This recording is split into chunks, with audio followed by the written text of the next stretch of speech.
There is a house where the stars begin to die.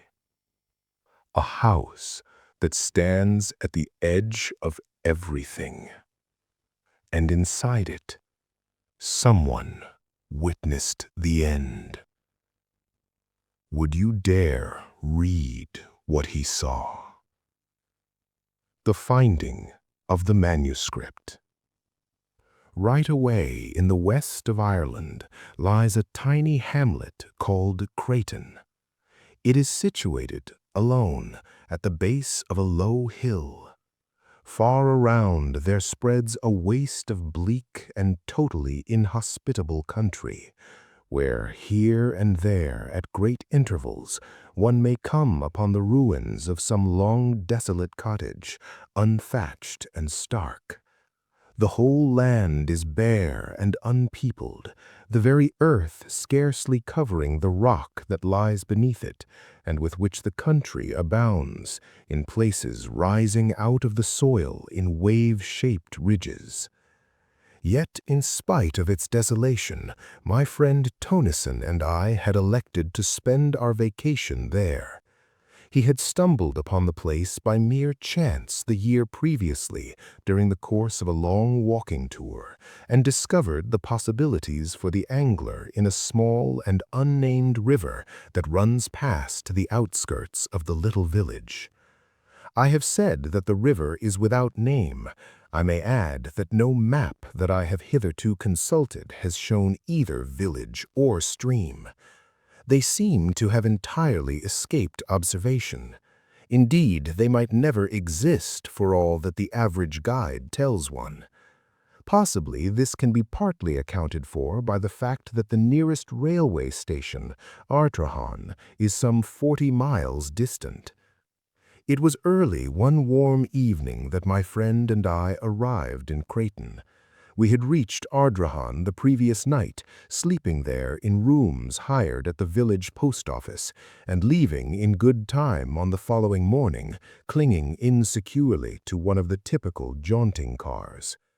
It had taken us all day to accomplish our journey over some of the roughest tracks imaginable, with the result that we were thoroughly tired and somewhat bad-tempered. However, the tent had to be erected and our goods stowed away before we could think of food or rest, and so we set to work, with the aid of our driver, and soon had the tent up upon a small patch of ground just outside the little village and quite near to the river.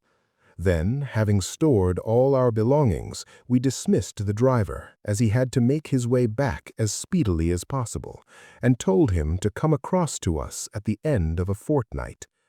We had brought sufficient provisions to last us for that space of time, and water we could get from the stream. Fuel we did not need, as we had included a small oil stove among our outfit, and the weather was fine and warm. It was Tonison's idea to camp out instead of getting lodgings in one of the cottages.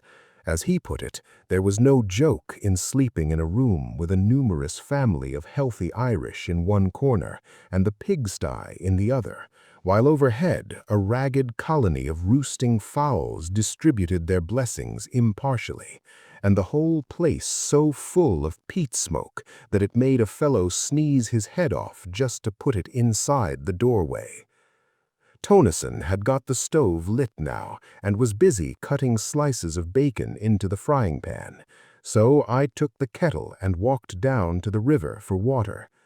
On the way, I had to pass close to a little group of the village people who eyed me curiously, but not in any unfriendly manner, though none of them ventured a word.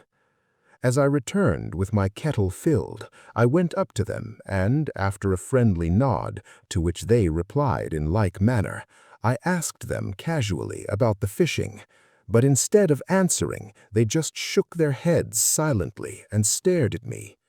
I repeated the question, addressing more particularly a great gaunt fellow at my elbow, and yet again I received no answer. Then the man turned to a comrade and said something rapidly in a language that I did not understand, and at once the whole crowd of them fell to jabbering in what, after a few moments, I guessed to be pure Irish. At the same time, they cast many glances in my direction. For a minute, perhaps, they spoke among themselves thus. Then the man I had addressed faced round at me and said something. By the expression of his face, I guessed that he, in turn, was questioning me, but now I had to shake my head and indicate that I did not comprehend what it was they wanted to know. And so we stood looking at one another until I heard Tonison calling me to hurry up with the kettle. Then, with a smile and nod, I left them, and all in the little crowd smiled and nodded in return, though their faces still betrayed their puzzlement.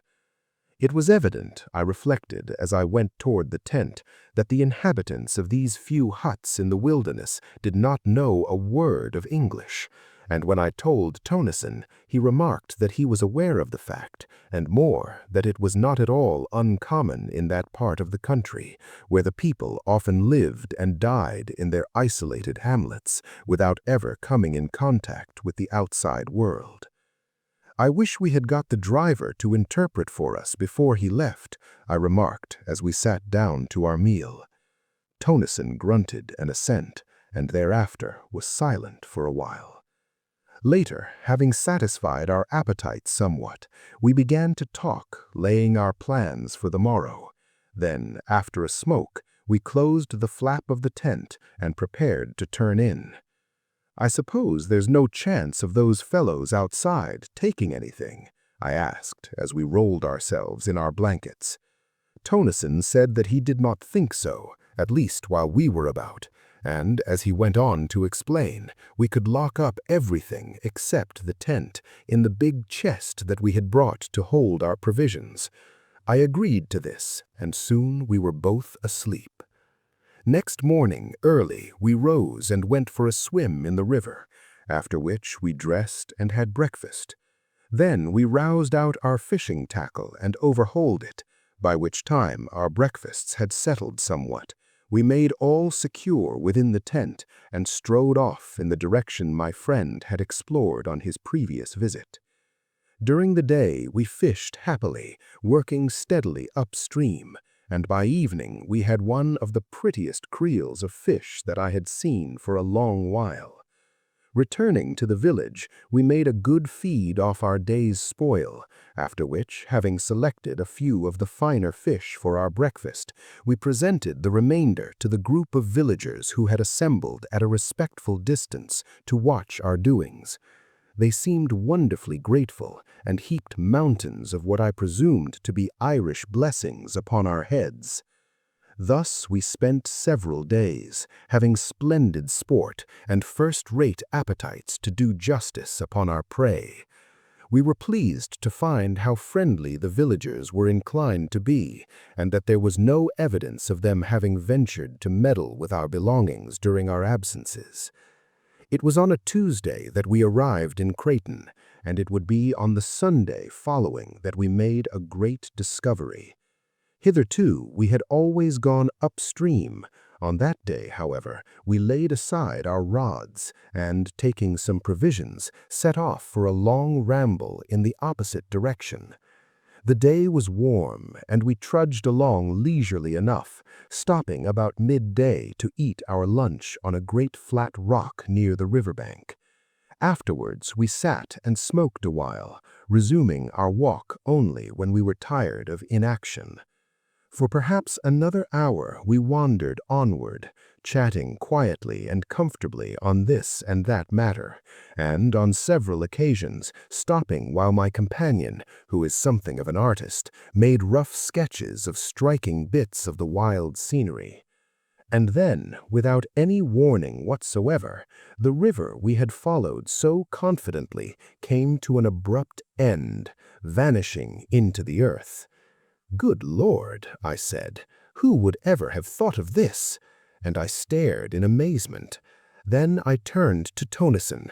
He was looking, with a blank expression on his face, at the place where the river disappeared. In a moment he spoke. "Let us go on a bit. It may reappear again. Anyhow, it is worth investigating." I agreed, and we went forward once more, though rather aimlessly, for we were not at all certain in which direction to prosecute our search. For about a mile we moved onward, then Tonison, who had been gazing about curiously, stopped and shaded his eyes. "See," he said after a moment, "isn't that mist or something over there to the right, away in a line with that great piece of rock?" And he indicated with his hand. I stared, and after a minute seemed to see something, but could not be certain, and said so. "Anyway," my friend replied, "we'll just go across and have a glance," and he started off in the direction he had suggested, following. Presently we came among bushes, and, after a time, out upon a top of a high boulder-strewn bank, from which we looked down into a Wilderness of bushes and trees. "Seems as though we had come upon an oasis in this desert of stone," muttered Tonison as he gazed interestedly. Then he was silent, his eyes fixed, and I looked also. For up from somewhere about the center of the wooded lowland there rose high into the quiet air a great column of haze-like spray, upon which the sun shone, causing innumerable rainbows. "How beautiful!" I exclaimed. "Yes," answered Tonison thoughtfully. "There must be a waterfall or something over there. Perhaps it's our river come to light again. Let's go and see." Down the sloping bank we made our way and entered among the trees and shrubberies. The bushes were matted, and the trees overhung us so that the place was disagreeably gloomy, though not dark enough for me to hide from me the fact that many of the trees were fruit trees, and that here and there one could trace indistinctly signs of a long-departed cultivation. Thus it came to me that we were making our way through the riot of a great and ancient garden. I said as much to Tonison, and he agreed that there certainly seemed reasonable grounds for my belief. What a wild place it was, so dismal and somber. Somehow, as we went forward, a sense of the silent loneliness and desertion of the old garden grew upon me, and I felt shivery. One could imagine things lurking among the tangled bushes, while in the very air of the place there seemed something uncanny. I think Tonison was conscious of this also, though he said nothing. Suddenly we came to a halt. Through the trees there had come upon our ears a distant sound. Tonison bent forward, listening. I could hear it more plainly now. It was continuous and harsh, a sort of droning roar, seeming to come from far away. I experienced a queer, undescribable little feeling of nervousness. What sort of place was it into which we had got?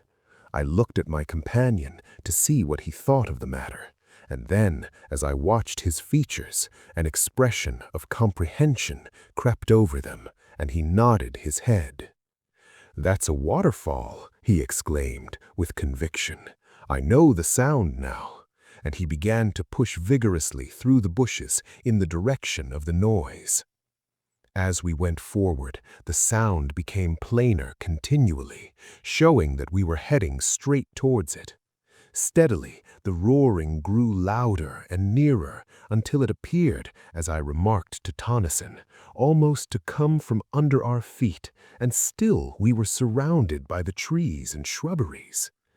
"Careful," Tonison called to me. "Look where you're going."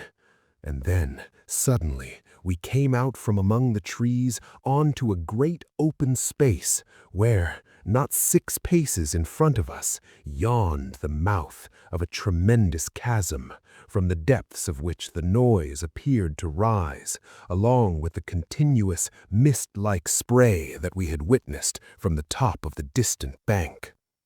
For quite a minute we stood in silence, staring in bewilderment at the sight.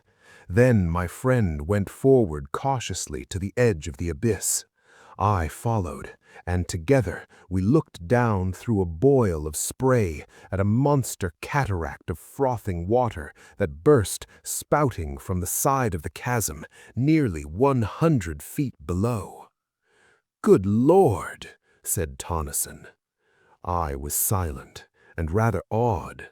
The sight was so unexpectedly grand and eerie, though this latter quality came upon me later.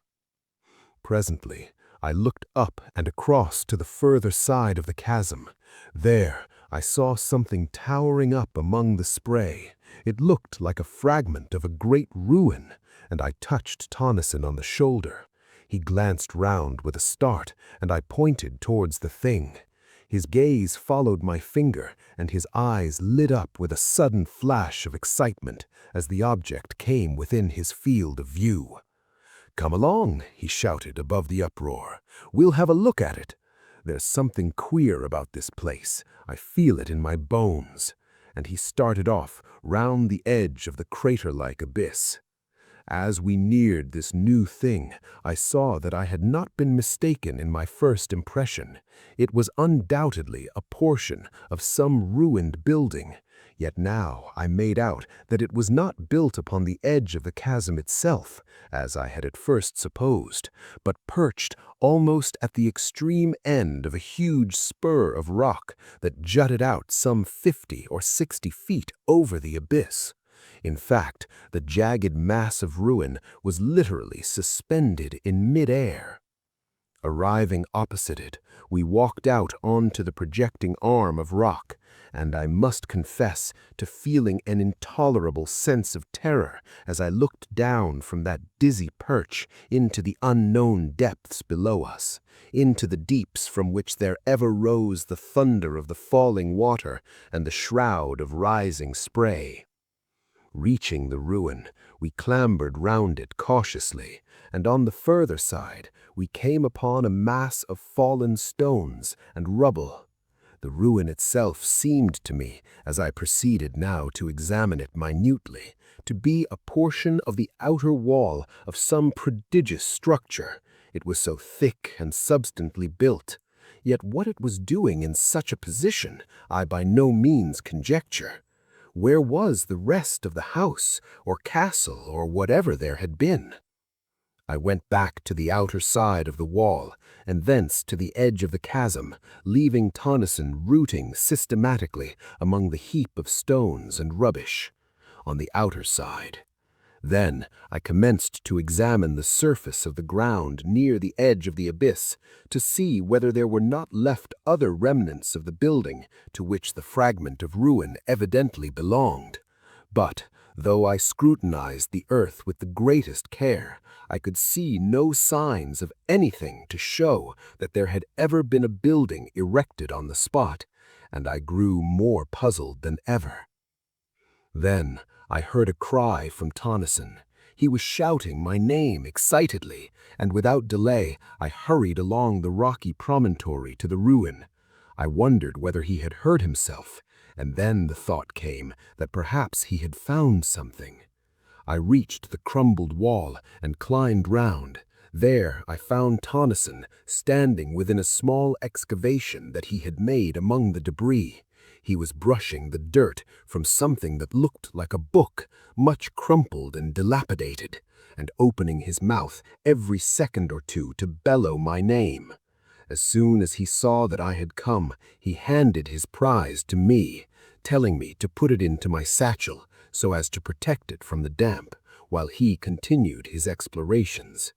This I did, first, however, running the pages through my fingers and noting that they were closely filled with neat old-fashioned writing, which was quite legible, save in one portion where many of the pages were almost destroyed, being muddied and crumpled as though the book had been doubled back at that part. Curiously enough, the book was fairly dry, which I attributed to its having been so securely buried among the ruins. Having put the volume away safely, I turned to and gave Tonneson a hand with his self-imposed task of excavating.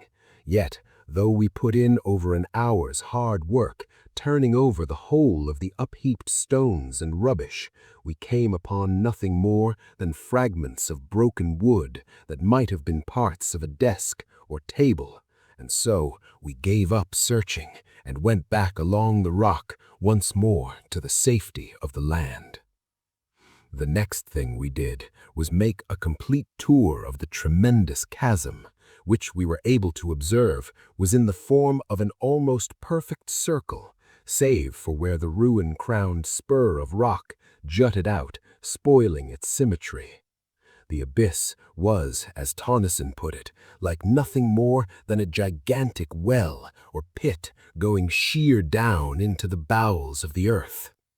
Now, being away from the noise of the spouting cataract, we were able to hear each other speak without having to shout at the tops of our voices, and I asked Tonneson what he thought of the matter. I told him that I didn't like the place, and that the sooner we were out of it, the better I should be pleased. He nodded in reply and glanced at the woods behind us furtively. I asked him if he had seen or heard anything. He made no answer, but stood silent as though listening, and I kept quiet also. Suddenly he spoke. "Hark!" he said sharply. I looked at him, and then away among the trees and bushes, holding my breath involuntarily.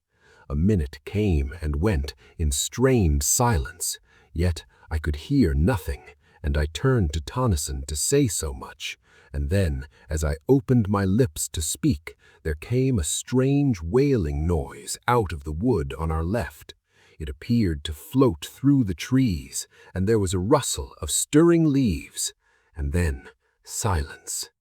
All at once, Tonneson spoke and put his hand on my shoulder. "Let us get out of here," he said, and began to move slowly toward where the surrounding trees and bushes seemed thinnest. As I followed him, it came to me suddenly that the sun was low and that there was a raw sense of chilliness in the air. Tonneson said nothing further, but kept on steadily. We were among the trees now, and I glanced around nervously, but saw nothing save the quiet branches and trunks and the tangled bushes. Onward we went, and no sound broke the silence except the occasional snapping of a twig under our feet as we moved forward. Yet, in spite of the quietness, I had a horrible feeling that we were not alone, and I kept so close to Tonneson that twice I kicked his heels clumsily, though he said nothing. A minute, and then another, and we reached the confines of the wood, coming out at last upon the bare rockiness of the countryside. Only then was I able to shake off the haunting dread that had followed me among the trees. Once, as we moved away, there seemed to come again a distant sound of wailing, and I said to myself that it was the wind, yet the evening was breathless. Presently, Tonneson began to talk. "Look you," he said with decision, "I would not spend the night in that place for all the wealth that the world holds. There is something unholy, diabolical about it. It came to me all in a moment just after you spoke. It seemed to me that the woods were full of vile things, you know?" "Yes," I answered, and looked back toward the place, but it was hidden from us by a rise in the ground. "There's the book," I said, and I put my hand into the satchel. "You've got it safely?" he questioned with a sudden access of anxiety. "Yes," I replied. "Perhaps," he continued, "we shall learn something from it when we get back to the tent. We had better hurry, too. We're a long way off still, and I don't fancy now being caught out here in the dark." It was 2 hours later when we reached the tent, and without delay we set to work to prepare a meal, for we had eaten nothing since our lunch at midday.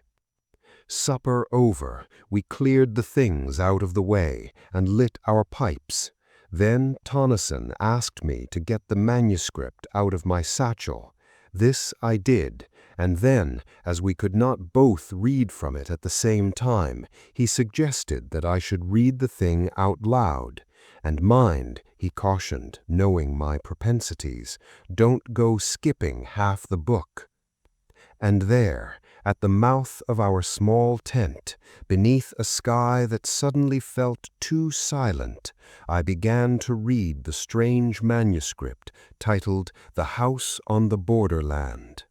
None of us understood then that we were about to look beyond the edge of reality itself. 2. The Plane of Silence. I am an old man. I live here in this ancient house, surrounded by huge, unkempt gardens. The peasantry who inhabit the wilderness beyond say that I am mad. That is because I will have nothing to do with them. I live here alone with my old sister, who is also my housekeeper. We keep no servants. I hate them. I have one friend, a dog. Yes, I would sooner have Old Pepper than the rest of creation together. He, at least, understands me and has sense enough to leave me alone when I am in my dark moods. I have decided to start a kind of diary. It may enable me to record some of the thoughts and feelings that I cannot express to anyone. But beyond this, I am anxious to make some record of the strange things that I have heard and seen during many years of loneliness in this weird old building. For a couple of centuries, this house has had a reputation, a bad one, and until I bought it, for more than 80 years no one had lived here. Consequently, I got the old place at a ridiculously low figure.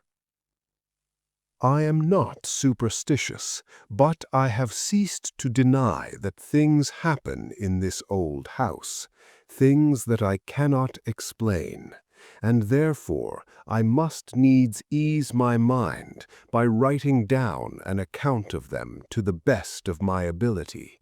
Though should this, my diary, ever be read when I am gone, the readers will but shake their heads and be the more convinced that I was mad.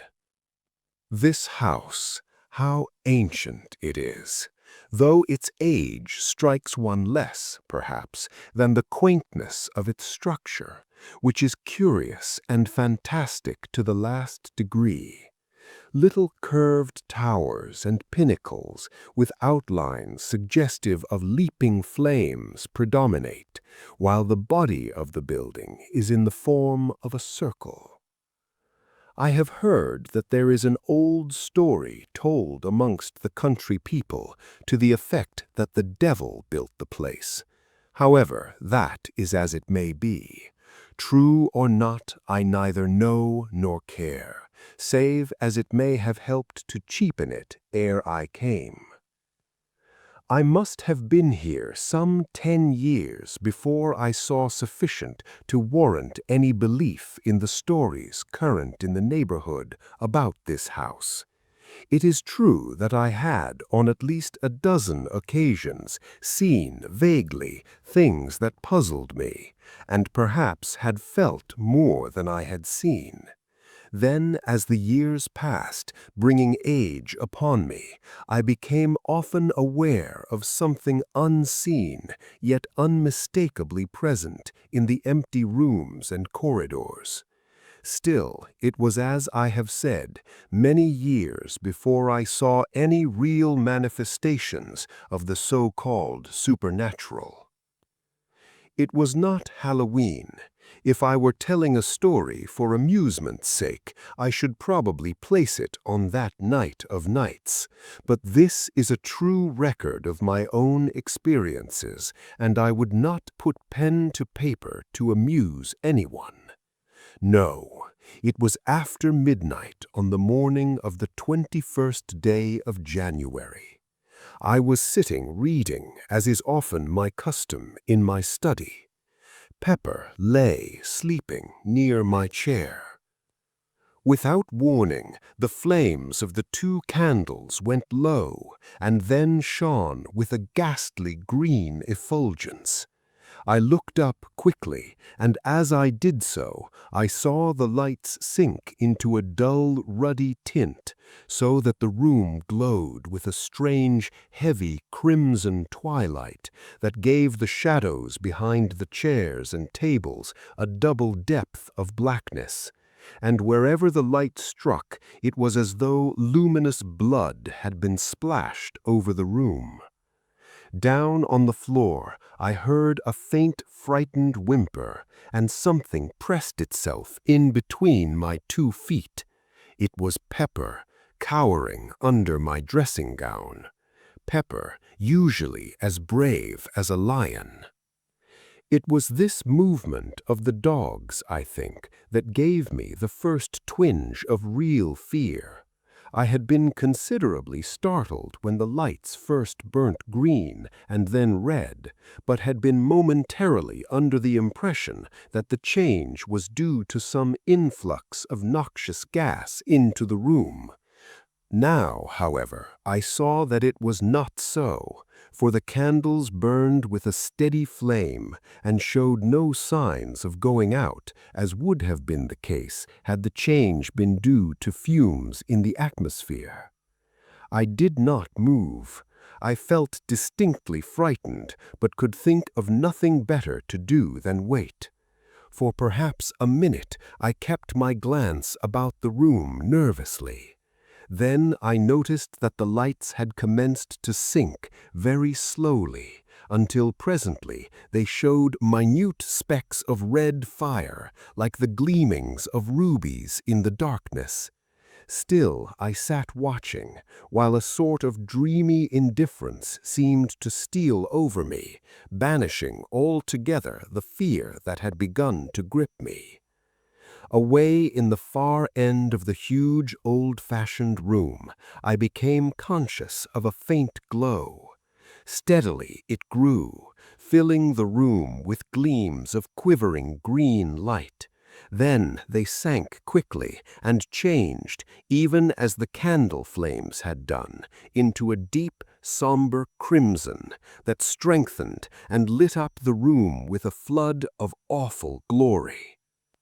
The light came from the end wall and grew ever brighter until its intolerable glare caused my eyes acute pain, and involuntarily I closed them. It may have been a few seconds before I was able to open them. The first thing I noticed was that the light had decreased greatly, so that it no longer tried my eyes.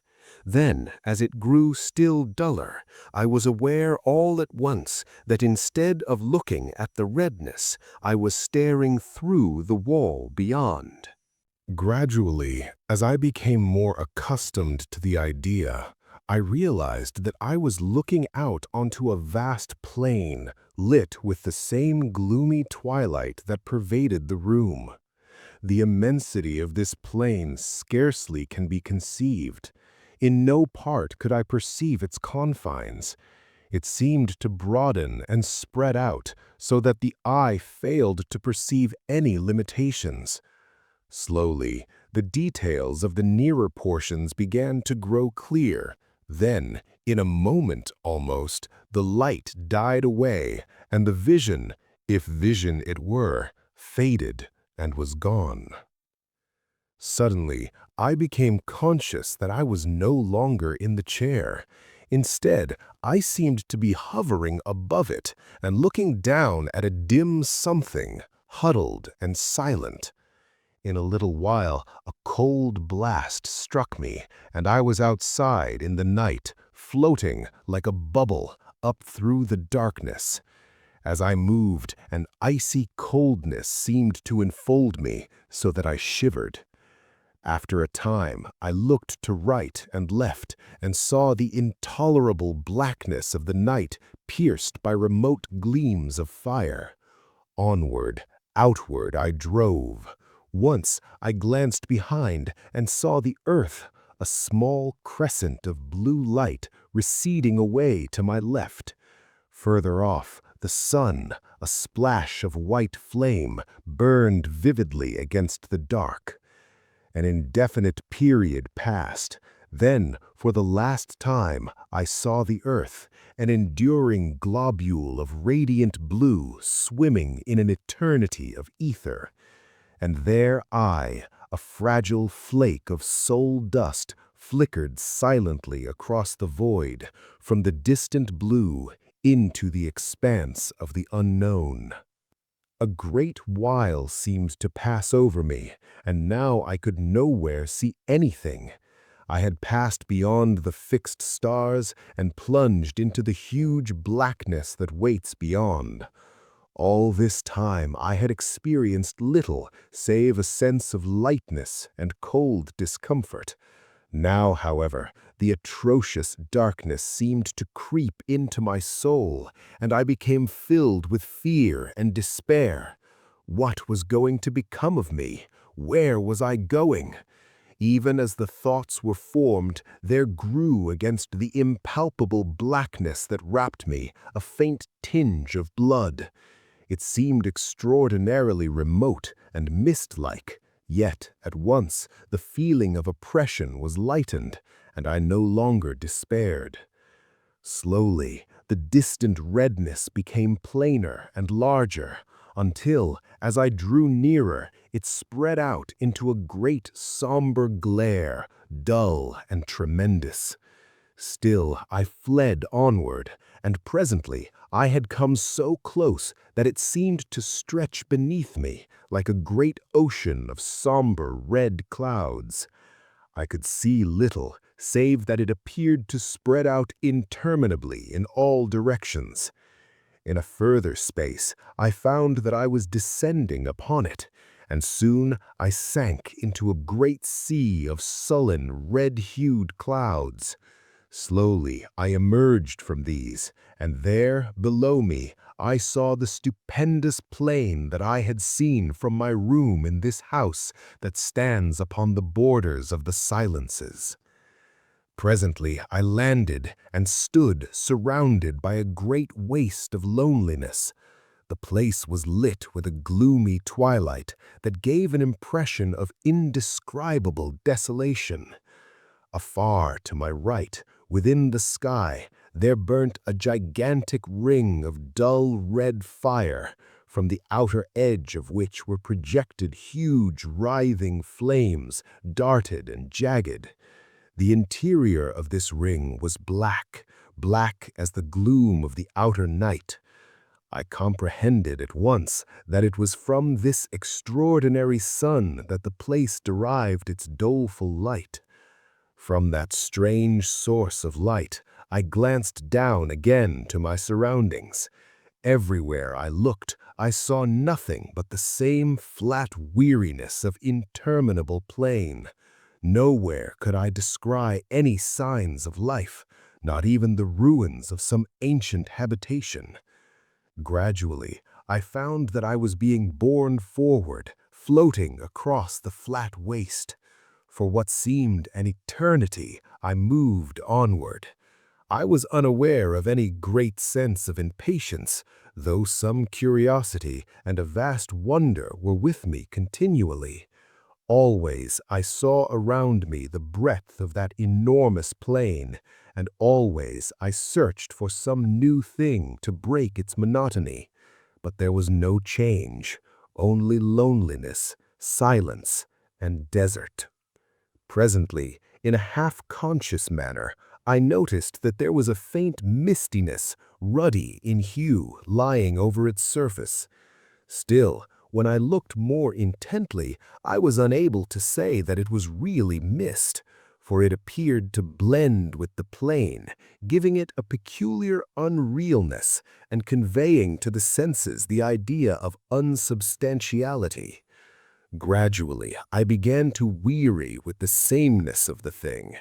Yet it was a great time before I perceived any signs of the place towards which I was being conveyed. At first, I saw it far ahead, like a long hillock on the surface of the plain. Then, as I drew nearer, I made out that I had been mistaken, for instead of a low hill, I made out now a chain of great mountains whose distant peaks towered up into the red gloom until they were almost lost to sight. Then so, after a time, I came to the mountains. Then the course of my journey was altered, and I began to move along their bases, until, all at once, I saw that I had come opposite to a vast rift opening into the mountains. Through this I was borne, moving at no great speed. On either side of me, huge scarped walls of rock-like substance rose sheer. Far overhead, I discerned a thin ribbon of red where the mouth of the chasm opened among inaccessible peaks. Within was gloom, deep and somber, and chilly silence. For a while, I went onward steadily, and then, at last, I saw ahead a deep red glow that told me I was near upon the further opening of the gorge. A minute came and went, and I was at the exit of the chasm, staring out upon an enormous amphitheater of mountains. Yet, of the mountains and the terrible grandeur of the place, I recked nothing, for I was confounded with amazement to behold, at a distance of several miles, and occupying the center of the arena, a stupendous structure built apparently of green jade.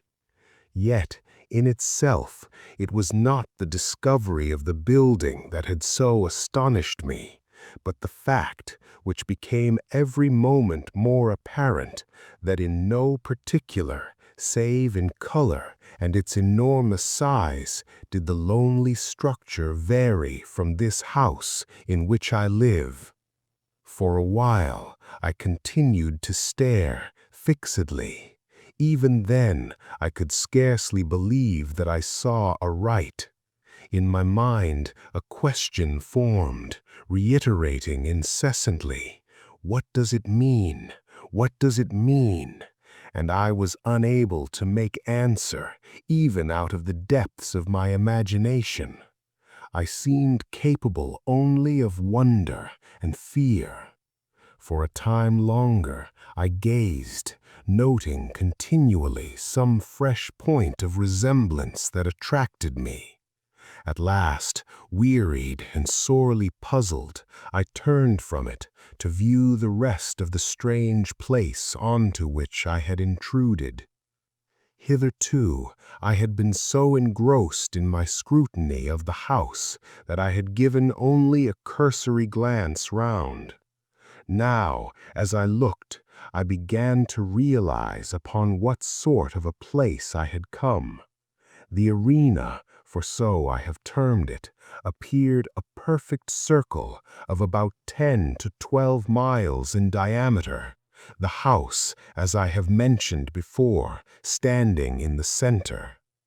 The surface of the place, like to that of the plain, had a peculiar misty appearance that was yet not mist. From a rapid survey, my glance passed quickly upward along the slopes of the circling mountains. How silent they were! I think that this same abominable stillness was more trying to me than anything that I had so far seen or imagined. I was looking up now at the great crags towering so loftily. Up there, the impalpable redness gave a blurred appearance to everything. And then, as I peered curiously, a new terror came to me, for away up among the dim peaks to my right, I had descried a vast shape of blackness, giant-like. It grew upon my sight. It had an enormous equine head with gigantic ears and seemed to peer steadfastly down into the arena. There was that about the pose that gave me the impression of an eternal watchfulness, of having warded that dismal place through unknown eternities. Slowly, the monster became plainer to me, and then, suddenly, my gaze sprang from it to something further off and higher among the crags. For a long minute, I gazed fearfully. I was strangely conscious of something not altogether unfamiliar, as though something stirred in the back of my mind. The thing was black and had 4 grotesque arms. The features showed indistinctly. Round the neck, I made out several light-colored objects. Slowly, the details came to me, and I realized coldly that they were skulls. Further down the body was another circling belt, showing less dark against the black trunk. Then, even as I puzzled to know what the thing was, a memory slid into my mind, and straightway I knew that I was looking at a monstrous representation of Kali, the Hindu goddess of death. Other remembrances of my old student days drifted into my thoughts. My glance fell back upon the huge beast-headed thing. Simultaneously, I recognized it for the ancient Egyptian god Set, or Seth, the destroyer of souls. With the knowledge, there came a great sweep of questioning. I stopped and endeavored to think. Things beyond my imagination peered into my frightened mind. I saw obscurely the old gods of mythology. I looked up to the window again. The misty appearance had gone, and now I saw that it was crowded with dozens of bestial faces. With a sudden access of rage, I raised the lamp and hurled it full at the window. It struck the glass, smashing a pane, and passed between 2 of the bars out into the garden, scattering burning oil as it went. I heard several loud cries of pain, and as my sight became accustomed to the dark, I discovered that the creatures had left the window. Pulling myself together, I groped for the door, and having found it, made my way upstairs, stumbling at each step. I felt dazed, as though I had received a blow on the head. At the same time, my hand smarted badly, and I was full of a nervous, dull rage against those things. Reaching my study, I lit the candles.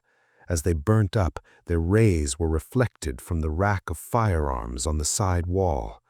At the sight, I remembered that I had there a power which, as I had proved earlier, seemed as fatal to those monsters as to more ordinary animals, and I determined I would take the offensive.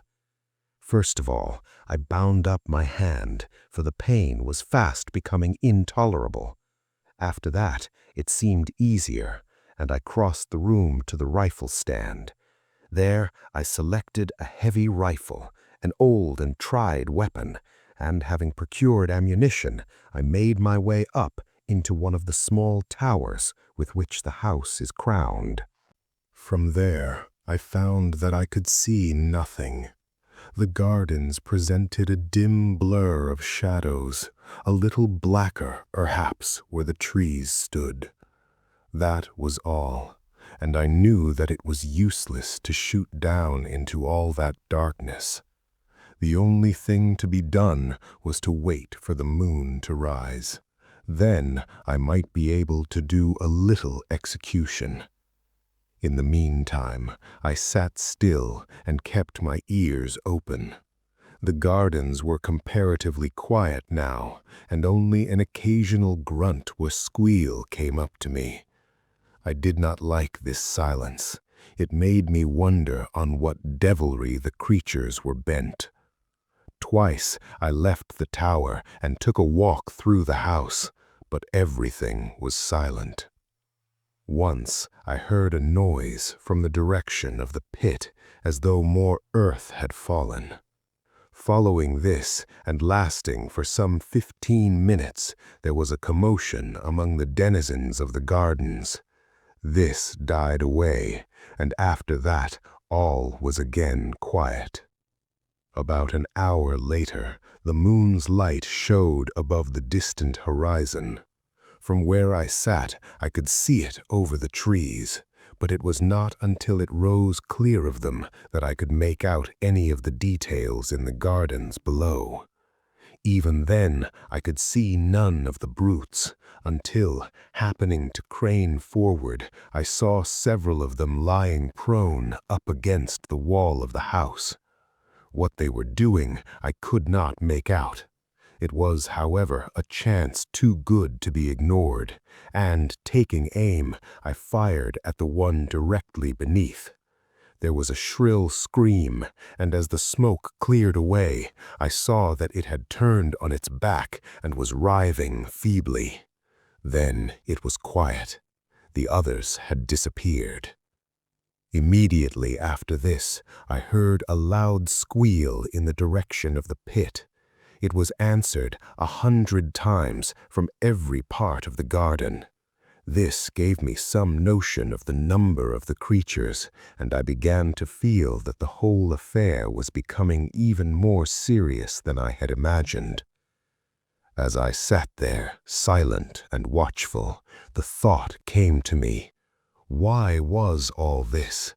What were these things? What did it mean? Then my thoughts flew back to that vision, though even now I doubt whether it was a vision, of the plane of silence. What did that mean, I wondered, and that thing in the arena? Ugh! Lastly, I thought of the house I had seen in that faraway place. That house so like this in every detail of external structure that it might have been modeled from it, or this from that. I had never thought of that. At this moment, there came another long squeal from the pit, followed a second later by a couple of shorter ones.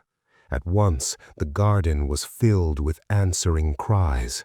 I stood up quickly and looked over the parapet. In the moonlight, it seemed as though the shrubberies were alive. They tossed hither and thither as though shaken by a strong, irregular wind, while a continuous rustling and a noise of scampering feet rose up to me. Several times I saw the moonlight gleam on running white figures among the bushes, and twice I fired. The second time, my shot was answered by a short squeal of pain. A minute later, the gardens lay silent. From the pit came a deep, hoarse babble of swine talk. At times, angry cries smote the air, and they would be answered by multitudinous gruntings. It occurred to me that they were holding some kind of a council, perhaps to discuss the problem of entering the house. Also, I thought that they seemed much enraged, probably by my successful shots. It occurred to me that now would be a good time to make a final survey of our defenses. This I proceeded to do at once, visiting the whole of the basement again and examining each of the doors. Luckily, they are all, like the back one, built of solid, iron-studded oak. Then I went upstairs to the study. I was more anxious about this door. It is, palpably, of a more modern make than the others, and though a stout piece of work, it has little of their ponderous strength.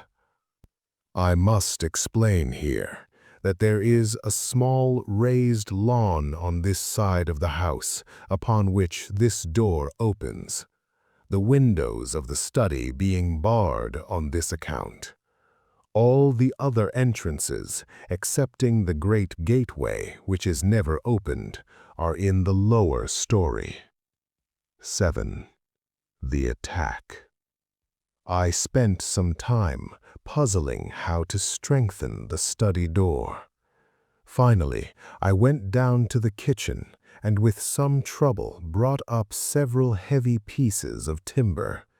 These I wedged up slantwise against it from the floor, nailing them top and bottom.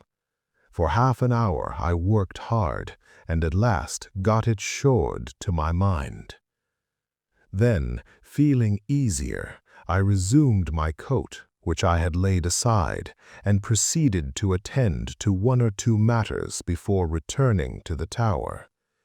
It was whilst thus employed that I heard a fumbling at the door, and the latch was tried. Keeping silence, I waited. Soon I heard several of the creatures outside. They were grunting to one another softly. Then, for a minute, there was quietness. Suddenly, there sounded a quick, low grunt, and the door creaked under a tremendous pressure. It would have burst inward, but for the supports I had placed. The strain ceased as quickly as it had begun, and there was more talk. Presently, one of the things squealed softly, and I heard the sound of others approaching. There was a short confabulation, then again silence, and I realized that they had called several more to assist. Feeling that now was the supreme moment, I stood ready with my rifle presented. If the door gave, I would, at least, slay as many as possible. Again came the low signal, and once more the door cracked under a huge force. For a minute, perhaps, the pressure was kept up, and I waited nervously, expecting each moment to see the door come down with a crash. But no, the struts held, and the attempt proved abortive. Then followed more of their horrible grunting talk, and whilst it lasted, I thought I distinguished the noise of fresh arrivals. After a long discussion, during which the door was several times shaken, they became quiet once more, and I knew that they were going to make a third attempt to break it down. I was almost in despair. The props had been severely tried in the two previous attacks, and I was sorely afraid that this would prove too much for them. At that moment, like an inspiration, a thought flashed into my troubled brain. Instantly, for it was no time to hesitate, I ran from the room and up stair after stair. This time, it was not to one of the towers that I went, but out onto the flat, leaded roof itself. Once there, I raced across to the parapet that walls it round and looked down. As I did so, I heard the short grunted signal, and even up there caught the crying of the door under the assault. There was not a moment to lose, and leaning over, I aimed quickly and fired. The report rang sharply, and, almost blending with it, came the loud splud of the bullet striking its mark. From below arose a shrill wail, and the door ceased its groaning. Then, as I took my weight off of the parapet, a huge piece of the stone coping slid from under me and fell with a crash among the disorganized throng beneath. Several horrible shrieks quavered through the night air, and then I heard a sound of scampering feet. Cautiously, I looked over. In the moonlight, I could see the great coping stone lying right across the threshold of the door. I thought I saw something under it.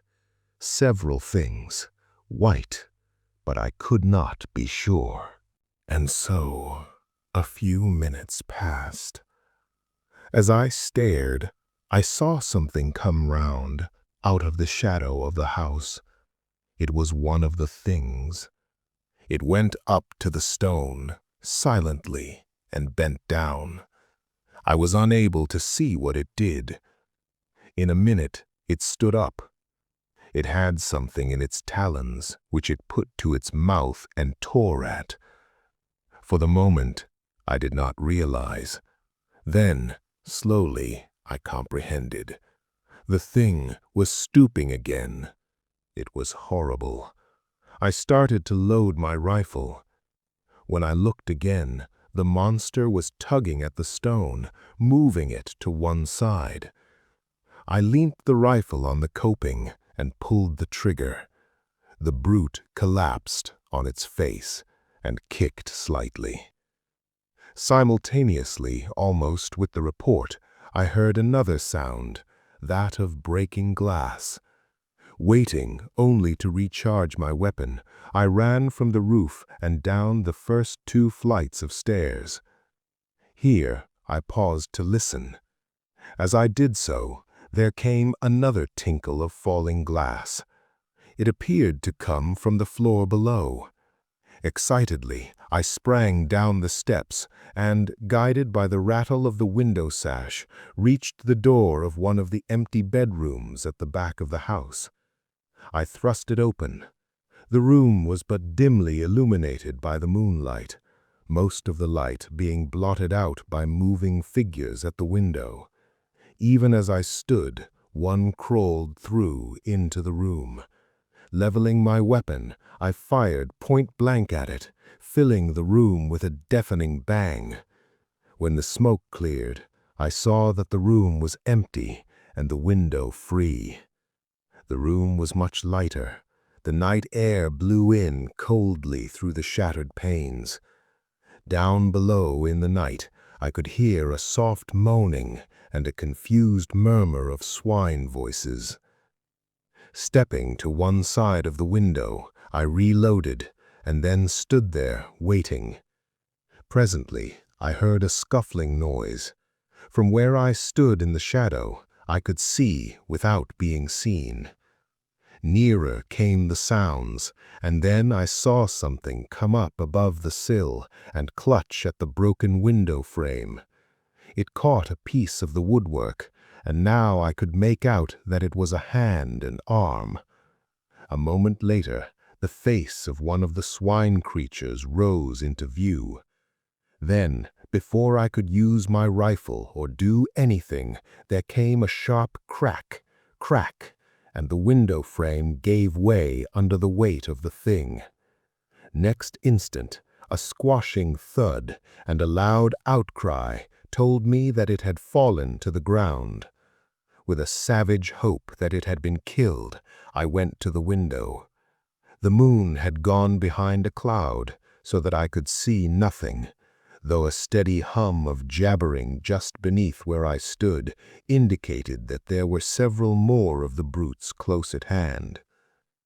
As I stood there looking down, I marveled how it was possible for the creatures to climb so far, for the wall is comparatively smooth, while the distance to the ground must be at least 80 feet. All at once, as I bent, peering, I saw something indistinctly that cut the gray shadow of the house side with a black line. It passed the window to the left at a distance of about 2 feet. Then I remembered that it was a gutter pipe that had been put there some years ago to carry off the rainwater. I had forgotten about it. I could see now how the creatures had managed to reach the window. Even as the solution came to me, I heard a faint slithering, scratching noise and knew that another of the brutes was coming. I waited some odd moments, then leant out of the window and felt the pipe.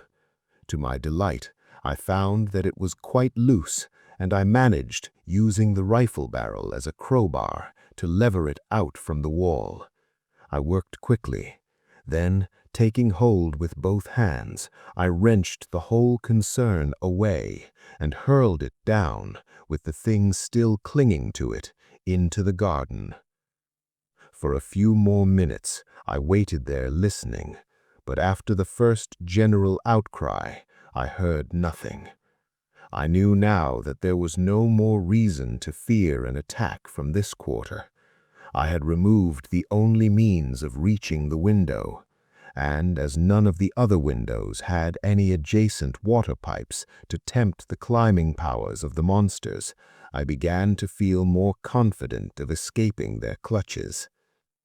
Leaving the room, I made my way down to the study. I was anxious to see how the door had withstood the test of that last assault. Entering, I lit 2 of the candles and then turned to the door. One of the large props had been displaced, and on that side the door had been forced inward some 6 inches. It was providential that I managed to drive the brutes away just when I did. And that coping stone. I wondered vaguely how I had managed to dislodge it. I had not noticed it loose as I took my shot, and then as I stood up, it had slipped away from beneath me. I felt that I owed the dismissal of the attacking force more to its timely fall. Then the thought came that I had better seize this chance to shore up the door again. It was evident that the creatures had not returned since the fall of the coping stone, but who was to say how long they would keep away? There and then I set to at repairing the door, working hard and anxiously. First, I went down to the basement and, rummaging round, found several pieces of heavy oak planking. With these, I returned to the study, and, having removed the props, placed the planks up against the door. Then I nailed the heads of the struts to these, and, driving them well home at the bottoms, nailed them again there. Thus I made the door stronger than ever, for now it was solid with the backing of boards, and would, I felt convinced, stand a heavier pressure than hitherto without giving way. After that, I lit the lamp which I had brought from the kitchen and went down to have a look at the lower windows. Now that I had seen an instance of the strength the creatures possessed, I felt considerable anxiety about the windows on the ground floor, in spite of the fact that they were so strongly barred. I went first to the buttery, having a vivid remembrance of my late adventure there. The place was chilly, and the wind, soughing in through the broken glass, produced an eerie note.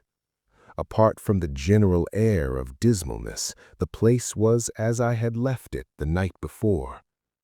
Going up to the window, I examined the bars closely, noting as I did so their comfortable thickness.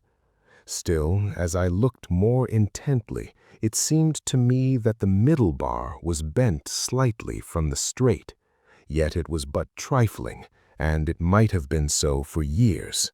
I had never before noticed them particularly. I put my hand through the broken window and shook the bar. It was as firm as a rock. Perhaps the creatures had tried to start it, and, finding it beyond their power, ceased from the effort. After that, I went round to each of the windows in turn, examining them with careful attention, but nowhere could I trace anything to show that there had been any tampering. Having finished my survey, I went back to my study and poured myself out a little brandy, then to the tower to watch. 8. After the attack. It was now about 3 a.m., and presently the eastern sky began to pale with the coming of dawn. Gradually, the day came, and by its light I scanned the gardens earnestly, but nowhere could I see any signs of the brutes. I leant over and glanced down to the foot of the wall to see whether the body of the thing I had shot the night before was still there. It was gone. I supposed that others of the monsters had removed it during the night. Then I went down onto the roof and crossed over to the gap from which the coping stone had fallen. Reaching it, I looked over. Yes, there was the stone as I had last seen it, but there was no appearance of anything beneath it, nor could I see the creatures I had killed after its fall. Evidently, they also had been taken away. I turned and went down to my study. There I sat down wearily. I was thoroughly tired. It was quite light now, though the sun's rays were not as yet perceptibly hot. A clock chimed the hour of 4. I awoke with a start and looked around hurriedly. The clock in the corner indicated that it was 3 o'clock. It was already afternoon. I must have slept for nearly 11 hours. With a jerky movement, I sat forward in the chair and listened. The house was perfectly silent. Slowly, I stood up and yawned. I felt desperately tired still, and sat down again, wondering what it was that had waked me.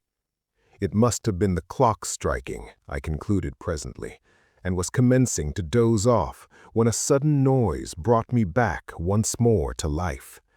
It was the sound of a step, as of a person moving cautiously down the corridor toward my study. In an instant, I was on my feet and grasping my rifle. Noiselessly, I waited. Had the creatures broken in whilst I slept? Even as I questioned, the steps reached my door, halted momentarily, and then continued down the passage. Silently, I tiptoed to the doorway and peeped out. Then I experienced such a feeling of relief as must a reprieved criminal. It was my sister. She was going toward the stairs. I stepped into the hall and was about to call to her when it occurred to me that it was very queer she should have crept past my door in that stealthy manner. I was puzzled, and for one brief moment the thought occupied my mind that it was not she, but some fresh mystery of the house. Then, as I caught a glimpse of her old petticoat, the thought passed as quickly as it had come, and I half laughed. There could be no mistaking that ancient garment. Yet I wondered what she was doing, and remembering her condition of mind on the previous day, I felt that it might be best to follow quietly, taking care not to alarm her and see what she was going to do. If she behaved rationally, well and good. If not, I should have to take steps to restrain her. I could run no unnecessary risks under the danger that threatened us. Quickly, I reached the head of the stairs and paused a moment. Then I heard a sound that sent me leaping down at a mad rate. It was the rattle of bolts being unshut. That foolish sister of mine was actually unbarring the back door. Just as her hand was on the last bolt, I reached her. She had not seen me, and the first thing she knew, I had hold of her arm. She glanced up quickly, like a frightened animal, and screamed aloud. "Come, Mary," I said sternly. "What's the meaning of this nonsense? Do you mean to tell me you don't understand the danger, that you try to throw our 2 lives away in this fashion?" To this she replied nothing, only trembled violently, gasping and sobbing as though in the last extremity of fear. Through some minutes I reasoned with her, pointing out the need for caution and asking her to be brave. There was little to be afraid of now, I explained, and I tried to believe that I spoke the truth. But she must be sensible and not attempt to leave the house for a few days. At last I ceased in despair. It was no use talking to her. She was obviously not quite herself for the time being. Finally, I told her she had better go to her room if she could not behave rationally. Still, she took not any notice. So, without more ado, I picked her up in my arms and carried her there. At first, she screamed wildly, but had relapsed into silent trembling by the time I reached the stairs. Arriving at her room, I laid her upon the bed. She lay there quietly enough, neither speaking nor sobbing, just shaking in a very ague of fear. I took a rug from a chair nearby and spread it over her. I could do nothing more for her, and so crossed to where Pepper lay in a big basket. My sister had taken charge of him since his wound to nurse him, for it had proved more severe than I had thought, and I was pleased to note that in spite of her state of mind, she had looked after the old dog carefully. Stooping, I spoke to him, and in reply he licked my hand feebly. He was too ill to do more. Then, going to the bed, I bent over my sister and asked her how she felt, but she only shook the more, and, much as it pained me, I had to admit that my presence seemed to make her worse. And so I left her, locking the door and pocketing the key. It seemed to be the only course to take. The rest of the day I spent between the tower and my study. For food, I brought up a loaf from the pantry, and on this and some claret I lived for that day. What a long, weary day it was! If only I could have gone out into the gardens as is my wont, I should have been content enough. But to be cooped in this silent house with no companion save a mad woman and a sick dog was enough to prey upon the nerves of the hardiest. And out in the tangled shrubberies that surrounded the house lurked, for all I could tell, those infernal swine creatures waiting their chance. Was ever a man in such straits? Once in the afternoon, and again later, I went to visit my sister. The second time, I found her tending Pepper, but at my approach, she slid over unobtrusively to the far corner with a gesture that saddened me beyond belief. Poor girl, her fear cut me intolerably, and I would not intrude on her unnecessarily. She would be better, I trusted, in a few days. Meanwhile, I could do nothing, and I judged it still needful, hard as it seemed, to keep her confined to her room. One thing there was that I took for encouragement. She had eaten some of the food I had taken to her on my first visit. And so the day passed. As the evening drew on, the air grew chilly, and I began to make preparations for passing a second night in the tower, taking up 2 additional rifles and a heavy ulster. The rifles I loaded and laid alongside my other, as I intended to make things warm for any of the creatures who might show during the night. I had plenty of ammunition, and I thought to give the brutes such a lesson as should show them the uselessness of attempting to force an entrance. After that, I made the round of the house again, paying particular attention to the props that supported the study door. Then, feeling that I had done all that lay in my power to ensure our safety, I returned to the tower, calling in on my sister and Pepper for a final visit on the way. Pepper was asleep, but woke as I entered and wagged his tail in recognition. I thought he seemed slightly better. My sister was lying on the bed, though whether asleep or not I was unable to tell, and thus I left them. Reaching the tower, I made myself as comfortable as circumstances permitted and settled down to watch through the night. Gradually, darkness fell, and soon the details of the gardens were merged into shadows. During the first few hours, I sat, alert, listening for any sound that might help to tell me if anything were stirring down below. It was far too dark for my eyes to be of much use. Slowly, the hours passed without anything unusual happening, and the moon rose, showing the gardens apparently empty and silent. And so through the night, without disturbance or sound. Toward morning, I began to grow stiff and cold with my long vigil. Also, I was getting very uneasy concerning the continued quietness on the part of the creatures. I mistrusted it, and would sooner far have had them attack the house openly. Then, at least, I should have known my danger and been able to meet it. But to wait like this through a whole night, picturing all kinds of unknown devilment, was to jeopardize one's sanity. Once or twice the thought came to me that perhaps they had gone, but in my heart I found it impossible to believe that it was so. Chapter 9. In the Cellars.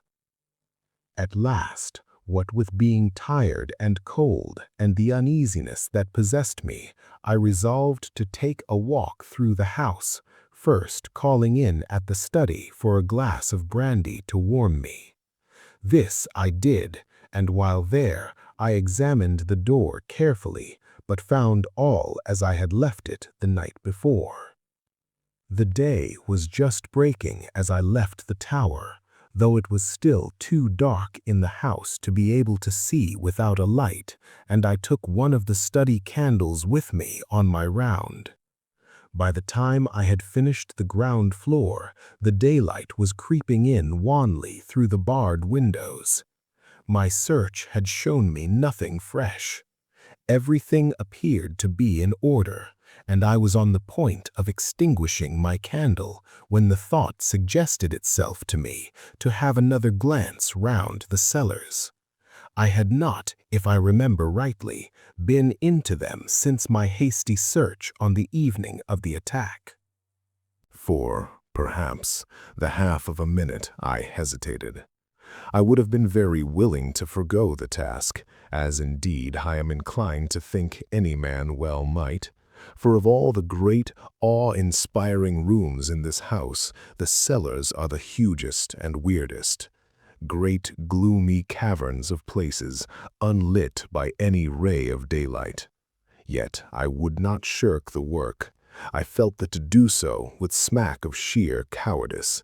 Besides, as I reassured myself, the cellars were really the most unlikely places in which to come across anything dangerous, considering that they can be entered only through a heavy oaken door, the key of which I carry always on my person. It is in the smallest of these places that I keep my wine, a gloomy hole close to the foot of the cellar stairs, and beyond which I have seldom proceeded. Indeed, save for the rummage round already mentioned, I doubt whether I had ever before been right through the cellars. As I unlocked the great door at the top of the steps, I paused nervously a moment at the strange, desolate smell that assailed my nostrils. Then, throwing the barrel of my weapon forward, I descended slowly into the darkness of the underground regions. Reaching the bottom of the stairs, I stood for a minute and listened. All was silent, save for a faint drip, drip of water, falling drop by drop somewhere to my left. As I stood, I noticed how quietly the candle burnt. Never a flicker nor flare, so utterly windless was the place. Quietly I moved from cellar to cellar. I had but a very dim memory of their arrangement. The impressions left by my first search were blurred. I had recollections of a succession of great cellars, and of one greater than the rest, the roof of which was upheld by pillars. Beyond that, my mind was hazy and predominated by a sense of cold and darkness and shadows. Now, however, it was different, for although nervous, I was sufficiently collected to be able to look about me and note the structure and size of the different vaults I entered. Of course, with the amount of light given by my candle, it was not possible to examine each place minutely, but I was enabled to notice as I went along that the walls appeared to be built with wonderful precision and finish, while here and there an occasional massive pillar shot up to support the vaulted roof. Thus I came at last to the great cellar that I remembered. It is reached through a huge arched entrance on which I observed strange, fantastic carvings which threw queer shadows under the light of my candle. As I stood and examined these thoughtfully, it occurred to me how strange it was that I should be so little acquainted with my own house. Yet this may be easily understood when one realizes the size of this ancient pile and the fact that only my old sister and I live in it, occupying a few of the rooms, such as our wants decide. Holding the light high, I passed on into the cellar and, keeping to the right, paced slowly up until I reached the further end. I walked quietly and looked cautiously about as I went, but so far as the light showed, I saw nothing unusual. At the top, I turned to the left, still keeping to the wall, and so continued until I had traversed the whole of the vast chamber. As I moved along, I noticed that the floor was composed of solid rock, in places covered with a damp mold, in others bare, or almost so, save for a thin coating of light gray dust. I had halted at the doorway. Now, however, I turned and made my way up the center of the place, passing among the pillars and glancing to right and left as I moved. About halfway up the cellar, I stubbed my foot against something that gave out a metallic sound. Stooping quickly, I held the candle and saw that the object I had kicked was a large metal ring. Bending lower, I cleared the dust from around it, and presently discovered that it was attached to a ponderous trap-door, black with age. Feeling excited and wondering to where it could lead, I laid my gun on the floor and, sticking the candle in the trigger guard, took the ring in both hands and pulled. The trap creaked loudly, the sound echoing vaguely through the huge place, and opened heavily. Propping the edge on my knee, I reached for the candle and held it in the opening, moving it to right and left, but could see nothing. I was puzzled and surprised. There were no signs of steps, nor even the appearance of there ever having been any. Nothing, save for an empty blackness. I might have been looking down into a bottomless, sideless well. Then, even as I stared, full of perplexity, I seemed to hear, far down, as though from untold depths, a faint whisper of sound. I bent my head, quickly, more into the opening, and listened intently. It may have been fancy, but I could have sworn to hearing a soft titter that grew into a hideous chuckling, faint and distant.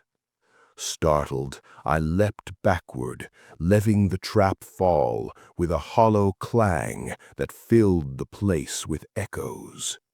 Even then, I seemed to hear that mocking, suggestive laughter. But this, I knew, must be my imagination. The sound I had heard was far too slight to penetrate through the cumbrous trap. For a full minute I stood there, quivering, glancing nervously behind and before. But the great cellar was silent as a grave, and gradually I shook off the frightened sensation.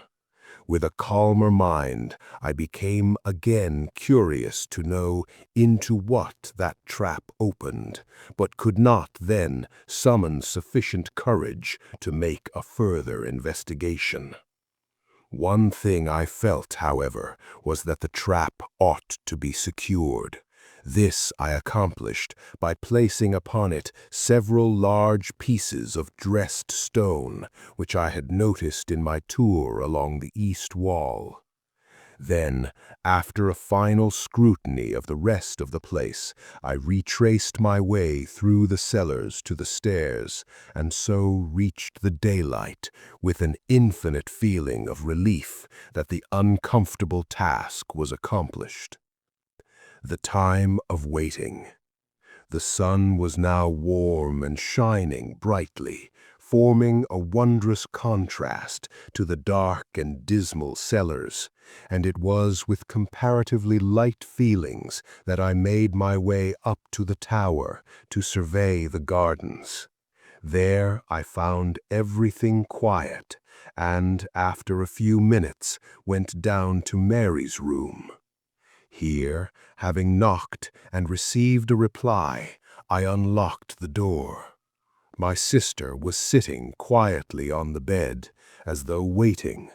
She seemed quite herself again, and made no attempt to move away as I approached, yet I observed that she scanned my face anxiously, as though in doubt and but half assured in her mind that there was nothing to fear from me. To my questions as to how she felt, she replied sanely enough that she was hungry and would like to go down to prepare breakfast if I did not mind. For a minute I meditated whether it would be safe to let her out. Finally, I told her she might go on condition that she promised not to attempt to leave the house or meddle with any of the outer doors. At my mention of the doors, a sudden look of fright crossed her face, but she said nothing save to give the required promise, and then left the room silently. Crossing the floor, I approached Pepper. He had waked as I entered, but beyond a slight yelp of pleasure and a soft rapping with his tail, had kept quiet. Now, as I patted him, he made an attempt to stand up, and succeeded, only to fall back on his side with a little yowl of pain. I spoke to him and bade him lie still.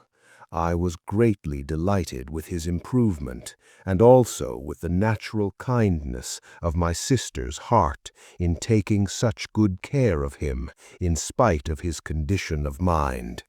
After a while, I left him and went downstairs to my study. In a little time, Mary appeared, carrying a tray on which smoked a hot breakfast. As she entered the room, I saw her gaze fasten on the props that supported the study door. Her lips tightened, and I thought she paled slightly, but that was all. Putting the tray down at my elbow, she was leaving the room, quietly, when I called her back. She came, it seemed, a little timidly, as though startled, and I noted that her hand clutched at her apron nervously. "Come, Mary," I said. "Cheer up. Things look brighter. I've seen none of the creatures since yesterday morning, early." She looked at me in a curiously puzzled manner, as though not comprehending. Then intelligence swept into her eyes, and fear, but she said nothing beyond an unintelligible murmur of acquiescence. After that, I kept silence. It was evident that any reference to the swine things was more than her shaken nerves could bear. Breakfast over, I went up to the tower. Here, during the greater part of the day, I maintained a strict watch over the gardens. Once or twice, I went down to the basement to see how my sister was getting along. Each time, I found her quiet and curiously submissive. Indeed, on the last occasion, she even ventured to address me on her own account, with regard to some household matter that needed attention. Though this was done with an almost extraordinary timidity, I hailed it with happiness, as being the first word voluntarily spoken since the critical moment when I had caught her unbarring the back door to go out among those waiting brutes. I wondered whether she was aware of her attempt and how near a thing it had been, but refrained from questioning her, thinking it best to let well alone. That night, I slept in a bed, the first time for 2 nights. In the morning, I rose early and took a walk through the house. All was as it should be, and I went up to the tower to have a look at the gardens. Here again, I found perfect quietness. At breakfast, when I met Mary, I was greatly pleased to see that she had sufficiently regained command over herself to be able to greet me in a perfectly natural manner. She talked sensibly and quietly, only keeping carefully from any mention of the past couple of days. In this, I humored her to the extent of not attempting to lead the conversation in that direction. Earlier in the morning, I had been to see Pepper. He was mending rapidly, and bade fair to be on his legs in earnest in another day or 2. Before leaving the breakfast table, I made some reference to his improvement. In the short discussion that followed, I was surprised to gather from my sister's remarks that she was still under the impression that his wound had been given by the wildcat of my invention. It made me feel almost ashamed of myself for deceiving her.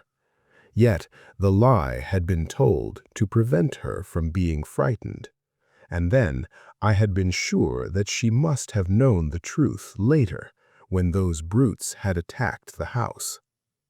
During the day, I kept on the alert, spending much of my time, as on the previous day, in the tower, but not a sign could I see of the swine creatures, nor hear any sound. Several times the thought had come to me that the things had, at last, left us, but up to this time I had refused to entertain the idea seriously. Now, however, I began to feel that there was reason for hope. It would soon be 3 days since I had seen any of the things, but still I intended to use the utmost caution. For all that I could tell, this protracted silence might be a ruse to tempt me from the house, perhaps right into their arms. The thought of such a contingency was alone sufficient to make me circumspect. So it was that the 4th, 5th, and 6th days went by quietly without me making any attempt to leave the house. On the 6th day, I had the pleasure of seeing Pepper once more upon his feet, and though still very weak, he managed to keep me company during the whole of that day. 11. The searching of the gardens. How slowly the time went, and never a thing to indicate that any of the brutes still infested the gardens. It was on the 9th day that finally I decided to run the risk, if any there were, and sally out. With this purpose in view, I loaded one of the shotguns carefully, choosing it as being more deadly than a rifle at close quarters. And then, after a final scrutiny of the Browns from the tower, I called Pepper to follow me and made my way down to the basement. At the door, I must confess to hesitating a moment. The thought of what might be awaiting me among the dark shrubberies was by no means calculated to encourage my resolution. It was but a second, though, and then I had drawn the bolts and was standing on the path outside the door. Pepper followed, stopping at the doorstep to sniff suspiciously, and carrying his nose up and down the jambs as though following a scent. Then suddenly he turned sharply and started to run here and there in semicircles and circles all around the door, finally returning to the threshold. Here he began again to nose about. Hitherto I had stood watching the dog, yet all the time with half my gaze on the wild tangle of gardens stretching round me. Now I went toward him and, bending down, examined the surface of the door where he was smelling.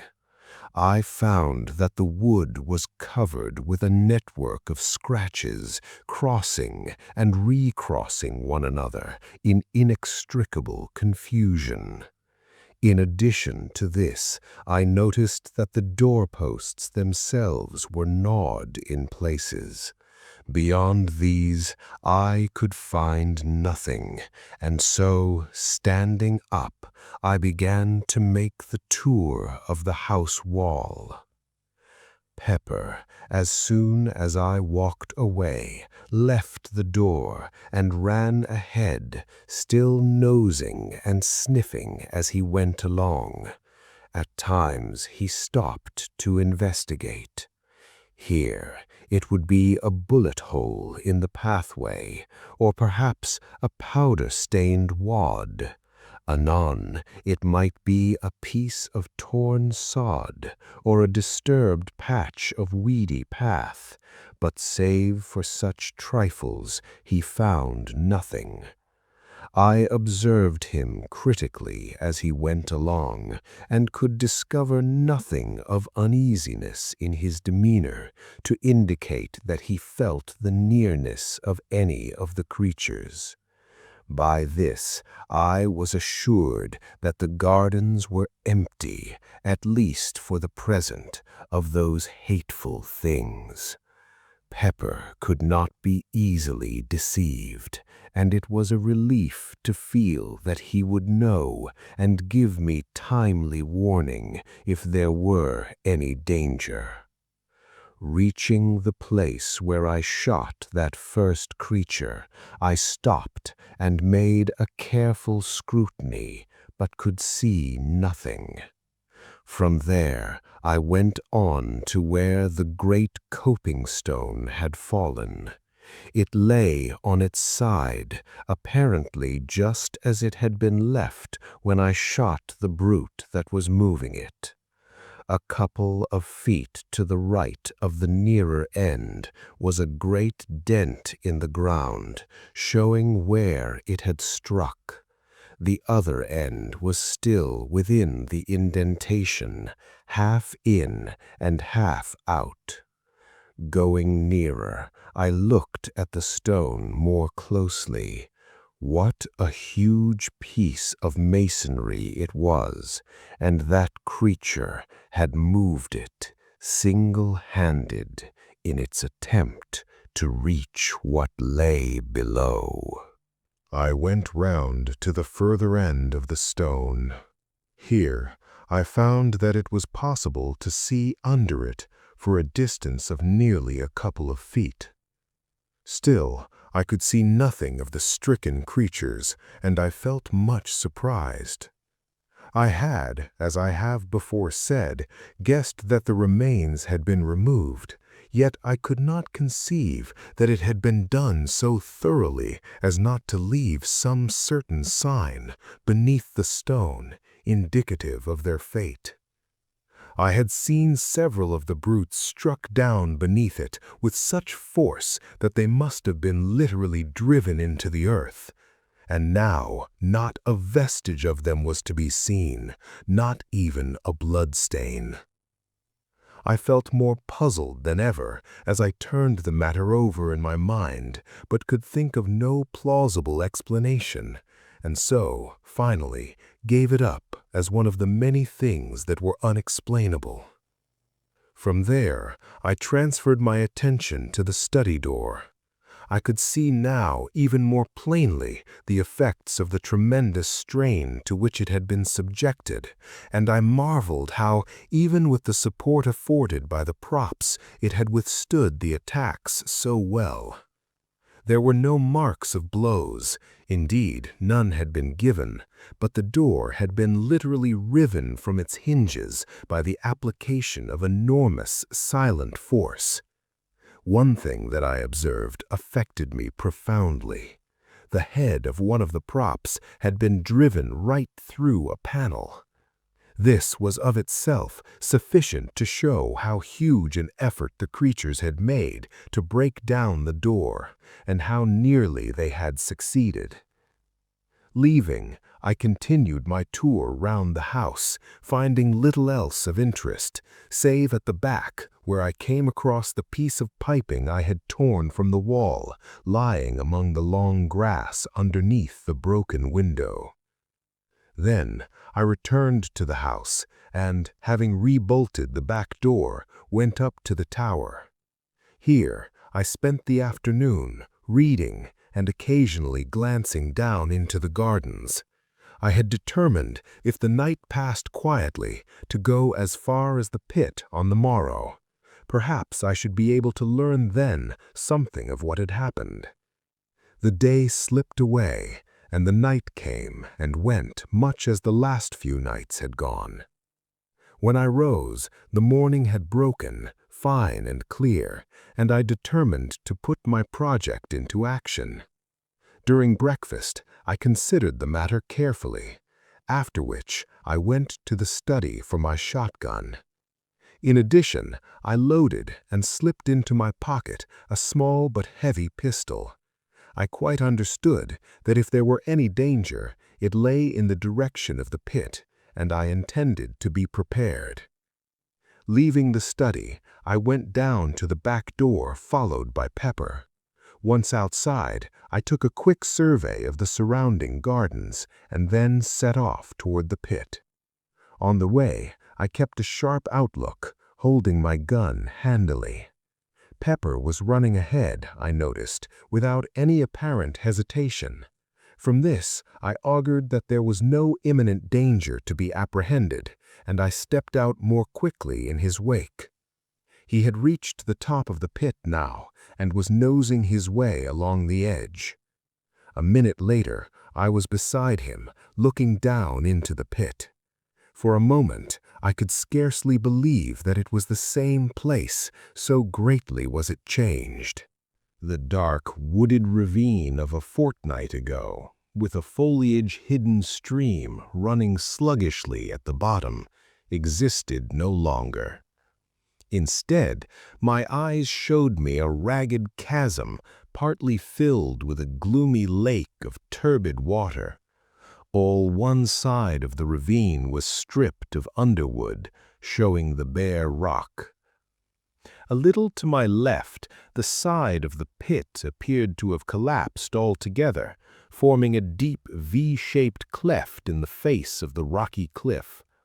This rift ran from the upper edge of the ravine, nearly down to the water, and penetrated into the pit side to a distance of some 40 feet. Its opening was at least 6 yards across, and from this it seemed to taper into about 2. But what attracted my attention more than even the stupendous split itself was a great hole some distance down the cleft and right in the angle of the V.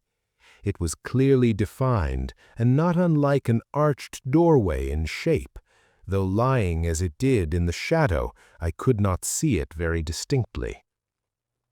The opposite side of the pit still retained its verdure, but so torn in places and everywhere covered with dust and rubbish that it was hardly distinguishable as such.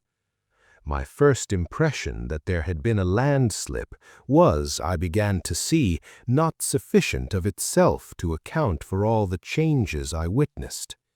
And the water? I turned suddenly, for I had become aware that somewhere to my right there was a noise of running water. I could not see nothing, but now that my attention had been caught, I distinguished easily that it came from somewhere at the east end of the pit. Slowly I made my way in that direction, the sound growing plainer as I advanced, until in a little I stood right above it. Even then I could not perceive the cause until I knelt down and thrust my head over the cliff. Here the noise came up to me plainly, and I saw below me a torrent of clear water issuing from a small fissure in the pit's side and rushing down the rocks into the lake beneath. A little further along the cliff I saw another, and beyond that again 2 smaller ones. These then would help to account for the quantity of water in the pit. And if the fall of rock and earth had blocked the outlet of the stream at the bottom, there was little doubt but that it was contributing a very large share. Yet I puzzled my head to account for the generally shaken appearance of the place, these streamlets, and that huge cleft further up the ravine. It seemed to me that more than the landslip was necessary to account for these. I could imagine an earthquake or a great explosion creating some such condition of affairs as existed, but of these there had been neither. Then I stood up quickly, remembering that crash and the cloud of dust that had followed directly, rushing high into the air. But I shook my head unbelievingly. No, it must have been the noise of the falling rocks and earth I had heard. Of course, the dust would fly naturally. Still, in spite of my reasoning, I had an uneasy feeling that this theory did not satisfy my sense of the probable. And yet, was any other that I could suggest likely to be half so plausible? Pepper had been sitting on the grass while I conducted my examination. Now, as I turned up the north side of the ravine, he rose and followed. Slowly, and keeping a careful watch in all directions, I made the circuit of the pit, but found little else that I had not already seen. From the west end, I could see the 4 waterfalls uninterruptedly. They were some considerable distance up from the surface of the lake, about 50 feet, I calculated. For a little while longer, I loitered about, keeping my eyes and ears open, but still without seeing or hearing anything suspicious. The whole place was wonderfully quiet. Indeed, save for the continuous murmur of the water at the top end, no sound of any description broke the silence. All this while, Pepper had shown no signs of uneasiness. This seemed to me to indicate that for the time being, at least, there was none of the swine creatures in the vicinity. So far as I could see, his attention appeared to have been taken chiefly with scratching and sniffing among the grass at the edge of the pit. At times, he would leave the edge and run along toward the house as though following invisible tracks, but in all cases returning after a few minutes. I had little doubt but that he was really tracing out the footsteps of the swine things, and the very fact that each one seemed to lead him back to the pit appeared to me a proof that the brutes had all returned whence they came. At noon, I went home for dinner. During the afternoon, I made a partial search of the gardens, accompanied by Pepper, but without coming upon anything to indicate the presence of the creatures. Once, as we made our way through the shrubberies, Pepper rushed in among some bushes with a fierce yelp.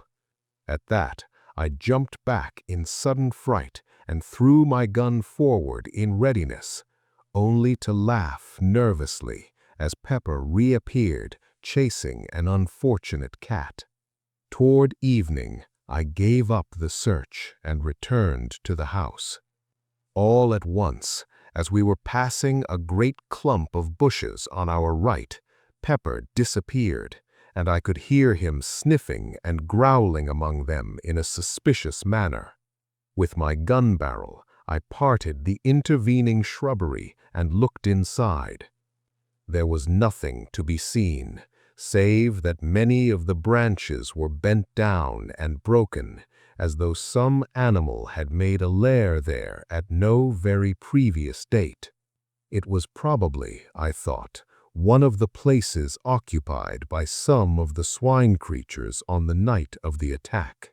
Next day, I resumed my search through the gardens, but without result. By evening, I had been through them all, and now I knew beyond the possibility of doubt that there were no longer any of the things concealed about the place. Indeed, I have often thought since that I was correct in my earlier surmise that they had left soon after the attack. 12. The Subterranean Pit. Another week came and went, during which I spent a great deal of my time about the pit mouth. I had come to the conclusion a few days earlier that the arched hole in the angle of the great rift was the place through which the swine things had made their exit from some unholy place in the bowels of the world. How near the probable truth this went, I was to learn later. It may be easily understood that I was tremendously curious, though in a frightened way, to know to what infernal place that hole led, though so far the idea had not struck me seriously of making an investigation. I was far too much imbued with a sense of horror of the swine creatures to think of venturing willingly where there was any chance of coming into contact with them. Gradually, however, as time passed, this feeling grew insensibly less, so that when, a few days later, the thought occurred to me that it might be possible to clamber down and have a look into the hole, I was not so exceedingly averse to it as might have been imagined. Still, I do not think, even then, that I really intended to try any such foolhardy adventure. For all that I could tell, it might be certain death to enter that doleful-looking opening. And yet, such is the pertinacity of human curiosity that at last my chief desire was but to discover what lay beyond that gloomy entrance. Slowly, as the days slid by, my fear of the swine things became an emotion of the past, more an unpleasant, incredible memory than aught else. Thus, a day came when, throwing thoughts and fancies adrift, I procured a rope from the house, and, having made it fast to a stout tree at the top of the rift, and some little distance back from the pit edge, let the other end down into the cleft until it dangled right across the mouth of the dark hole. Then, cautiously, and with many misgivings as to whether it was not a mad act that I was attempting, I climbed slowly down, using the rope as a support, until I reached the hole. Here, still holding on to the rope, I stood and peered in. All was perfectly dark, and not a sound came to me. Yet, a moment later, it seemed that I could hear something. I held my breath and listened, but all was silent as the grave, and I breathed freely once more. At the exact same instant, I heard the sound again. It was like a noise of labored breathing, deep and sharp drawn. For a short second I stood petrified, not able to move. But now the sounds had ceased again, and I could hear nothing. As I stood there anxiously, my foot dislodged a pebble, which fell inward into the dark with a hollow chink. At once the noise was taken up and repeated a score of times, each succeeding echo being fainter and seeming to travel away from me as though into remote distance. Then, as the silence fell again, I heard that stealthy breathing. For each respiration I made, I could hear an answering breath. The sounds appeared to be coming nearer, and then I heard several others, but fainter and more distant. Why I did not grip the rope and spring up out of danger, I cannot say. It was as though I had been paralyzed. I broke out into a profuse sweat and tried to moisten my lips with my tongue. My throat had gone suddenly dry, and I coughed huskily. It came back to me in a dozen horrible throaty tones, mockingly. I peered helplessly into the gloom, but still nothing showed. I had a strange, choky sensation, and again I coughed dryly. Again the echo took it up, rising and falling grotesquely and dying slowly into a muffled silence. Then, suddenly, a thought came to me, and I held my breath. The other breathing stopped. I breathed again, and once more it recommenced. But now I no longer feared. I knew that the strange sounds were not made by any lurking swine creature, but were simply the echo of my own respirations. Yet I had received such a fright that I was glad to scramble up the rift and haul up the rope. I was far too shaken and nervous to think of entering that dark hole then, and so returned to the house. I felt more myself next morning, but even then I could not summon up sufficient courage to explore the place. All this time the water in the pit had been creeping slowly up, and now stood but a little below the opening. At the rate at which it was rising, it would be level with the floor in less than another week, and I realized that unless I carried out my investigation soon, I should probably never do so at all, as the water would rise and rise until the opening itself was submerged. It may have been that this thought stirred me to act, but whatever it was, a couple of days later saw me standing at the top of the cleft, fully equipped for the task. This time I was resolved to conquer my shirking and go right through with the matter. With this intention, I had brought, in addition to the rope, a bundle of candles, meaning to use them as a torch, also my double-barreled shotgun. In my belt I had a heavy horse pistol loaded with buckshot. As before, I fastened the rope to the tree. Then, having tied my gun across my shoulders with a piece of stout cord, I lowered myself over the edge of the pit. At this movement, Pepper, who had been eyeing my actions watchfully, rose to his feet and ran to me with a half-bark, half-wail, it seemed to me, of warning. But I was resolved on my enterprise and bade him lie down. I would much have liked to take him with me, but this was next to impossible in the existing circumstances. As my face dropped level with the pit edge, he licked me right across the mouth, and then, seizing my sleeve between his teeth, began to pull back strongly. It was very evident that he did not want me to go. Yet, having made up my mind, I had no intention of giving up the attempt, and with a sharp word to Pepper to release me, I continued my descent, leaving the poor old fellow at the top, barking and crying like a forsaken pup. Carefully, I lowered myself from projection to projection. I knew that a slip might mean a wetting. Reaching the entrance, I let go the rope and untied the gun from my shoulders. Then, with a last look at the sky, which I noticed was clouding over rapidly, I went forward a couple of paces so as to be shielded from the wind and lit one of the candles.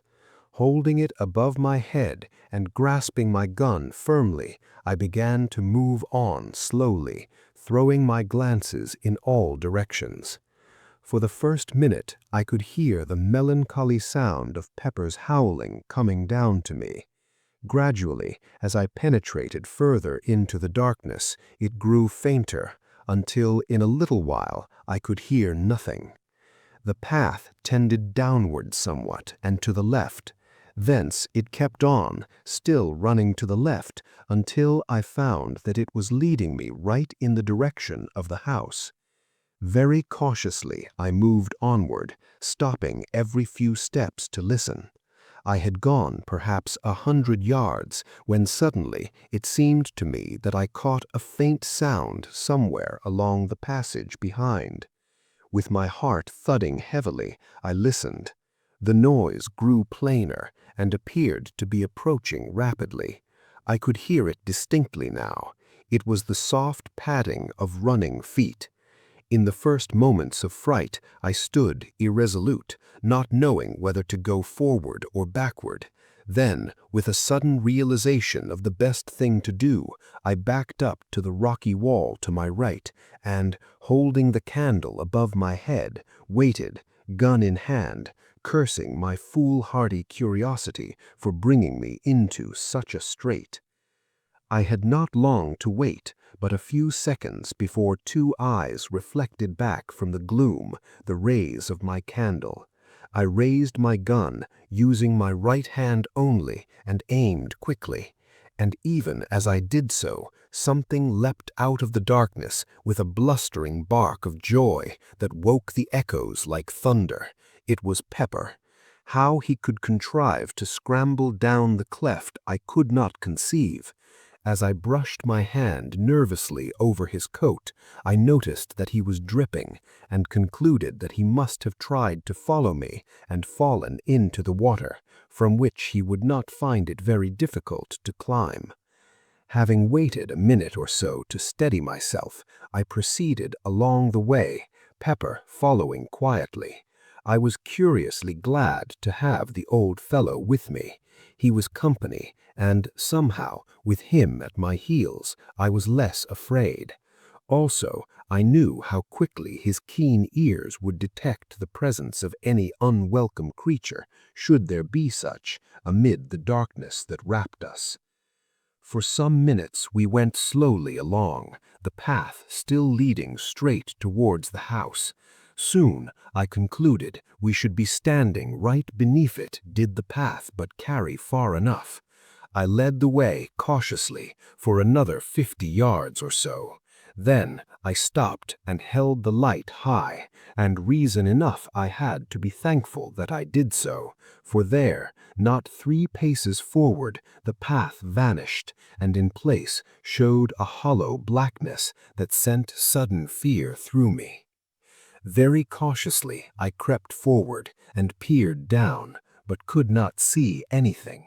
Then I crossed to the left of the passage to see whether there might be any continuation of the path. Here, right against the wall, I found that a narrow track, some 3 feet wide, led onward. Carefully I stepped onto it, but had not gone far before I regretted venturing thereon. For, after a few paces, the already narrow way resolved itself into a mere ledge, with, on the one side, the solid, unyielding rock, towering up in a great wall to the unseen roof, and on the other, that yawning chasm. I could not help reflecting how helpless I was should I be attacked there, with no room to turn, and where even the recoil of my weapon might be sufficient to drive me headlong into the depths. To my great relief, a little further on, the track suddenly broadened out again to its original breadth. Gradually, as I went onward, I noticed that the path trended steadily to the right, and so, after some minutes, I discovered that I was not going forward, but simply circling the huge abyss. I had evidently come to the end of the great passage. 5 minutes later, I stood on the spot from which I had started, having been completely round what I guessed now to be a vast pit, the mouth of which must be at least 100 yards across. For some little time I stood there, lost in perplexing thought. "What does it all mean?" was the cry that had begun to reiterate through my brain.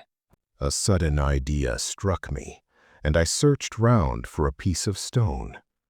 Presently, I found a bit of rock, about the size of a small loaf.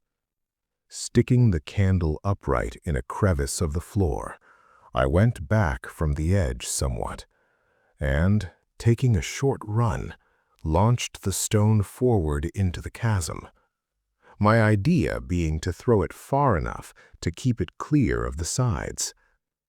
Then I stooped forward and listened, but though I kept perfectly quiet for at least a full minute, no sound came back to me from out of the dark. I knew then that the depth of the hole must be immense, for the stone, had it struck anything, was large enough to have set the echoes of that weird place whispering for an indefinite period. Even as it was, the cavern had given back the sounds of my footfalls multitudinously. The place was awesome, and I would willingly have retraced my steps and left the mysteries of its solitudes unsolved, only to do so meant admitting defeat. Then a thought came to try to get a view of the abyss. It occurred to me that if I placed my candles round the edge of the hole, I should be able to get at least some dim sight of the place. I found on counting that I had brought 15 candles in the bundle, my first intention having been, as I have already said, to make a torch of the lot. These I proceeded to place round the pit mouth with an interval of about 20 yards between each. Having completed the circle, I stood in the passage and endeavored to get an idea of how the place looked. But I discovered immediately that they were totally insufficient for my purpose. They did little more than make the gloom visible. One thing they did, however, and that was, they confirmed my opinion of the size of the opening, and although they showed me nothing that I wanted to see, yet the contrast they afforded to the heavy darkness pleased me curiously. It was as though 15 tiny stars shone through the subterranean night. Then, even as I stood, Pepper gave a sudden howl that was taken up by the echoes and repeated with ghastly variations, dying away slowly. With a quick movement, I held aloft the one candle that I had kept and glanced down at the dog. At the same moment, I seemed to hear a noise like a diabolical chuckle rise up from the hitherto silent depths of the pit. I started. Then I recollected that it was probably the echo of Pepper's howl. Pepper had moved away from me up the passage a few steps. He was nosing along the rocky floor, and I thought I heard him lapping. I went toward him, holding the candle low. As I moved, I heard my boot go sop, sop, and the light was reflected from something that glistened and crept past my feet swiftly toward the pit. I bent lower and looked, then gave vent to an expression of surprise. From somewhere higher up the path, a stream of water was running quickly in the direction of the great opening and growing in size every second. Again, Pepper gave vent to that deep-drawn howl and, running at me, seized my coat and attempted to drag me up the path toward the entrance. With a nervous gesture, I shook him off and crossed quickly over to the left-hand wall. If anything were coming, I was going to have the wall at my back. Then, as I stared anxiously up the pathway, my candle caught a gleam far up the passage. At the same moment, I became conscious of a murmurous roar that grew louder and filled the whole cavern with deafening sound. From the pit came a deep, hollow echo, like the sob of a giant. Then I had sprung to one side onto the narrow ledge that ran round the abyss, and turning, saw a great wall of foam sweep past me and leap tumultuously into the waiting chasm. A cloud of spray burst over me, extinguishing my candle and wetting me to the skin. I still held my gun. The 3 nearest candles went out, but the further ones gave only a short flicker. After the first rush, the flow of water eased down to a steady stream, maybe a foot in depth, though I could not see this until I had procured one of the lighted candles and with it started to reconnoiter. Pepper had fortunately followed me as I leapt for the ledge, and now, very much subdued, kept close behind. A short examination showed me that the water reached right across the passage and was running at a tremendous rate. Already, even as I stood there, it had deepened.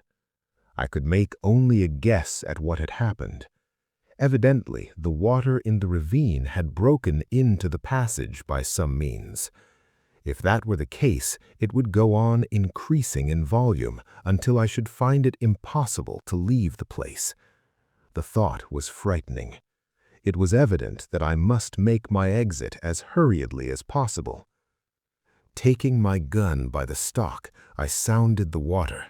It was a little under knee-deep. The noise it made plunging down into the pit was deafening. Then, with a call to Pepper, I stepped out into the flood, using the gun as a staff. Instantly, the water boiled up over my knees and nearly to the tops of my thighs with the speed at which it was racing. For one short moment, I nearly lost my footing, but the thought of what lay behind stimulated me to a fierce endeavor, and step by step, I made headway. Of Pepper, I knew nothing at first. I had all I could do to keep on my legs, and was overjoyed when he appeared beside me. He was wading manfully along. He is a big dog with longish, thin legs, and I suppose the water had less grasp on them than upon mine. Anyway, he managed a great deal better than I did, going ahead of me like a guide and wittingly, or otherwise, helping somewhat to break the force of the water. On we went, step by step, struggling and gasping, until somewhere about 100 yards had been safely traversed. Then, whether it was because I was taking less care, or that there was a slippery place on the rocky floor, I cannot say. But suddenly I slipped and fell on my face. Instantly the water leaped over me in a cataract, hurling me down toward that bottomless hole at a frightful speed. Frantically I struggled, but it was impossible to get a footing. I was helpless, gasping and drowning. All at once something gripped my coat and brought me to a standstill. It was Pepper. Missing me, he must have raced back through the dark turmoil to find me, and then caught and held me until I was able to get to my feet. I have a dim recollection of having seen momentarily the gleams of several lights, but of this I have never been quite sure. If my impressions are correct, I must have been washed down to the very brink of that awful chasm before Pepper managed to bring me to a standstill. And the lights, of course, could only have been the distant flames of the candles I had left burning. But, as I have said, I am not by any means sure. My eyes were full of water, and I had been badly shaken. And there I was, without my helpful gun, without light, and sadly confused with the water deepening, depending solely on my old friend Pepper to help me out of that hellish place. I was facing the torrent. Naturally, it was the only way in which I could have sustained my position a moment, for even old Pepper could not have held me long against that terrific strain without assistance, however blind, from me. Perhaps a minute passed, during which it was touch and go with me. Then, gradually, I recommenced my tortuous way up the passage. And so began the grimmest fight with death from which I hope to emerge victorious. Slowly, furiously, almost hopelessly I strove, and that faithful Pepper led me, dragged me upward and onward, until at last, ahead, I saw a gleam of blessed light. It was the entrance.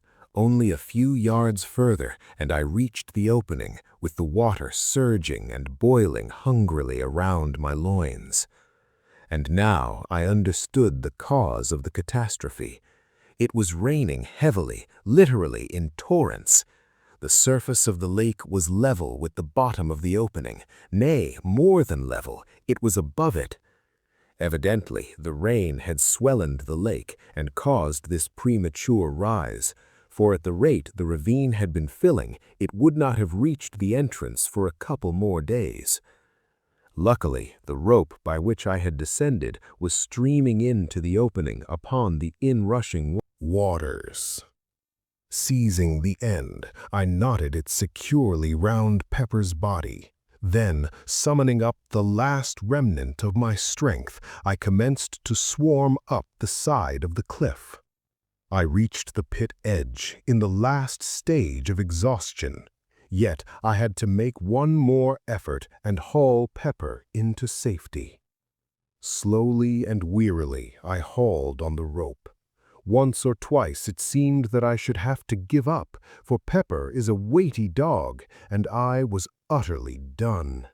Yet to let go would have meant certain death to the old fellow, and the thought spurred me to greater exertions. I have but a very hazy remembrance of the end.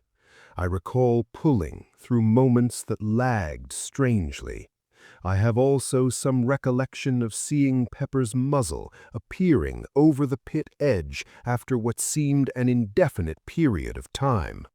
Then all grew suddenly dark. I suppose I must have swooned, for the next thing I remember, I opened my eyes and all was dusk. I was lying on my back, with one leg doubled under the other, and Pepper was licking my ears. I felt horribly stiff, and my leg was numb from the knee downward. For a few minutes I lay thus, in a dazed condition. Then, slowly, I struggled to a sitting position and looked about me. It had stopped raining, but the trees still dripped dismally. From the pit came a continuous murmur of running water. I felt cold and shivery. My clothes were sodden, and I ached all over. Very slowly the life came back into my numbed leg, and after a little I essayed to stand up. This I managed at the second attempt, but I was very tottery and peculiarly weak.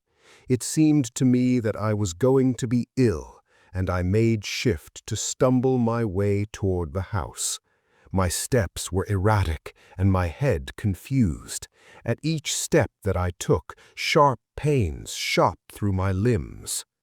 I had gone perhaps some 30 paces when a cry from Pepper drew my attention, and I turned stiffly toward him. The old dog was trying to follow me, but could come no further, owing to the rope with which I had hauled him up being still tied round his body, the other end not having been unfastened from the tree. For a moment I fumbled with the knots weakly, but they were wet and hard, and I could do nothing. Then I remembered my knife, and in a minute the rope was cut. How I reached the house I scarcely know, and of the days that followed I remember still less. Of one thing I am certain, that had it not been for my sister's untiring love and nursing, I had not been writing at this moment. When I recovered my senses, it was to find that I had been in bed for nearly 2 weeks. Yet another week passed before I was strong enough to totter out into the gardens. Even then I was not able to walk so far as the pit. I would have liked to ask my sister how high the water had risen, but felt it was wiser not to mention the subject to her. Indeed, since then I have made a rule never to speak to her about the strange things that happen in this great old house. It was not until a couple of days later that I managed to get across to the pit. There I found that in my few weeks' absence there had been wrought a wondrous change. Instead of the 3 parts filled ravine, I looked out upon a bright lake whose placid surface reflected the light coldly. The water had risen to within 6 feet of the pit edge. Only in one part was the lake disturbed, and that was above the place where, far down under the silent waters, yawned the entrance to the vast underground pit. Here there was a continuous bubbling, and occasionally a curious sort of sobbing gurgle would find its way up from the depths. Beyond these there was nothing to tell of the things that were hidden beneath. As I stood there, it came to me how wonderfully things had worked out. The entrance to the place whence the swine creatures had come was sealed up by a power that made me feel there was nothing more to fear from them. And yet, with the feeling, there was a sensation that now I should never learn anything further of the place from which those dreadful things had come. It was completely shut off and concealed from human curiosity forever.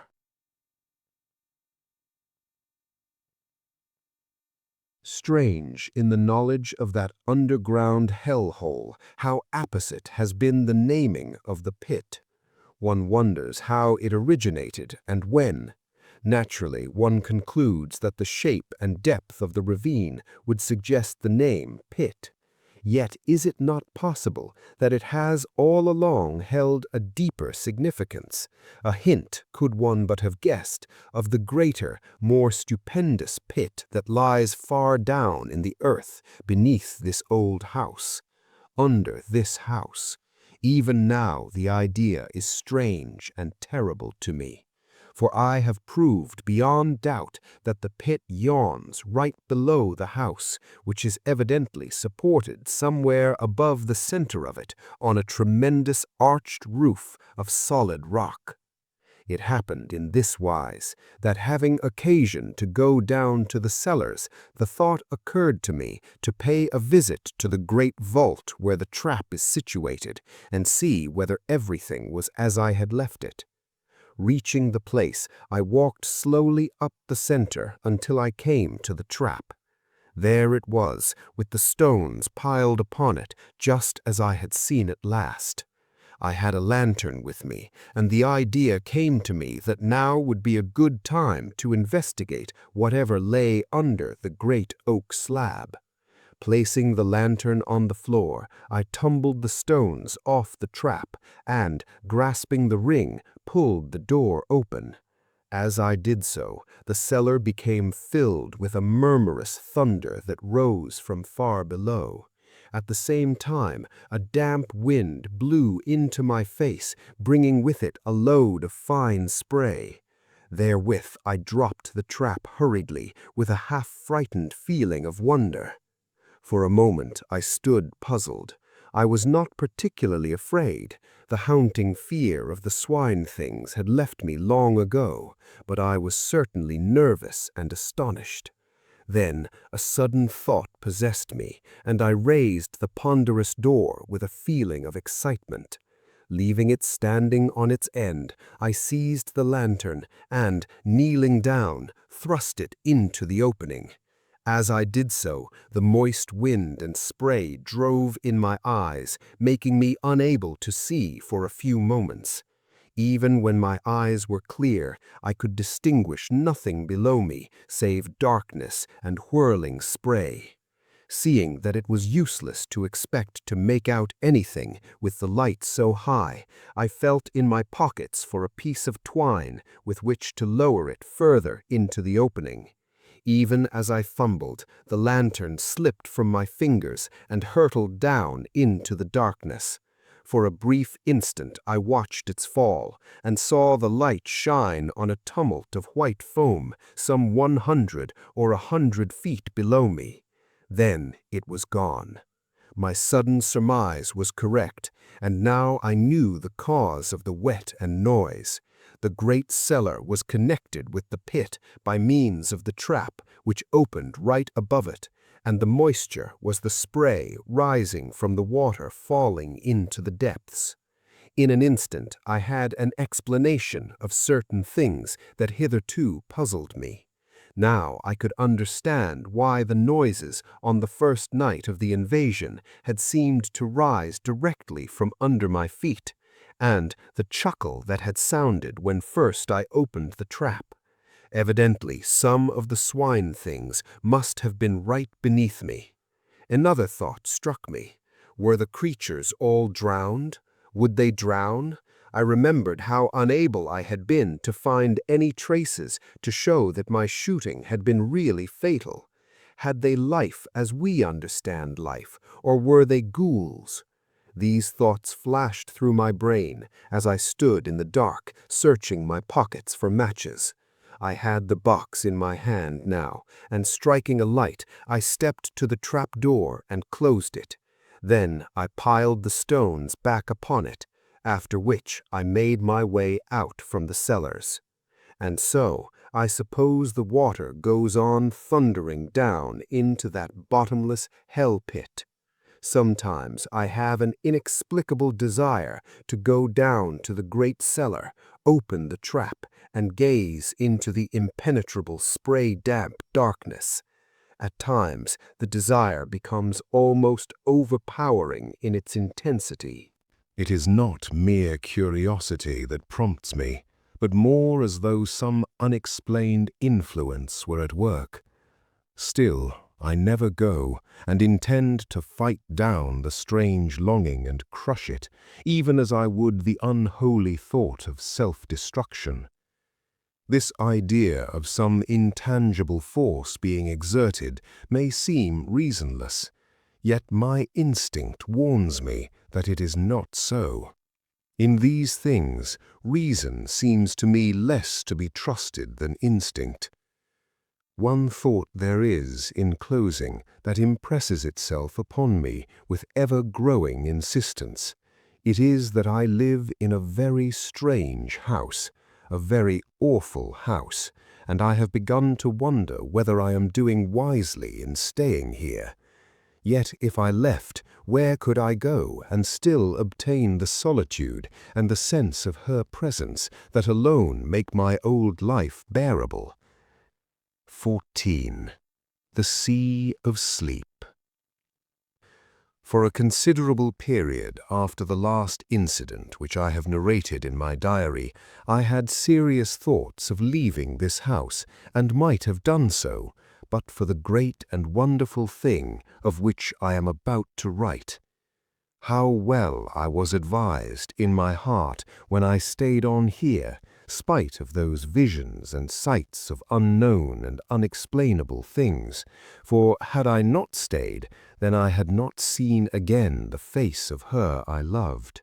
Yes, though few know it, None now save my sister Mary I have loved and, ah me, lost.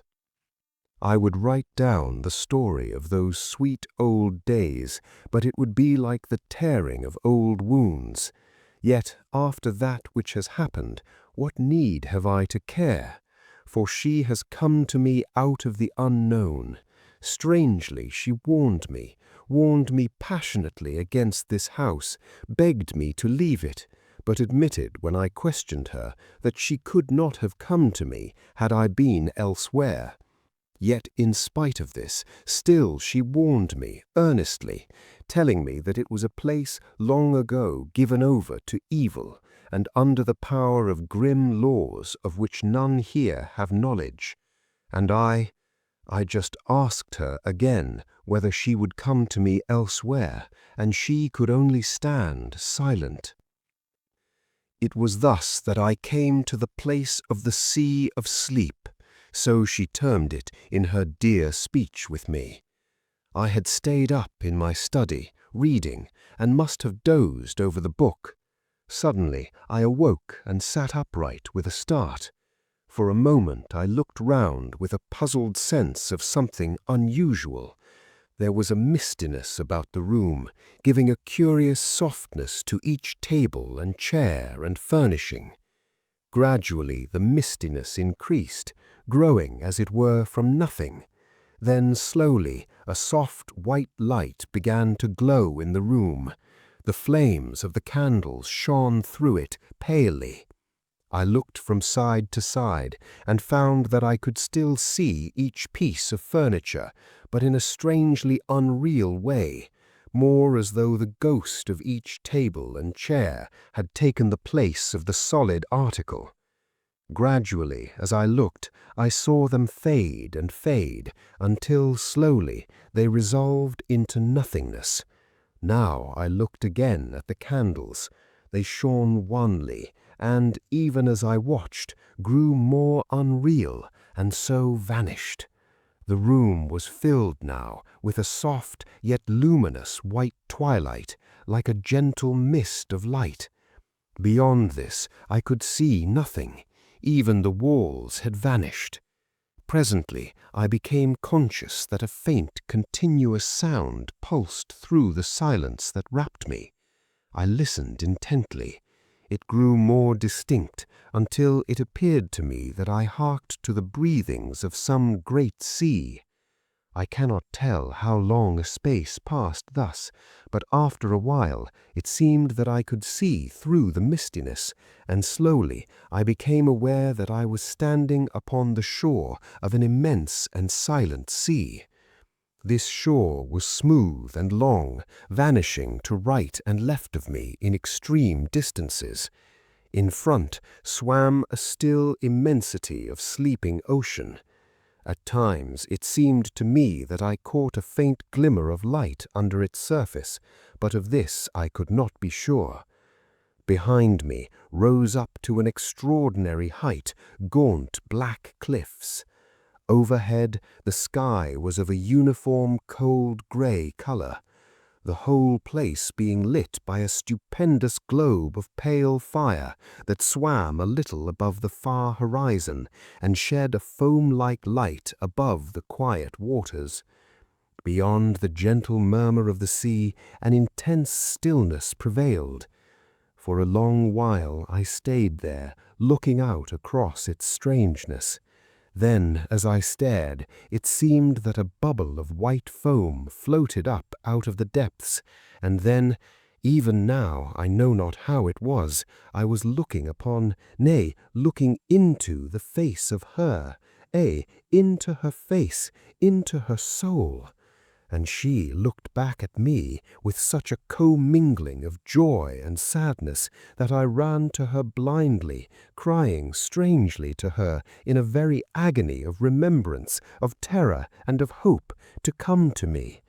Yet, spite of my crying, she stayed out there on the sea, and only shook her head sorrowfully, but in her eyes was the old earth light of tenderness that I had come to know before all things, ere we were parted. At her perverseness, I grew desperate and essayed to wade out to her. Yet, though I would, I could not. Something, some invisible barrier held me back, and I was fain to stay where I was and cry out to her in the fullness of my soul, "Oh, my darling, my darling!" but could say no more for very intensity. And at that, she came over swiftly and touched me, and it was as though heaven had opened. Yet when I reached out my hands to her, she put me from her with tenderly stern hands, and I was abashed. The fragments, the legible portions of the mutilated leaves, through tears, noise of eternity in my ears, we parted. She whom I love. Oh, my God, I was a great time dazed, and then I was alone in the blackness of the night. I knew that I journeyed back once more to the known universe. Presently, I emerged from that enormous darkness.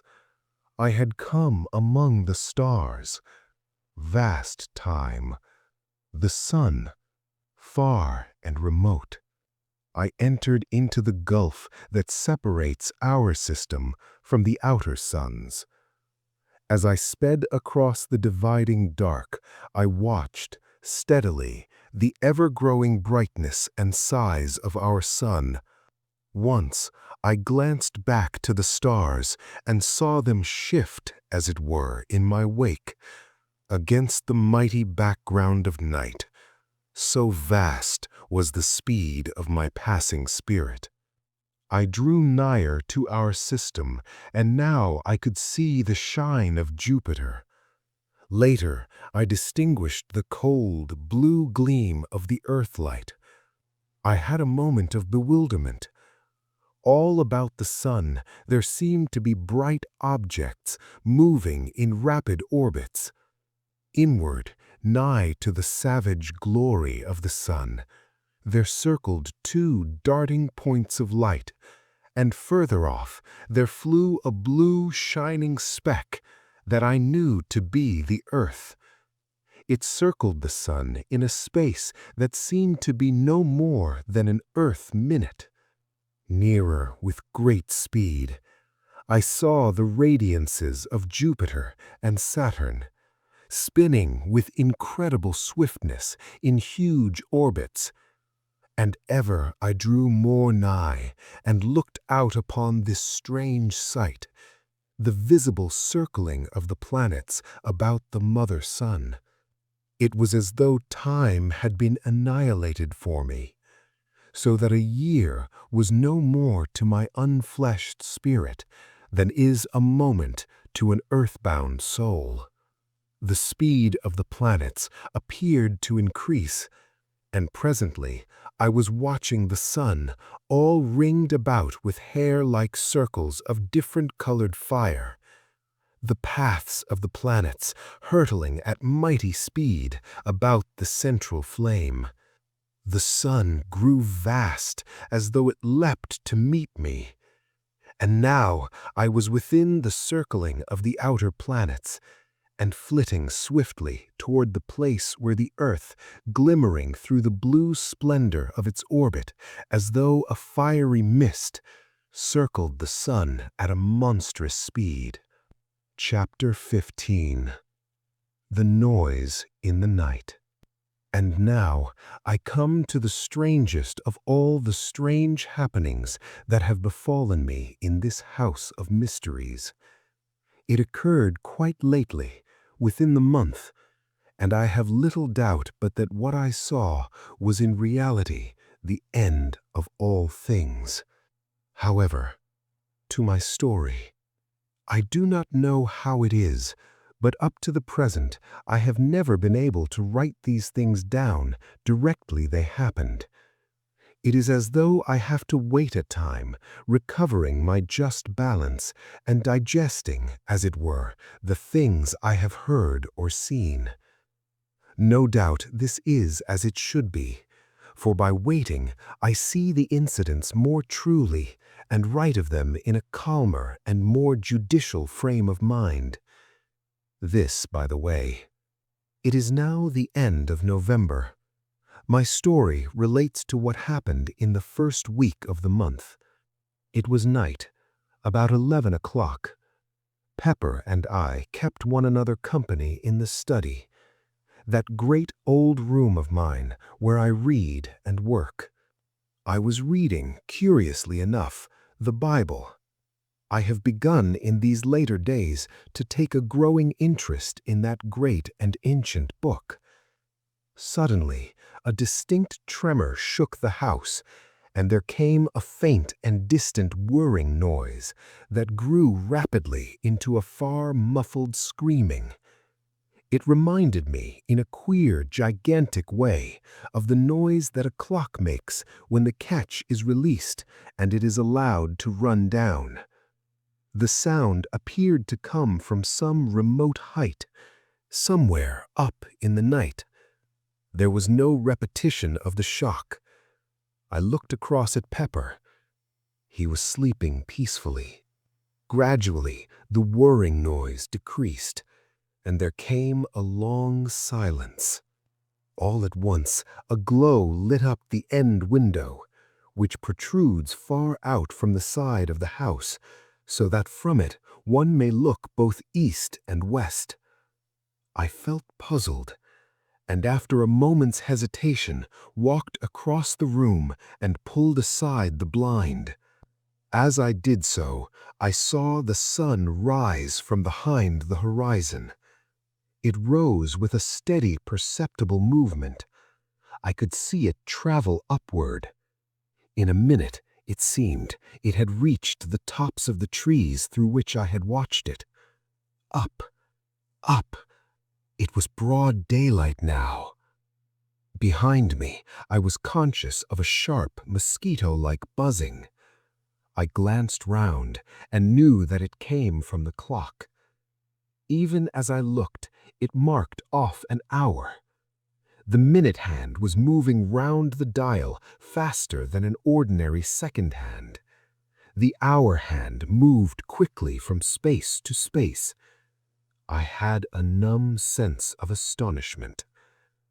A moment later, so it seemed, the two candles went out almost together. I turned swiftly back to the window, for I had seen the shadow of the window frames traveling along the floor towards me, as though a great lamp had been carried up past the window. Now I saw that the sun had risen high into the heavens, and was still visibly moving. It passed above the house with an extraordinary sailing kind of motion. As the window came into shadow, I saw another extraordinary thing. The fine weather clouds were not passing easily across the sky. They were scampering as though 100-mile-an-hour wind blew. As they passed, they changed their shapes 1,000 times a minute, as though writhing with a strange life, and so were gone. And presently others came and whisked away likewise. To the west, I saw the sun drop with an incredible smooth, swift motion. Eastward, the shadows of every seen thing crept toward the coming grayness, and the movement of the shadows was visible to me, a stealthy, writhing creep of the shadows of the wind-stirred trees. It was a strange sight. Quickly, the room began to darken. The sun slid down to the horizon and seemed, as it were, to disappear from my sight almost with a jerk. Through the grayness of the swift evening, I saw the silver crescent of the moon falling out of the southern sky toward the west. The evening seemed to merge into an almost instant night. Above me, the many constellations passed in a strange, noiseless circling westward. The moon fell through that last 1,000 fathoms of the night gulf, and there was only the starlight. About this time, the buzzing in the corner ceased. telling me that the clock had run down. A few minutes passed, and I saw the eastward sky lighten. A gray, sullen morning spread through all the darkness and hid the march of the stars. Above me, there moved with a heavy, everlasting rolling, a vast, seamless sky of gray clouds. A cloud sky that would have seemed motionless through the length of an ordinary Earth day. The sun was hidden from me, but from moment to moment the world would brighten and darken beneath waves of subtle light and shadow. The light shifted ever westward, and the night fell upon the earth.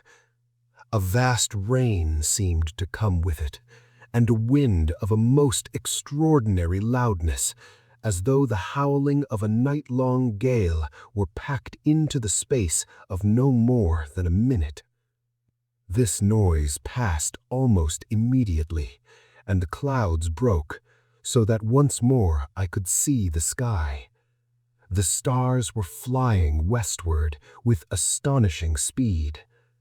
It came to me now for the first time that though the noise of the wind had passed, yet a constant blurred sound was in my ears. Now that I noticed it, I was aware that it had been with me all the time. It was the world noise. And then, even as I grasped at so much comprehension, there came the eastward light. No more than a few heartbeats, and the sun rose swiftly. Through the trees I saw it, and then it was above the trees. Up, up it soared, and all the world was light. It passed with a swift, steady swing to its highest altitude, and fell thence westward. I saw the day roll visibly over my head. A few light clouds flittered northward and vanished. The sun went down with one swift, clear plunge, and there was about me, for a few seconds, the darker growing gray of the gloaming. Southward and westward, the moon was sinking rapidly. The night had come already. A minute, it seemed, and the moon fell those remaining fathoms of dark sky. Another minute or so, and the eastward sky glowed with the coming dawn. The sun leapt upon me with a frightening abruptness, and soared ever more swiftly toward the zenith. Then suddenly a fresh thing came to my sight. A black thundercloud rushed up out of the south and seemed to leap all the arc of the sky in a single instant. As it came, I saw that its advancing edge flapped like a monstrous black cloth in the heaven, twirling and undulating rapidly with a horrid suggestiveness. In an instant, all the air was full of rain, and 100 lightning flashes seemed to flood downward, as it were, in one great shower. In the same second of time, the world noise was drowned in the roar of the wind, and then my ears ached under the stunning impact of the thunder. And in the midst of this storm, the night came. And then, within the space of another minute, the storm had passed, and there was only the constant blur of the world noise on my hearing. Overhead, the stars were sliding quickly westward, and something, mayhap the particular speed to which they had attained, brought home to me for the first time a keen realization of the knowledge that it was the world that revolved. I seemed to see suddenly the world, a vast dark mass, revolving visibly against the stars. The dawn and the sun seemed to come together, so greatly had the speed of the world revolution increased. The sun drove up in one long, steady curve, passed its highest point, and swept down into the western sky and disappeared. I was scarcely conscious of evening, so brief was it. Then I was watching the flying constellations and the westward hastening moon. In but a space of seconds, so it seemed, it was sliding swiftly downward through the night blue, and then was gone. And almost directly came the morning. And now there seemed to come a strange acceleration. The sun made one clean, clear sweep through the sky and disappeared behind the western horizon, and the night came and went with a like haste. As the succeeding day opened and closed upon the world, I was aware of a sweat of snow suddenly upon the earth. The night came, and almost immediately the day. In the brief leap of the sun, I saw that the snow had vanished, and then once more it was night. Thus matters were, and even after the many incredible things that I have seen, I experienced all the time a most profound awe. To see the sun rise and set within a space of time to be measured by seconds, to watch, after a little, the moon leap, a pale and ever-growing orb, up into the night sky and glide with a strange swiftness through the vast arc of blue, and presently to see the sun follow, springing out of the eastern sky as though in chase, and then again the night, with the swift and ghostly passing of starry constellations, was all too much to view believingly. Yet so it was, the day slipping from dawn to dusk, and the night sliding swiftly into day, ever rapidly and more rapidly. The last 3 passages of the sun had shown me a snow-covered earth, which, at night, had seemed for a few seconds incredibly weird under the fast-shifting light of the soaring and falling moon. Now, however, for a little space, the sky was hidden by a sea of swaying, leaden-white clouds, which lightened and blackened alternately with the passage of day and night.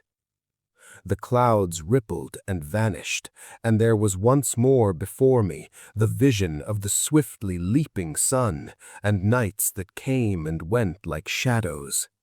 Faster and faster spun the world, and now each day and night was completed within the space of but a few seconds, and still the speed increased. It was a little later that I noticed that the sun had begun to have the suspicion of a trail of fire behind it. This was due evidently to the speed at which it apparently traversed the heavens. And as the days sped, each one quicker than the last, the sun began to assume the appearance of a vast, flaming comet flaring across the sky at short periodic intervals. At night, the moon presented with much greater truth a comet-like aspect, a pale and singularly clear, fast-traveling shape of fire, trailing streaks of cold flame. The stars showed now merely as hairs of fire against the dark. Once I turned from the window and glanced at Pepper. In the flash of a day, I saw that he slept quietly, and I moved once more to my watching. The sun was now bursting up from the eastern horizon like a stupendous rocket, seeming to occupy no more than a second or 2 in hurling from east to west. I could no longer perceive the passage of clouds across the sky, which seemed to have darkened somewhat. The brief nights seemed to have lost the proper darkness of night, so that the hair-like fire of the flying stars showed but dimly. As the speed increased, the sun began to sway very slowly in the sky from south to north, and then slowly again from north to south. So, in a strange confusion of mind, the hours passed. All this while had Pepper slept. Presently, feeling lonely and distraught, I called to him softly, but he took no notice. Again I called, raising my voice slightly. Still he moved not. I walked over to where he lay and touched him with my foot to rouse him.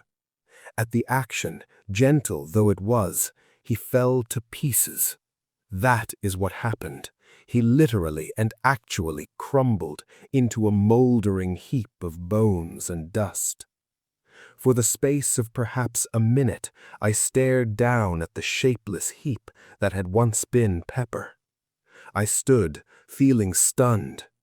What can have happened, I asked myself, not at once grasping the grim significance of that little hill of ash and dry bones. Then, as I stirred the heap with my foot, it occurred to me that this could only happen in a great space of time. Years and years. Outside, the weaving, fluttering light held the world.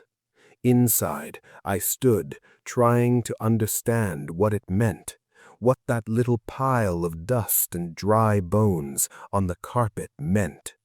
But I could not think coherently. I glanced away, round the room, and now, for the first time, noticed how dusty and old the place looked. Dust and dirt everywhere, piled in little heaps in the corners and spread about upon the furniture.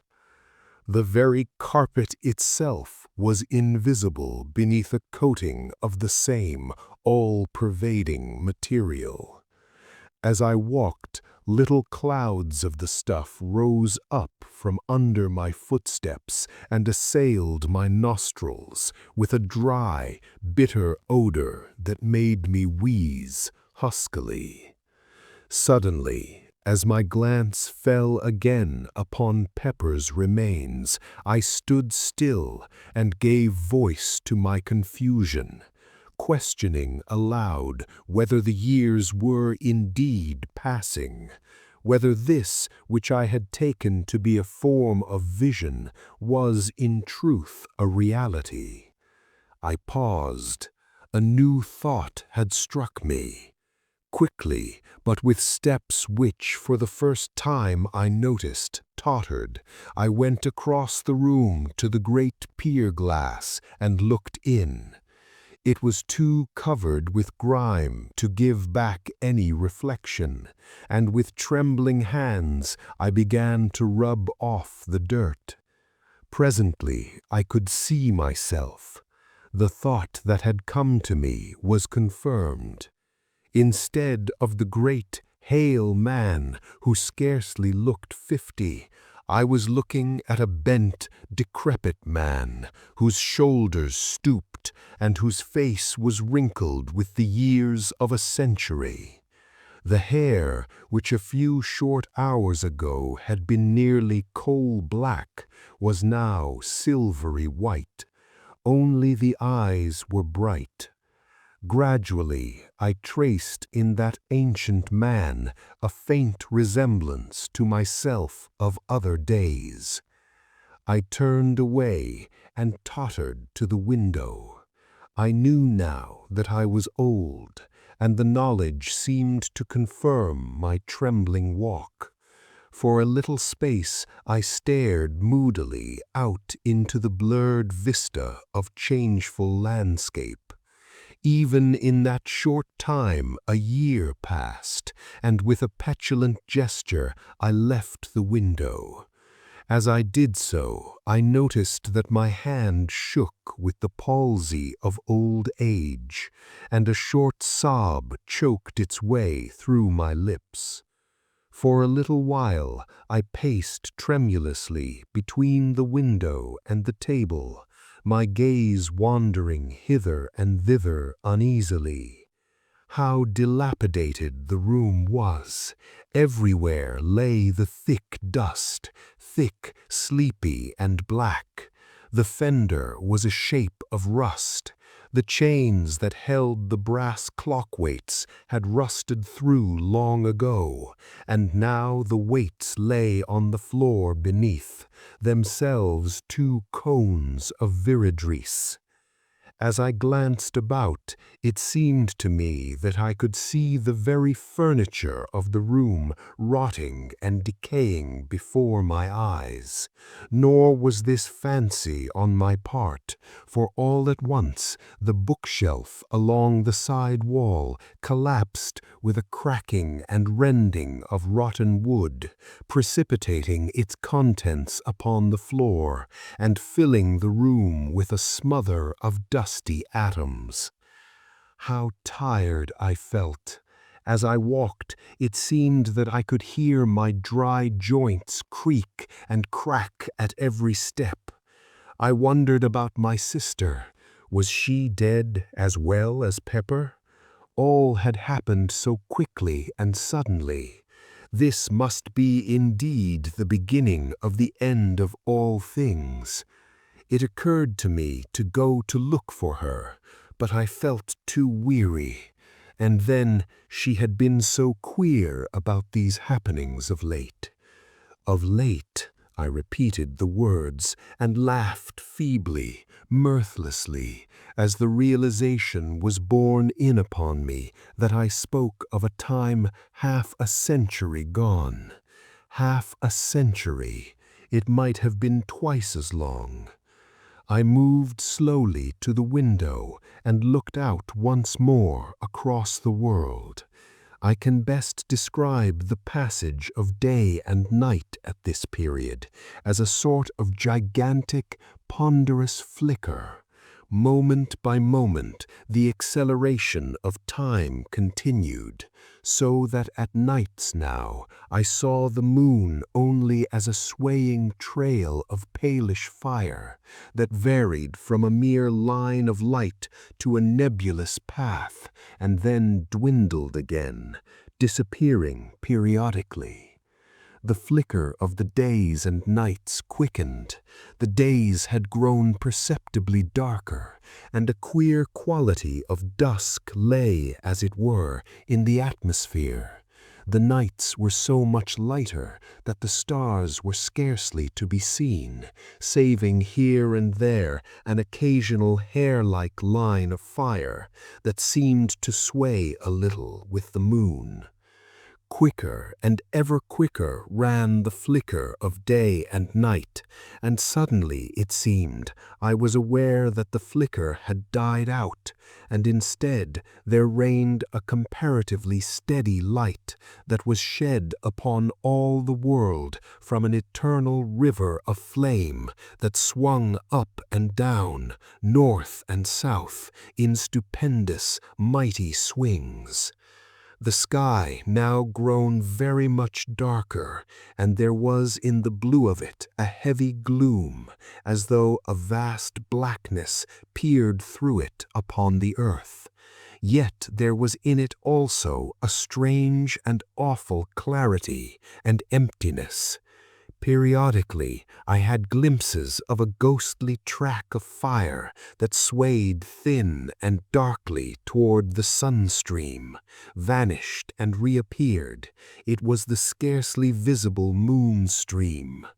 Looking out at the landscape, I was conscious again of a blurring sort of flitter that came either from the light of the ponderous swinging sun-stream or was the result of the incredibly rapid changes of the earth's surface.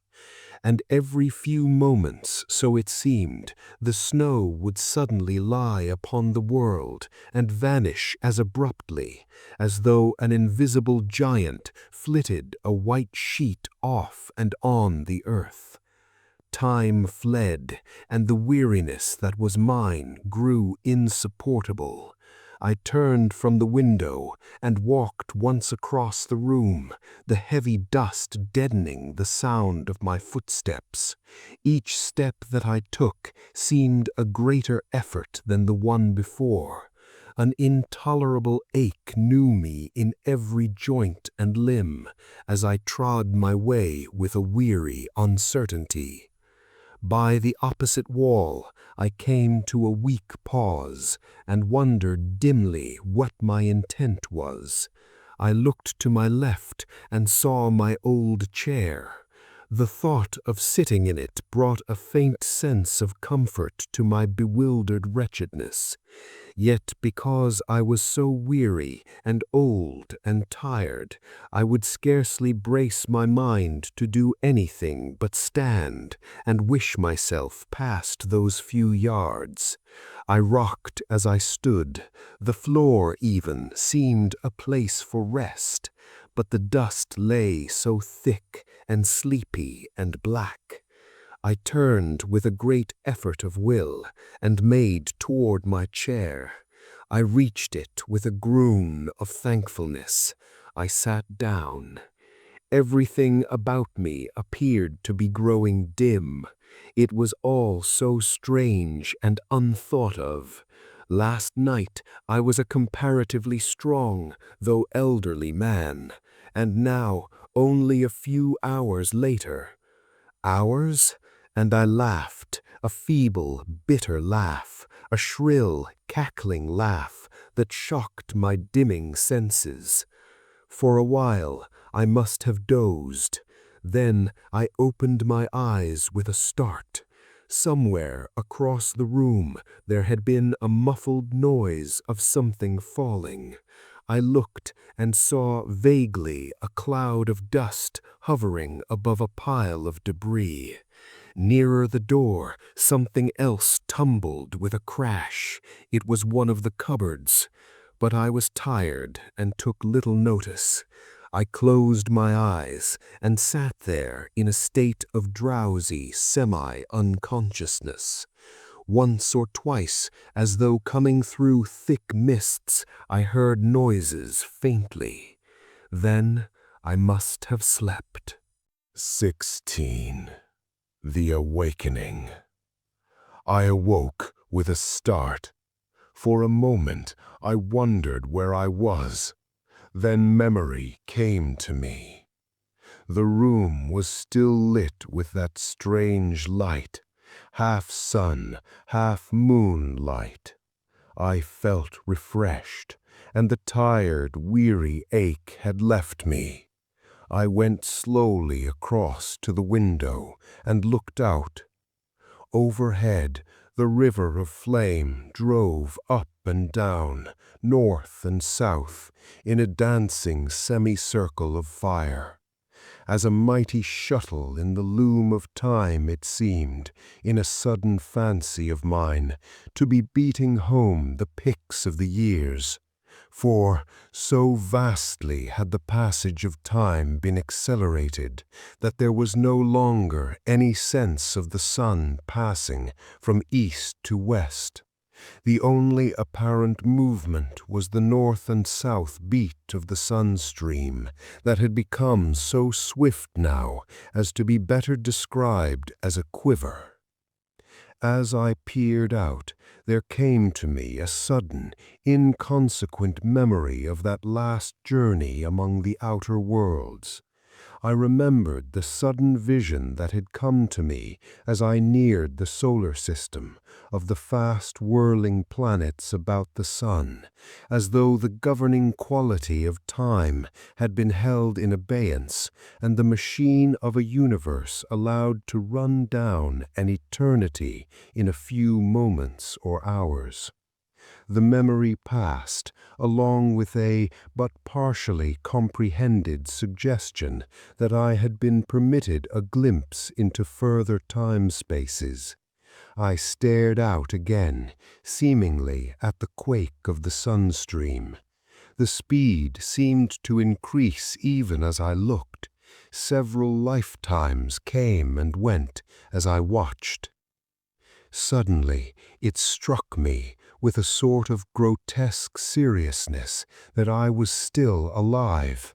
I thought of Pepper and wondered how it was that I had not followed his fate. He had reached the time of his dying and had passed, probably through sheer length of years. And here was I, alive, hundreds of thousands of centuries after my rightful period of years.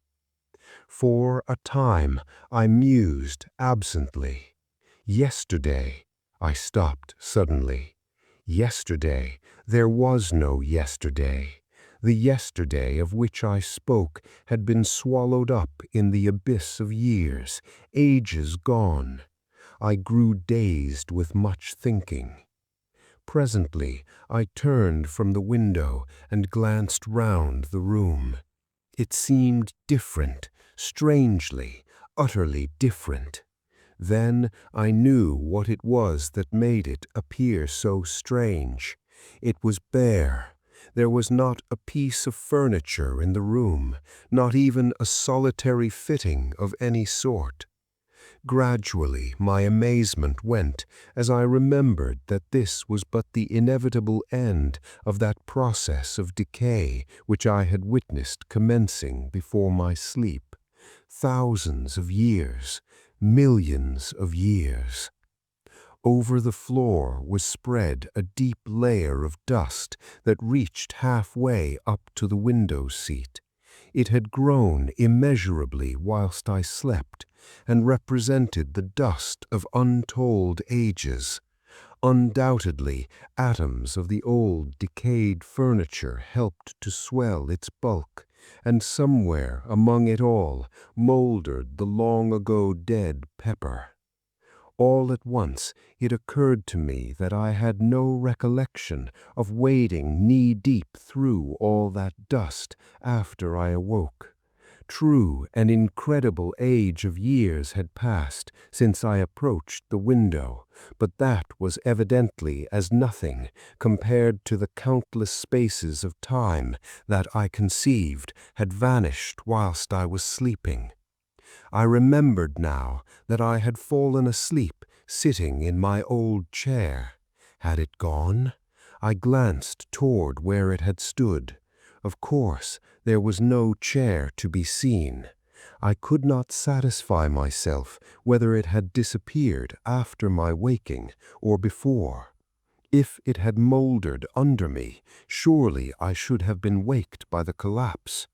Then I remembered that the thick dust that covered the floor would have been sufficient to soften my fall, so that it was quite possible I had slept on that dust for 1,000,000 years or more. As these thoughts wandered through my brain, I glanced again, casually, to where the chair had stood. Then, for the first time, I noticed that there were no marks in the dust of my footprints between it and the window. But then ages of years had passed since I had awaked, tens of thousands of years. My look rested thoughtfully again upon the place where once had stood my chair. Suddenly, I passed from abstraction to intentness, for there, in its standing place, I made out a long undulation, rounded off with the heavy dust. But it was not so much hidden but that I could tell what had caused it. I knew and shivered at the knowledge that it was a human body, ages dead, lying there beneath the place where I had slept. It was lying on its right side, its back turned towards me. I could make out and trace each curve and outline, softened and molded, as it were, in the black dust. In a vague sort of way, I tried to account for its presence there. Slowly, I began to grow bewildered as the thought came to me that it lay just about where I must have fallen when the chair collapsed.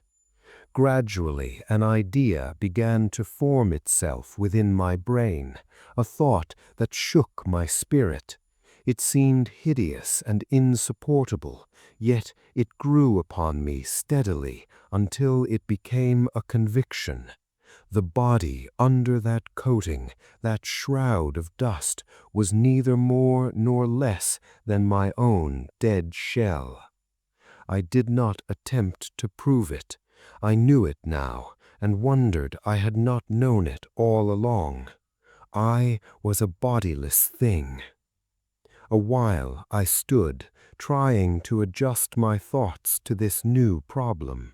In time, how many thousands of years I do not know, I attained to some degree of quietude, sufficient to enable me to pay attention to what was transpiring around me. Now I saw that the elongated mound had sunk, collapsed, level with the rest of the spreading dust, and fresh atoms, impalpable, had settled above that mixture of grave powder that the aeons had ground. A long while I stood, turned from the window. Gradually I grew more collected, while the world slipped across the centuries into the future. Presently I began a survey of the room. Now I saw that time was beginning its destructive work even on this strange old building. That it had stood through all the years was, it seemed to me, proof that it was something different from any other house. I don't think somehow that I had thought of it decaying, though why I could not have said. It was not until I had meditated on the matter for some considerable time that I fully realized that the extraordinary space of time through which it had stood was sufficient to utterly pulverize the very stones of which it was built, had they been taken from any earthly quarry. Yes, it was undoubtedly moldering now. All the plaster had gone from the walls, even as the woodwork of the room had gone many ages before. While I stood in contemplation, a piece of glass from one of the small diamond-shaped panes dropped with a dull tap amid the dust on the sill behind me and crumbled into a little heap of powder. As I turned from contemplating it, I saw light between a couple of the stones that formed the outer wall. Evidently, the mortar was falling away.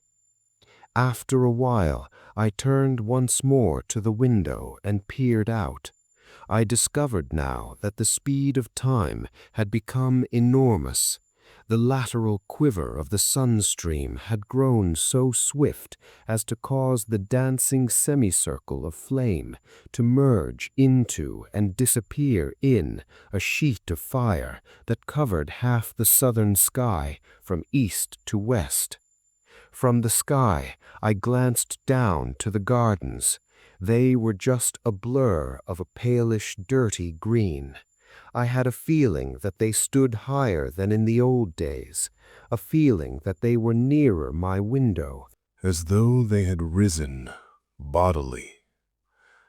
Yet they were still a long way below me, for the rock over the mouth of the pit on which this house stands arches up to a great height.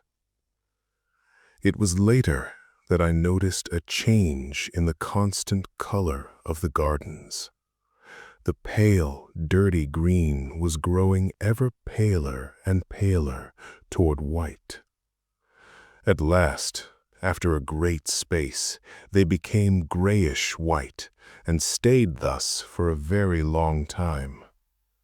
Finally, however, the grayness began to fade, even as had the green, into a dead white. And this remained constant and unchanged. And by this I knew that at last snow lay upon all the northern world.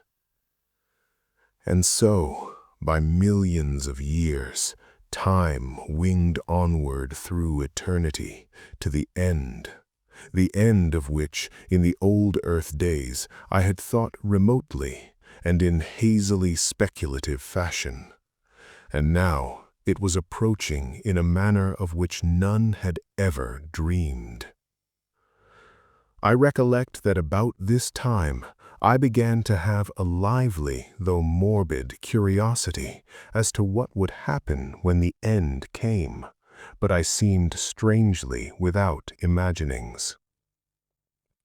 All this while, the steady process of decay was continuing.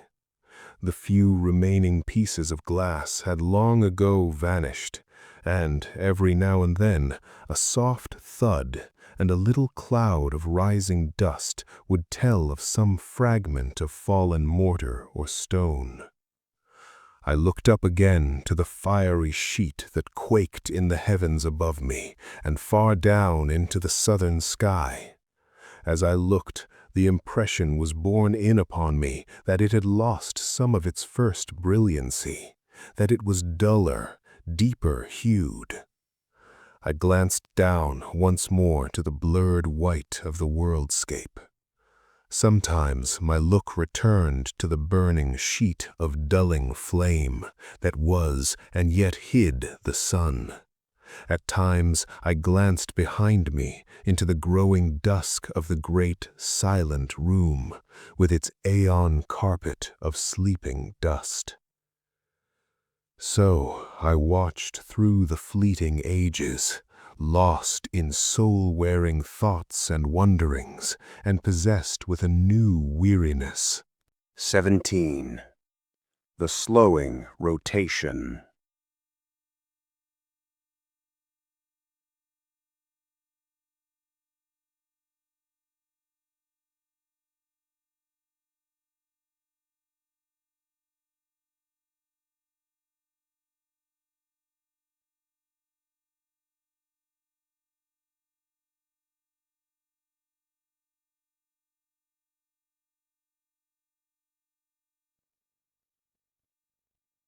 It might have been 1,000,000 years later that I perceived, beyond possibility of doubt, that the fiery sheet that lit the world was indeed darkening.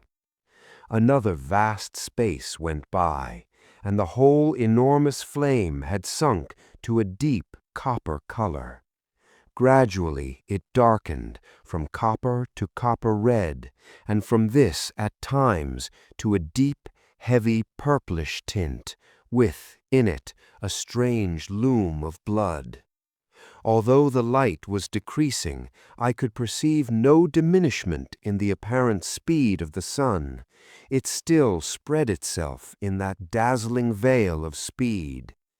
The world, so much of it as I could see, had assumed a dreadful shade of gloom, as though in very deed the last day of the worlds approached.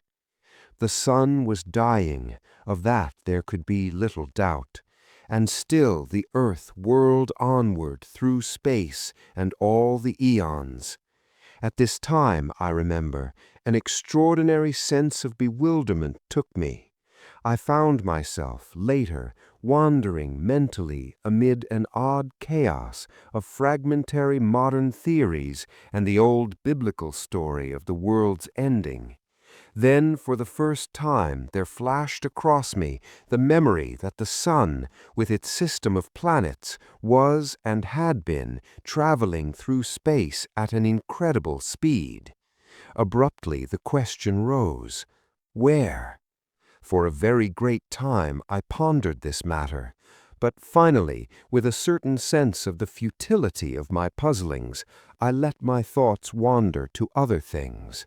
I grew to wondering how much longer the house would stand. Also, I queried to myself whether I should be doomed to stay, bodiless, upon the earth through the dark time that I knew was coming. From these thoughts I fell again to speculations upon the possible direction of the sun's journey through space, and so another great while passed. Gradually, as time fled, I began to feel the chill of a great winter. Then I remembered that with the sun dying, the cold must be necessarily extraordinarily intense. Slowly, slowly, as the eons slipped into eternity, the earth sank into a heavier and redder gloom. The dull flame in the firmament took on a deeper tint, very somber and turbid. Then, at last, it was borne upon me that there was a change. The fiery, gloomy curtain of flame that hung quaking overhead and down away into the southern sky began to thin and contract, and in it, As one sees the fast vibrations of a jarred harp string, I saw once more the sun stream quivering giddily north and south. Slowly the likeness to a sheet of fire disappeared, and I saw plainly the slowing beat of the sunstream. Yet even then the speed of its swing was inconceivably swift, and all the time the brightness of the fiery arc grew ever duller. Underneath, the world loomed dimly, an indistinct, ghostly region. Overhead, the river of flame swayed slower and even slower, until at last it swung to the north and south in great ponderous beats that lasted through seconds. A long space went by, and now each sway of the great belt lasted nigh a minute, so that after a great while I ceased to distinguish it as a visible movement, and the streaming fire ran in a steady river of dull flame across the deadly-looking sky. An indefinite period passed, and it seemed that the arc of fire became less sharply defined. It appeared to me to grow more attenuated, and I thought blackish streaks showed occasionally.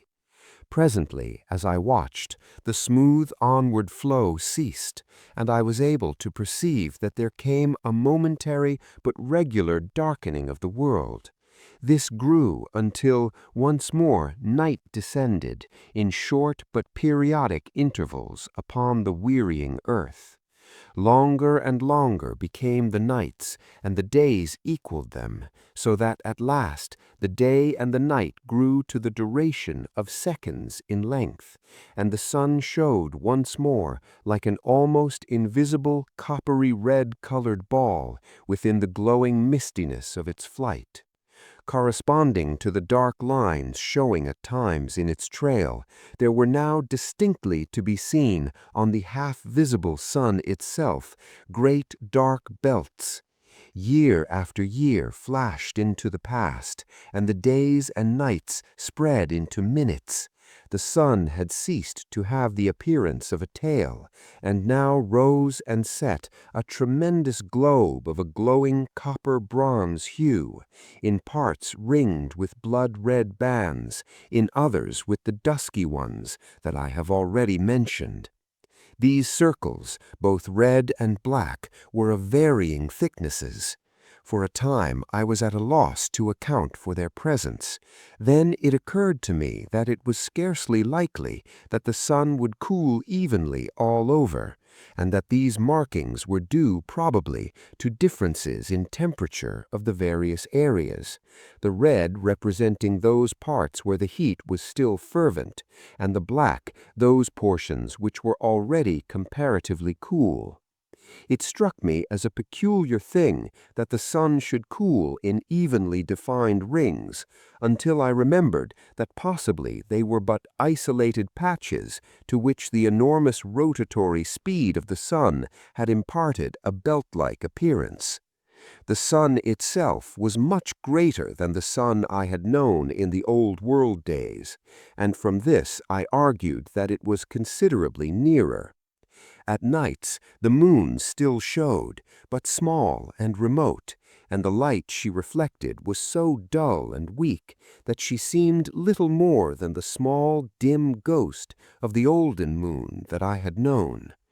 Gradually the days and nights lengthened out until they equaled a space somewhat less than one of the old earth hours, the sun rising and setting like a great ruddy bronze disk crossed with ink-black bars. About this time I found myself able once more to see the gardens with clarity, for the world had now grown very still and changeless. Yet I am not correct in saying gardens, for there were no gardens, nothing that I knew or recognized. In place thereof, I looked out upon a vast plain stretching away into distance. A little to my left there was a low range of hills. Everywhere there was a uniform white covering of snow, in places rising into hummocks and ridges. It was only now that I recognized how really great had been the snowfall, In places it was vastly deep, as was witnessed by a great upleaping wave-shaped hill away to my right. It was only now that I recognized how really great had been the snowfall. In places it was vastly deep, as was witnessed by a great upleaping wave-shaped hill away to my right, though it is not impossible that this was due in part to some rise in the surface of the ground.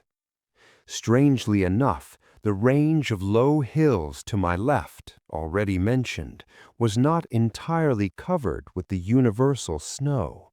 Instead, I could see their bare, dark sides showing in several places, and everywhere and always there reigned an incredible death silence and desolation, the immutable, awful quiet of a dying world. All this time the days and nights were lengthening perceptibly. Already each day occupied maybe some 2 hours from dawn to dusk.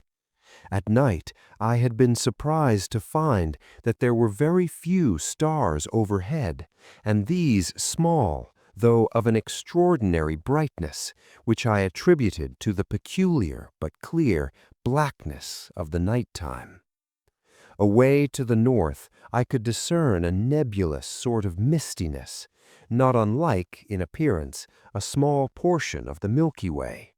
It might have been an extremely remote star cluster, or, the thought came to me suddenly, perhaps it was the sidereal universe that I had known and now left far behind forever.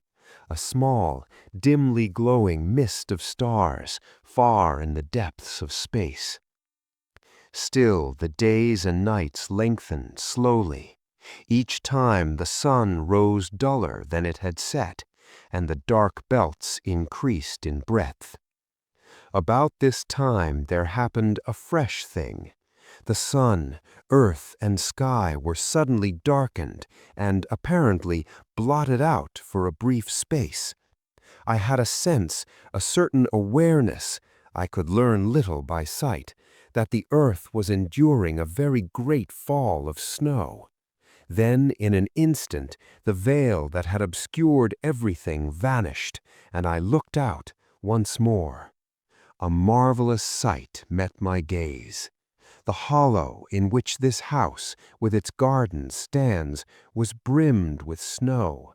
It lipped over the sill of my window.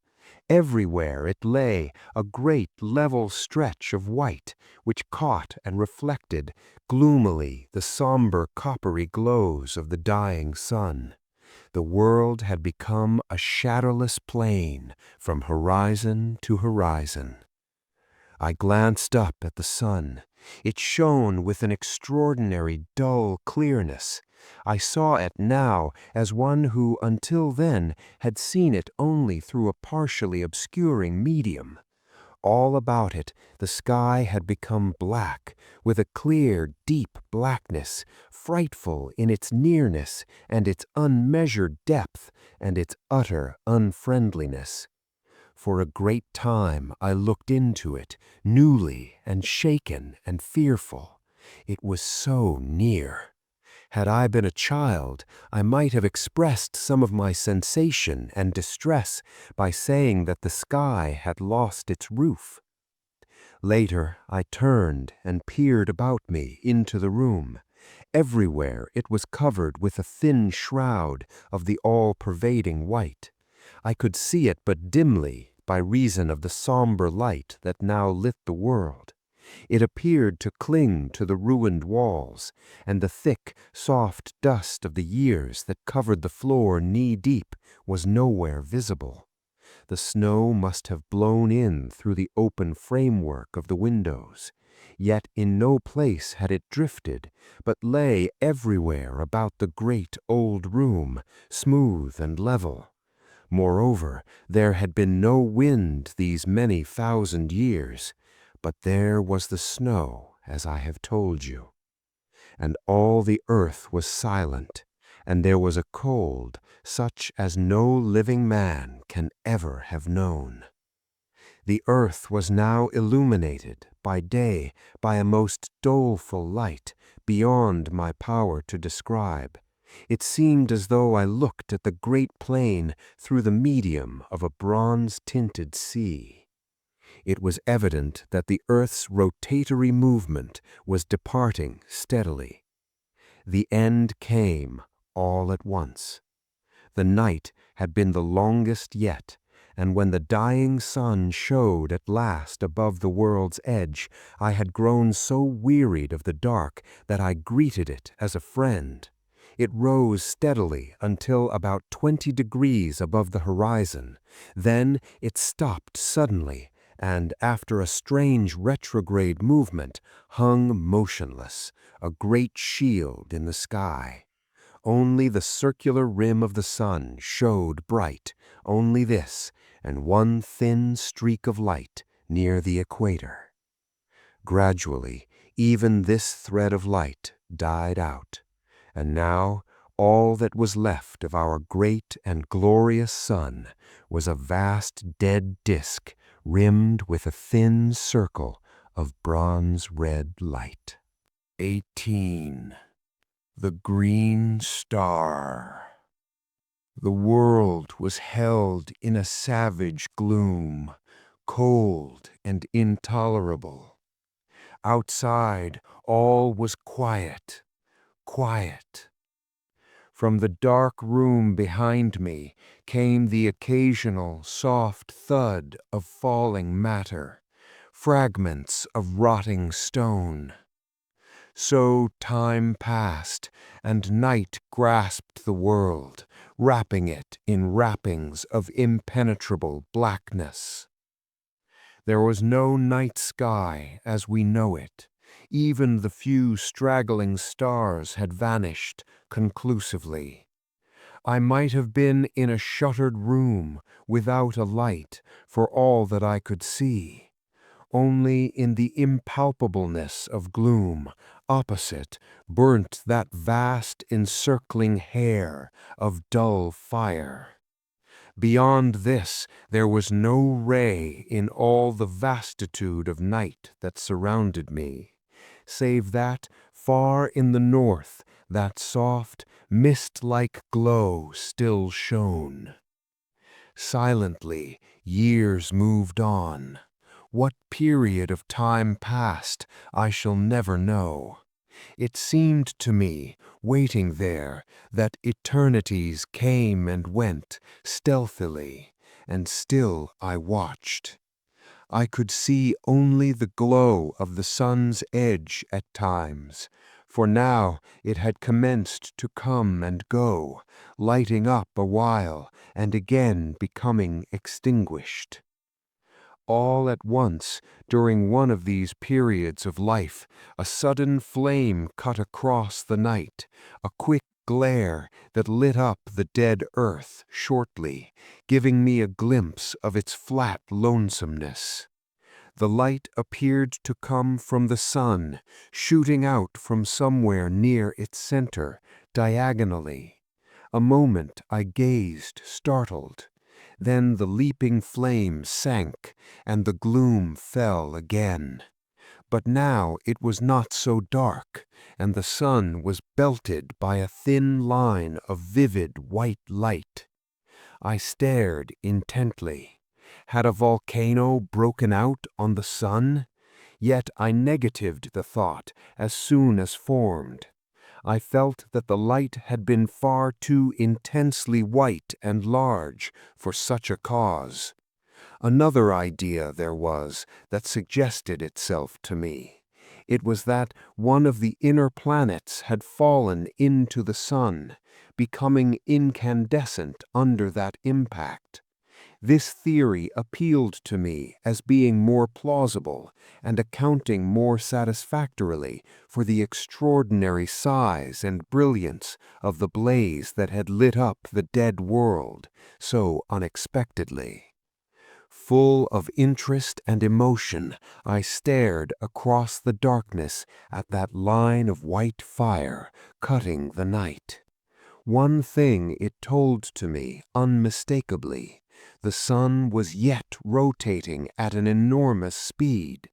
Thus I knew that the years were still fleeting at an incalculable rate, though so far as the earth was concerned, life and light and time were things belonging to a period lost in the long-gone ages. After that one burst of flame, the light had shone only as an encircling band of bright fire. Now, however, as I watched, it began slowly to sink into a ruddy tint, and later to a dark copper-red color, much as the sun had done. Presently it sank to a deeper hue, and in a still further space of time it began to fluctuate, having periods of glowing and anon dying. Thus, after a great while, it disappeared. Long before this, the smoldering edge of the sun had deadened into blackness, and so, in that supremely future time, the world, dark and intensely silent, rode on its gloomy orbit around the ponderous mass of the dead sun. My thoughts at this period can be scarcely described. At first, they were chaotic and wanting in coherence. But later, as the ages came and went, my soul seemed to imbibe the very essence of the oppressive solitude and dreariness that held the earth. With this feeling, there came a wonderful clearness of thought, and I realized despairingly that the world might wander forever through that enormous night. For a while, the unwholesome idea filled me with a sensation of overbearing desolation, so that I could have cried like a child. In time, however, this feeling grew, almost insensibly, less, and an unreasoning hope possessed me. Patiently, I waited. From time to time, the noise of dropping particles behind in the room came dully to my ears. Once I heard a loud crash and turned instinctively to look, forgetting for the moment the impenetrable night in which every detail was submerged. In a while, my gaze sought the heavens, turning unconsciously toward the north. Yes, the nebulous glow still showed. Indeed, I could have almost imagined that it looked somewhat plainer. For a long time I kept my gaze fixed upon it, feeling in my lonely soul that its soft haze was, in some way, a tie with the past. Strange the trifles from which one can suck comfort, and yet had I but known, but I shall come to that in its proper time. For a very long space I watched, without experiencing any of the desire for sleep that would so soon have visited me in the old earth days. How I should have welcomed it, if only to have passed the time away from my perplexities and thoughts.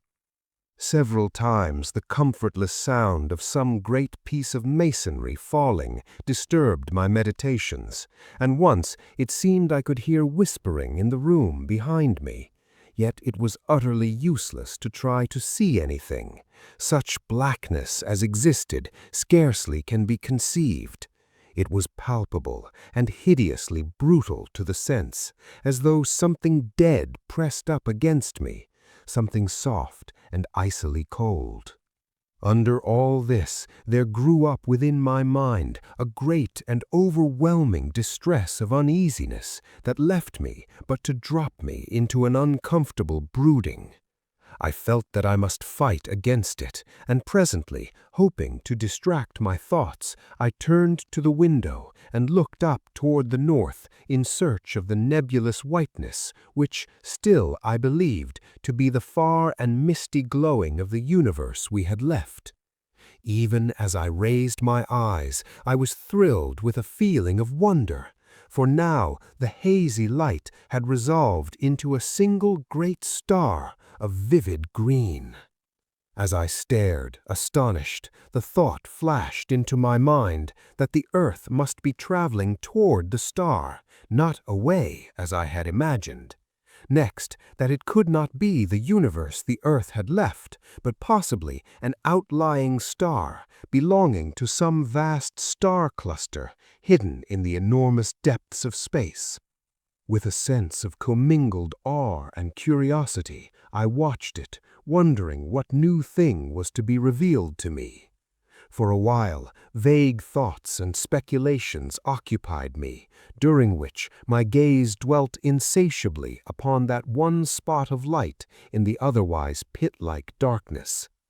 Hope grew up within me, banishing the oppression of despair that had seemed to stifle me.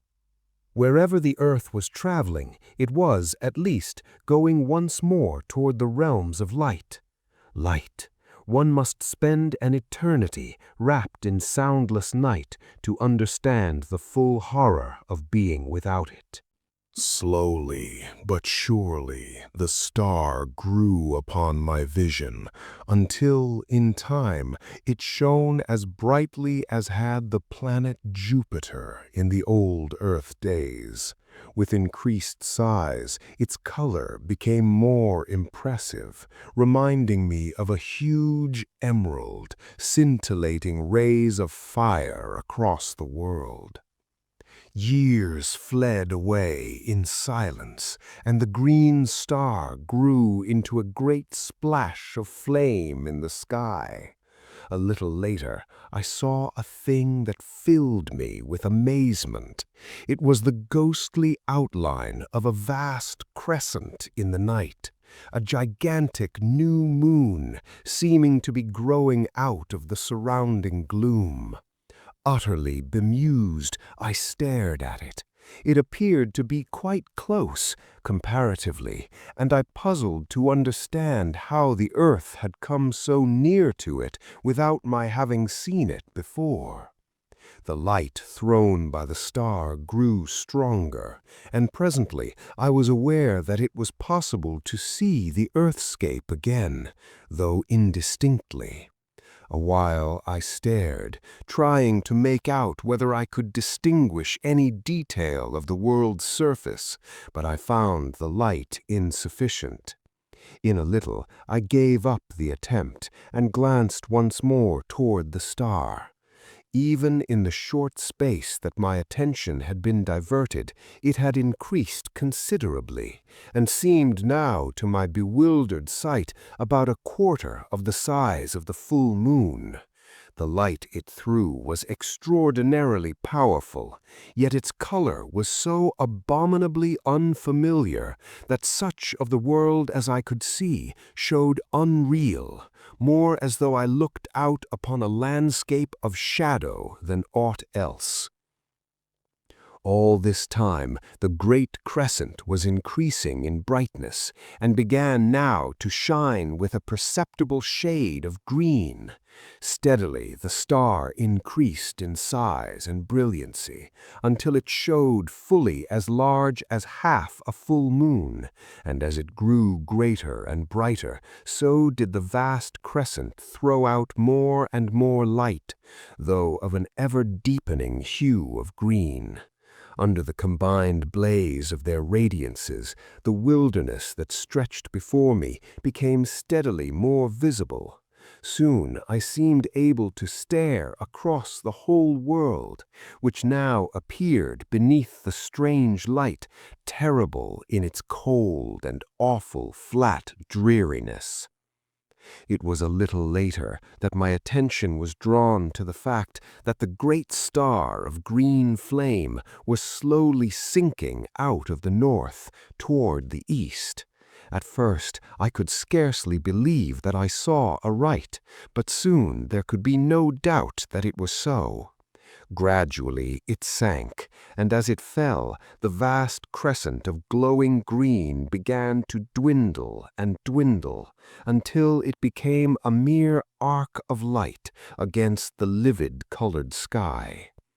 Later it vanished, disappearing in the self-same spot from which I had seen it slowly emerge. By this time, the star had come to within some 30 degrees of the hidden horizon. In size, it could now have rivaled the moon at its full, though even yet I could not distinguish its disk. This fact led me to conceive that it was still an extraordinary distance away, and this being so, I knew that its size must be huge, beyond the conception of man to understand or imagine. Suddenly, as I watched, the lower edge of the star vanished, cut by a straight dark line. A minute or a century passed, and it dipped lower until the half of it had disappeared from sight. Far away out on the great plain, I saw a monstrous shadow blotting it out and advancing swiftly. Only a third of the star was visible now.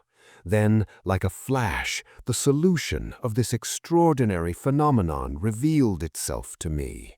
The star was sinking behind the enormous mass of the dead sun, or rather, the sun, obedient to its attraction, was rising towards it, with the earth following in its trail.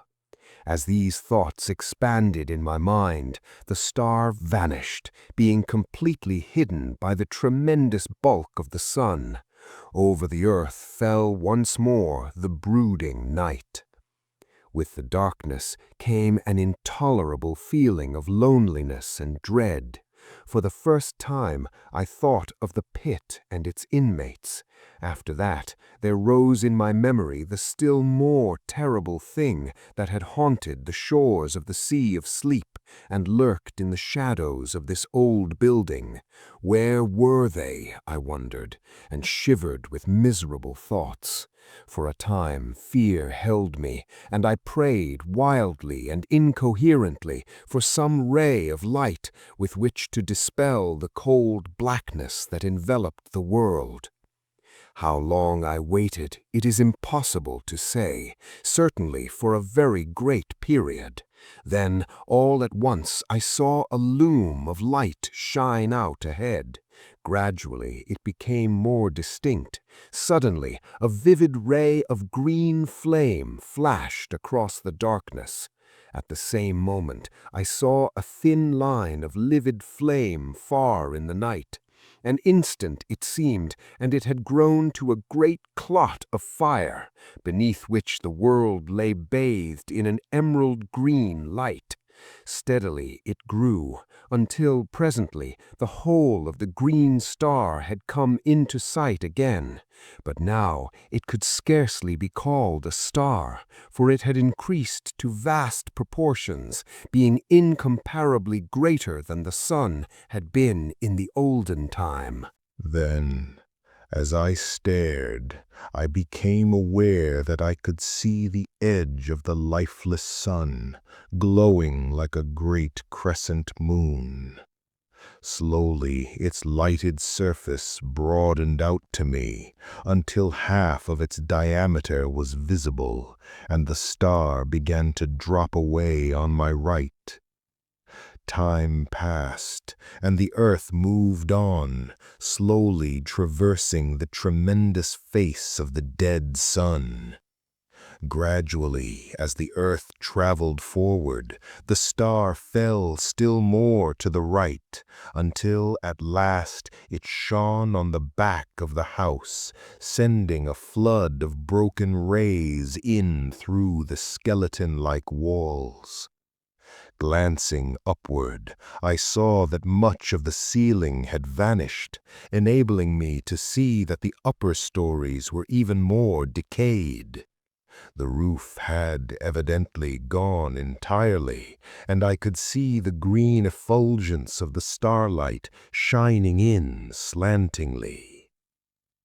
From the abutment, where once had been the windows through which I had watched that first fatal dawn, I could see that the sun was hugely greater than it had been when first the star lit the world. So great was it that its lower edge seemed almost to touch the far horizon.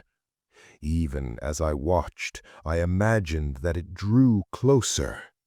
The radiance of green that lit the frozen earth grew steadily brighter. Thus, for a long space, things were. Then, on a sudden, I saw that the sun was changing shape and growing smaller, just as the moon would have done in past time. In a while, only a third of the illuminated part was turned toward the earth. The star bore away on the left. Gradually, as the world moved on, the star shone upon the front of the house once more, while the sun showed only as a great bow of green fire. An instant, it seemed, and the sun had vanished. The star was still fully visible. Then the earth moved into the black shadow of the sun, and all was night. Night, black, starless, and intolerable. Filled with tumultuous thoughts, I watched across the night, waiting. Years it may have been, and then in the dark house behind me, the clotted stillness of the world was broken. I seemed to hear a soft padding of many feet, and a faint, inarticulate whisper of sound grew on my sense. I looked round into the blackness and saw a multitude of eyes. As I stared, they increased and appeared to come toward me. For an instant I stood, unable to move. Then a hideous swine noise rose up into the night, and at that I leapt from the window out onto the frozen world. I have a confused notion of having run a while, and after that I just waited. Several times I heard shrieks, but always as though from a distance. Except for these sounds, I had no idea of the whereabouts of the house. Time moved onward. I was conscious of little, save a sensation of cold and hopelessness and fear. An age, it seemed, and there came a glow that told of the coming light. It grew tardily. Then, with a loom of unearthly glory, the first ray from the green sun struck over the edge of the dark sun and lit the world. It fell upon a great ruined structure some 200 yards away. It was the house. Staring, I saw a fearsome sight. Over its walls crawled a legion of unholy things, almost covering the old building from tottering towers to base. I could see them plainly. They were the swine creatures. The world moved out into the light of the star, and I saw that now it seemed to stretch across a quarter of the heavens. The glory of its livid light was so tremendous that it appeared to fill the sky with quivering flames. Then I saw the sun. It was so close that half of its diameter lay below the horizon, and as the world circled across its face, it seemed to tower right up into the sky, a stupendous dome of emerald-colored fire. From time to time I glanced toward the house, but the swine things seemed unaware of my proximity. Years appeared to pass slowly. The earth had almost reached the center of the sun's disk.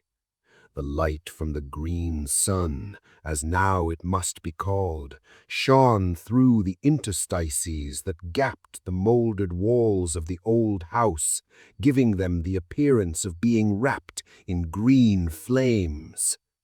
The swine creatures still crawled about the walls. Suddenly there rose a loud roar of swine voices, and up from the center of the roofless house shot a vast column of blood-red flame. I saw the little twisted towers and turrets flash into fire, yet still preserving their twisted crookedness. The beams of the green sun beat upon the house and intermingled with its lurid glows, so that it appeared a blazing furnace of red and green fire. Fascinated, I watched until an overwhelming sense of coming danger drew my attention. I glanced up, and at once it was borne upon me that the sun was closer, in fact, that it seemed to overhang the world. Then, I know not how, I was caught up into strange heights, floating like a bubble in the awful effulgence. Far below me I saw the earth, with the burning house leaping into an ever-growing mountain of flame. Round about it the ground appeared to be glowing, and in places heavy wreaths of yellow smoke ascended from the earth. It seemed as though the world were becoming ignited from that one plague spot of fire. Faintly I could see the swine things. They appeared quite unharmed. Then the ground seemed to cave in suddenly, and the house with its load of foul creatures disappeared into the depths of the earth, sending a strange blood-colored cloud into the heights.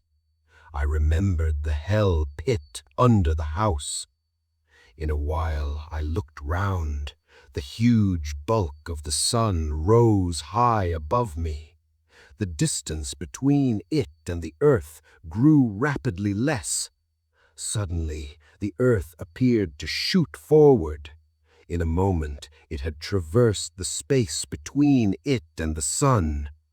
I heard no sound, but out from the sun's face gushed an ever-growing tongue of dazzling flame.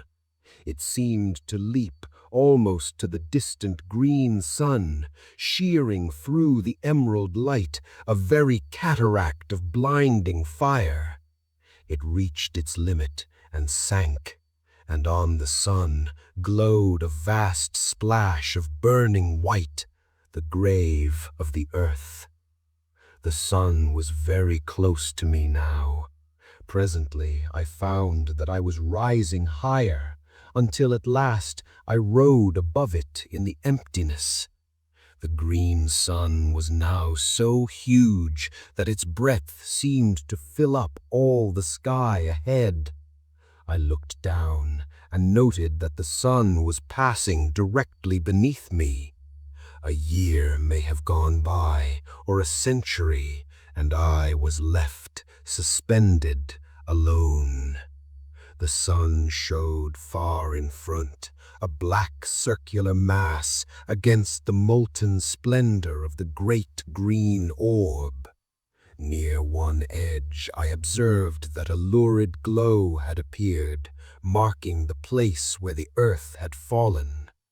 By this I knew that the long-dead sun was still revolving, though with great slowness. Afar to my right, I seemed to catch at times a faint glow of whitish light. For a great time I was uncertain whether to put this down to fancy or not.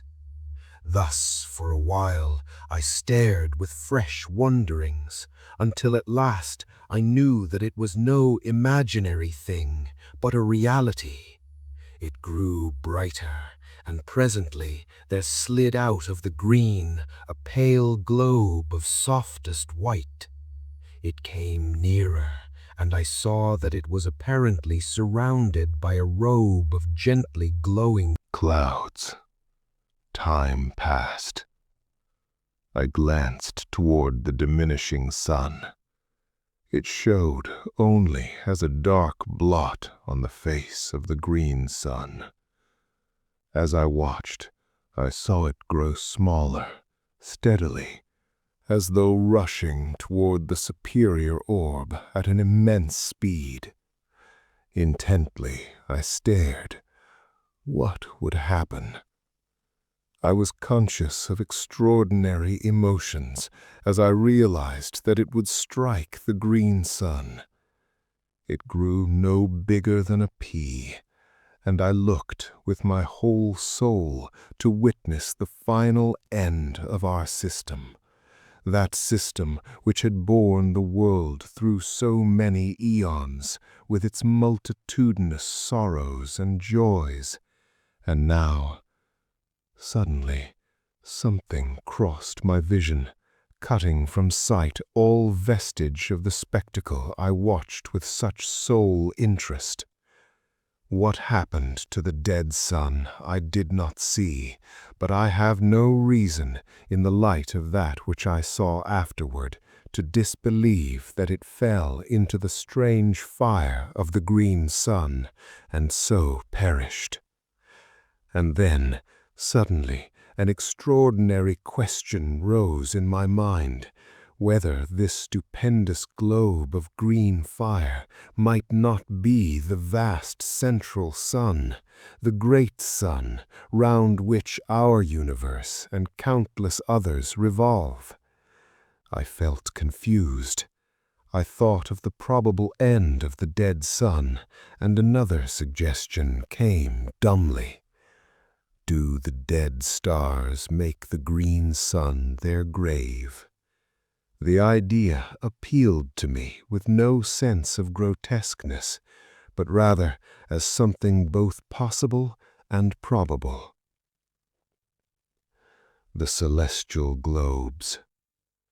For a while, many thoughts crowded my mind, so that I was unable to do aught save stare blindly before me.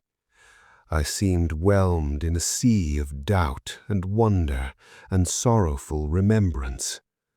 It was later that I came out of my bewilderment. I looked about dazedly. Thus I saw so extraordinary a sight that for a while I could scarcely believe I was not still wrapped in the visionary tumult of my own thoughts. Out of the reigning green had grown a boundless river of softly shimmering globes, each one enfolded in a wondrous fleece of pure cloud.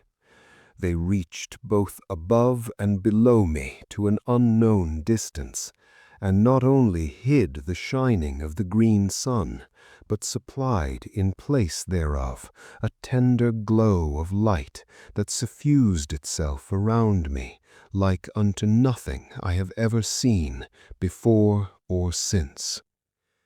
In a little, I noticed that there was about these spheres a sort of transparency, almost as though they were formed of clouded crystal, within which burned a radiance, gentle and subdued. They moved on past me continually, floating onward at no great speed, but rather as though they had eternity before them. A great while I watched, and could perceive no end to them. At times I seemed to distinguish faces amid the cloudiness, but strangely indistinct, as though partly real and partly formed of the mistiness through which they showed.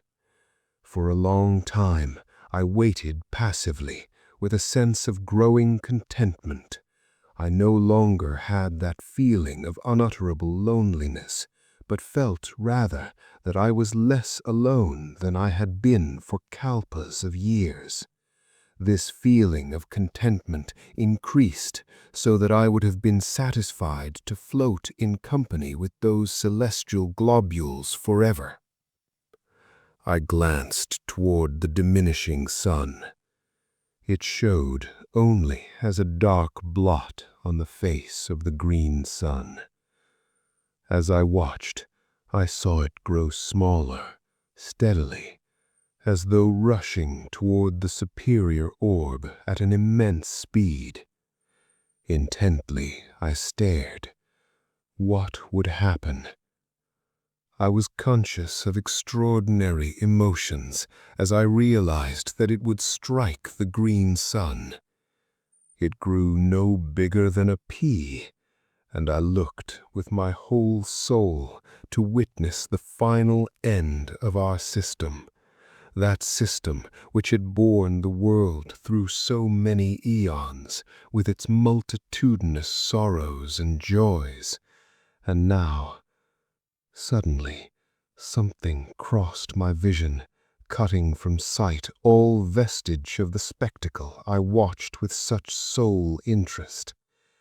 What happened to the dead sun I did not see, but I have no reason, in the light of that which I saw afterward, to disbelieve that it fell into the strange fire of the green sun, and so perished.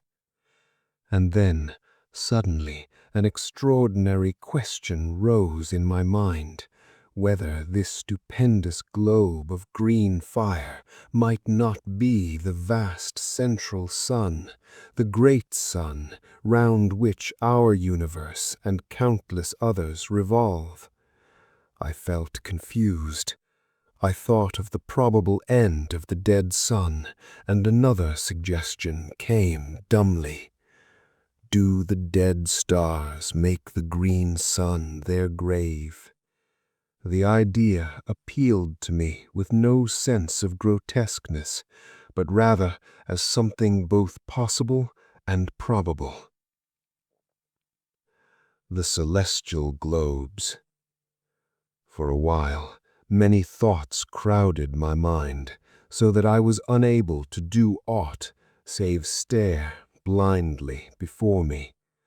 I seemed whelmed in a sea of doubt and wonder and sorrowful remembrance. It was later that I came out of my bewilderment. I looked about dazedly. Thus I saw so extraordinary a sight that for a while I could scarcely believe I was not still wrapped in the visionary tumult of my own thoughts. Out of the reigning green had grown a boundless river of softly shimmering globes, each one enfolded in a wondrous fleece of pure cloud.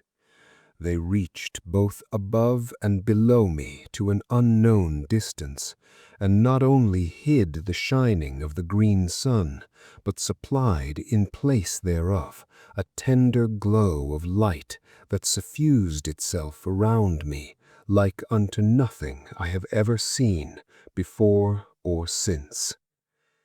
In a little, I noticed that there was about these spheres a sort of transparency, almost as though they were formed of clouded crystal, within which burned a radiance, gentle and subdued. They moved on past me continually, floating onward at no great speed, but rather as though they had eternity before them. A great while I watched, and could perceive no end to them. At times I seemed to distinguish faces amid the cloudiness, but strangely indistinct, as though partly real and partly formed of the mistiness through which they showed. For a long time I waited passively, with a sense of growing contentment. I no longer had that feeling of unutterable loneliness, but felt rather that I was less alone than I had been for kalpas of years. This feeling of contentment increased so that I would have been satisfied to float in company with those celestial globules forever. Ages slipped by, and I saw the shadowy faces with increased frequency, also with greater plainness. Whether this was due to my soul having become more attuned to its surroundings, I cannot tell. Probably it was so. But however this may be, I am assured now only of the fact that I became steadily more conscious of a new mystery about me, telling me that I had indeed penetrated within the borderland of some unthought-of region, some subtle, intangible place or form of existence. The enormous stream of luminous spheres continued to pass me at an unvarying rate, countless millions, and still they came, showing no signs of ending nor even diminishing. Then, As I was borne, silently, upon the unbuoying ether, I felt a sudden, irresistible forward movement toward one of the passing globes. An instant, and I was beside it. Then I slid through into the interior without experiencing the least resistance of any description. For a short while I could see nothing and waited curiously. All at once I became aware that a sound broke the inconceivable stillness. It was like the murmur of a great sea at calm, a sea breathing in its sleep. Gradually, the mist that obscured my sight began to thin away, and so, in time, my vision dwelt once again upon the silent surface of the sea of sleep. For a little I gazed, and could scarcely believe I saw aright. I glanced round. There was the great globe of pale fire, swimming, as I had seen it before, a short distance above the dim horizon. To my left, far across the sea, I discovered, presently, a faint line, as of thin haze, which I guessed to be the shore, where my love and I had met during those wonderful periods of soul-wandering that had been granted to me in the old earth days. Another, a troubled memory came to me of the formless thing that had haunted the shores of the sea of sleep, the guardian of that silent, echoless place. These and other details I remembered, and knew without doubt that I was looking out upon that same sea. With the assurance, I was filled with an overwhelming feeling of surprise and joy and shaken expectancy, conceiving it possible that I was about to see my love again. Intently I gazed around, but could catch no sight of her. At that, for a little, I felt hopeless. Fervently I prayed, and ever peered, anxiously. How still was the sea! Down far beneath me, I could see the many trails of changeful fire that had drawn my attention formerly. Vaguely, I wondered what caused them.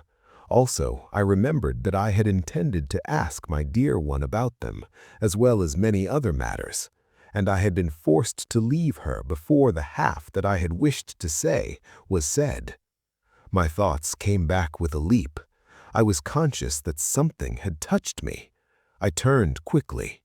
God, thou wert indeed gracious. It was she. She looked up into my eyes with an eager longing, and I looked down to her with all my soul. I should have liked to have held her, but the glorious purity of her face kept me afar. Then, out of the winding mist, she put her dear arms. Her whisper came to me, soft as the rustle of a passing cloud. "Dearest," she said. That was all, but I had heard, and in a moment I held her to me, as I prayed, forever. In a little she spoke of many things, and I listened. Willingly would I have done so through all the ages that are to come. At times I whispered back, and my whispers brought to her spirit face, once more, an indescribably delicate tint, the bloom of love. Later I spoke more freely, and to each word she listened and made answer delightfully, so that already I was in paradise. She and I, and nothing save the silent, spacious void to see us, and only the quiet waters of the sea of sleep to hear us. Long before, the floating multitude of cloud-enfolded spheres had vanished into nothingness. Thus, we looked upon the face of the slumberous deeps, and were alone. Alone, God, I would be thus alone in the hereafter, and yet be never lonely. I had her, and greater than this, she had me. I, aeon-aged me, and on this thought, and some others, I hope to exist through the few remaining years that may yet lie between us. Chapter 21. The Dark Sun. How long our souls lay in the arms of joy, I cannot say, But all at once I was waked from my happiness by a diminution of the pale and gentle light that lit the sea of sleep. I turned toward the huge white orb with a premonition of coming trouble. One side of it was curving inward, as though a convex black shadow were sweeping across it. My memory went back. It was thus that the darkness had come before our last parting. I turned toward my love inquiringly. With a sudden knowledge of woe, I noticed how wan and unreal she had grown, even in that brief space. Her voice seemed to come to me from a distance. The touch of her hands was no more than the gentle pressure of a summer wind, and grew less perceptible. Already, quite half of the immense globe was shrouded. A feeling of desperation seized me. Was she about to leave me? Would she have to go as she had gone before? I questioned her anxiously, frightenedly, and she, nestling closer, explained in that strange, far-away voice that it was imperative she should leave me before the sun of darkness, as she termed it, blotted out the light. At this confirmation of my fears, I was overcome with despair, and could only look, voicelessly, across the quiet plains of the silent sea. How swiftly the darkness spread across the face of the white orb. Yet, in reality, the time must have been long beyond human comprehension. At last, only a crescent of pale fire lit the now dim sea of sleep. All this while she had held me, but with so soft a caress that I had been scarcely conscious of it.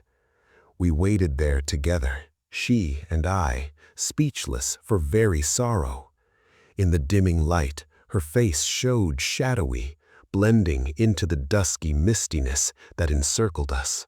Then, when a thin, curved line of soft light was all that lit the sea, she released me, pushing me from her tenderly. Her voice sounded in my ears. "I may not stay longer, dear one." It ended in a sob. She seemed to float away from me and became invisible.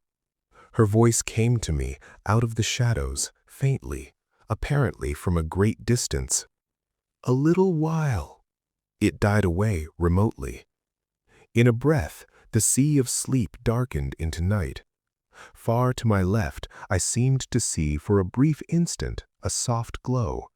It vanished, and in the same moment I became aware that I was no longer above the still sea, but once more suspended in infinite space, with the green sun, now eclipsed by a vast dark sphere, before me.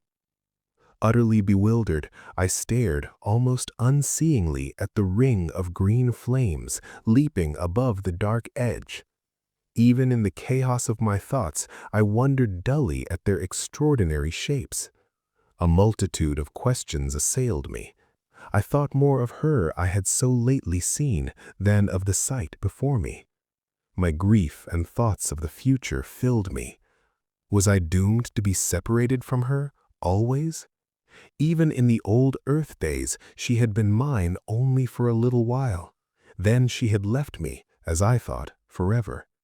Since then I had seen her but these times upon the sea of sleep. A feeling of fierce resentment filled me, and miserable questionings. Why could I not have gone with my love? What reason to keep us apart?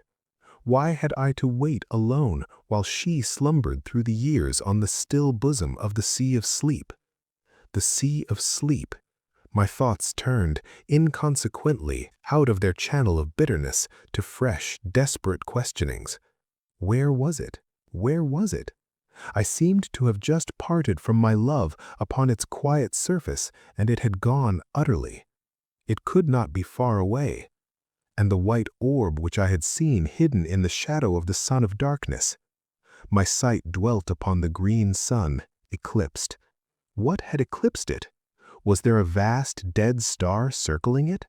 Was the central sun, as I had come to regard it, a double star?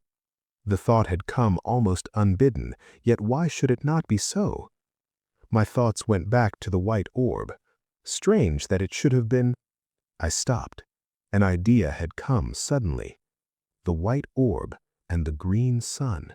Were they one and the same? My imagination wandered backward, and I remembered the luminous globe to which I had been so unaccountably attracted. It was curious that I should have forgotten it, even momentarily. Where were the others? I reverted again to the globe I had entered. I thought for a time, and matters became clearer.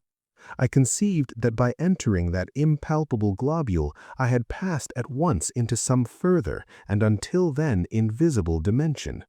There the green sun was still visible, but as a stupendous sphere of pale white light, almost as though its ghost showed and not its material part. A long time I mused on the subject.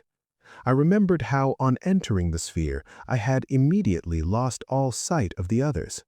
For a still further period, I continued to revolve the different details in my mind. In a while, my thoughts turned to other things.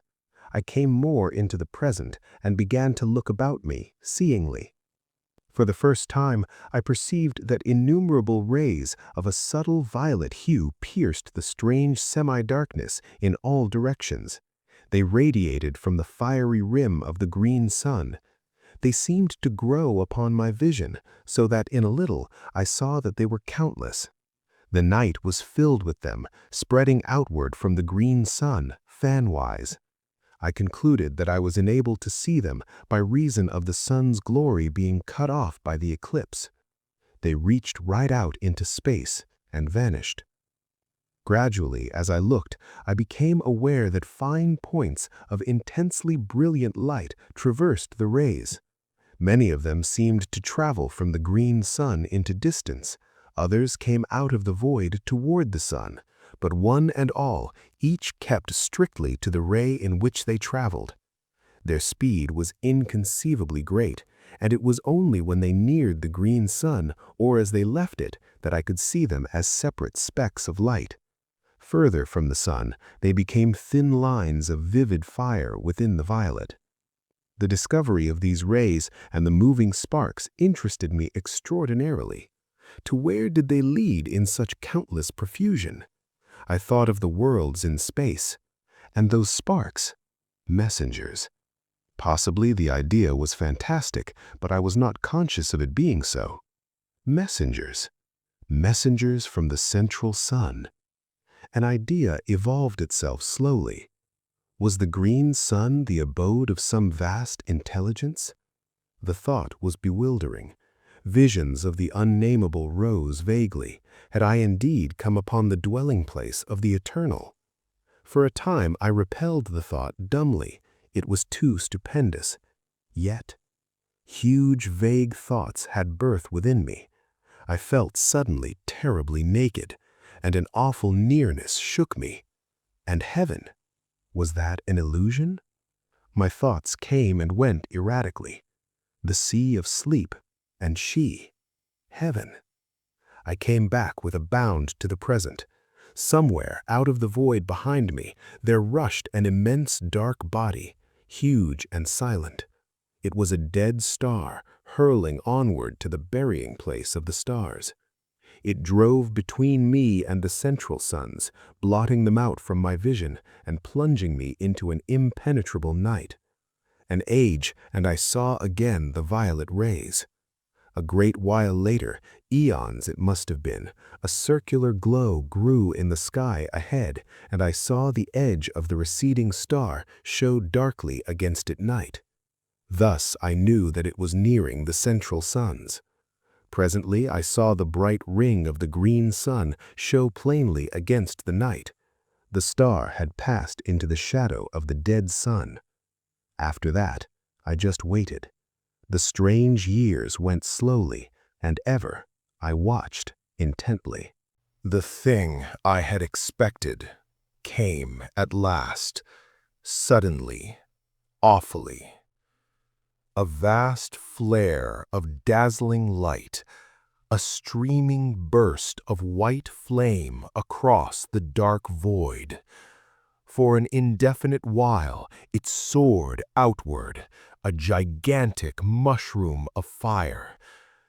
It ceased to grow. Then, as time went by, it began to sink backward, slowly. I saw now that it came from a huge glowing spot near the center of the dark sun. Mighty flames still soared outward from this. Yet, spite of its size, the grave of the star was no more than the shining of Jupiter upon the face of an ocean when compared with the inconceivable mass of the dead sun. I may remark here once more that no words will ever convey to the imagination the enormous bulk of the two central suns. The dark nebula. Years melted into the past, centuries, eons. The light of the incandescent star sank to a furious red. It was later that I saw the dark nebula. At first, an impalpable cloud away to my right. It grew steadily to a clot of blackness in the night. How long I watched, it is impossible to say, for time, as we count it, was a thing of the past. It came closer, a shapeless monstrosity of darkness, tremendous. It seemed to slip across the night, sleepily, a very hell fog. Slowly it slid nearer and passed into the void between me and the central suns. It was as though a curtain had been drawn before my vision. A strange tremor of fear took me, and a fresh sense of wonder. The green twilight that had reigned for so many millions of years had now given place to impenetrable gloom.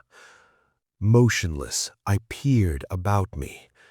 A century fled, and it seemed to me that I detected occasional dull glows of red passing me at intervals.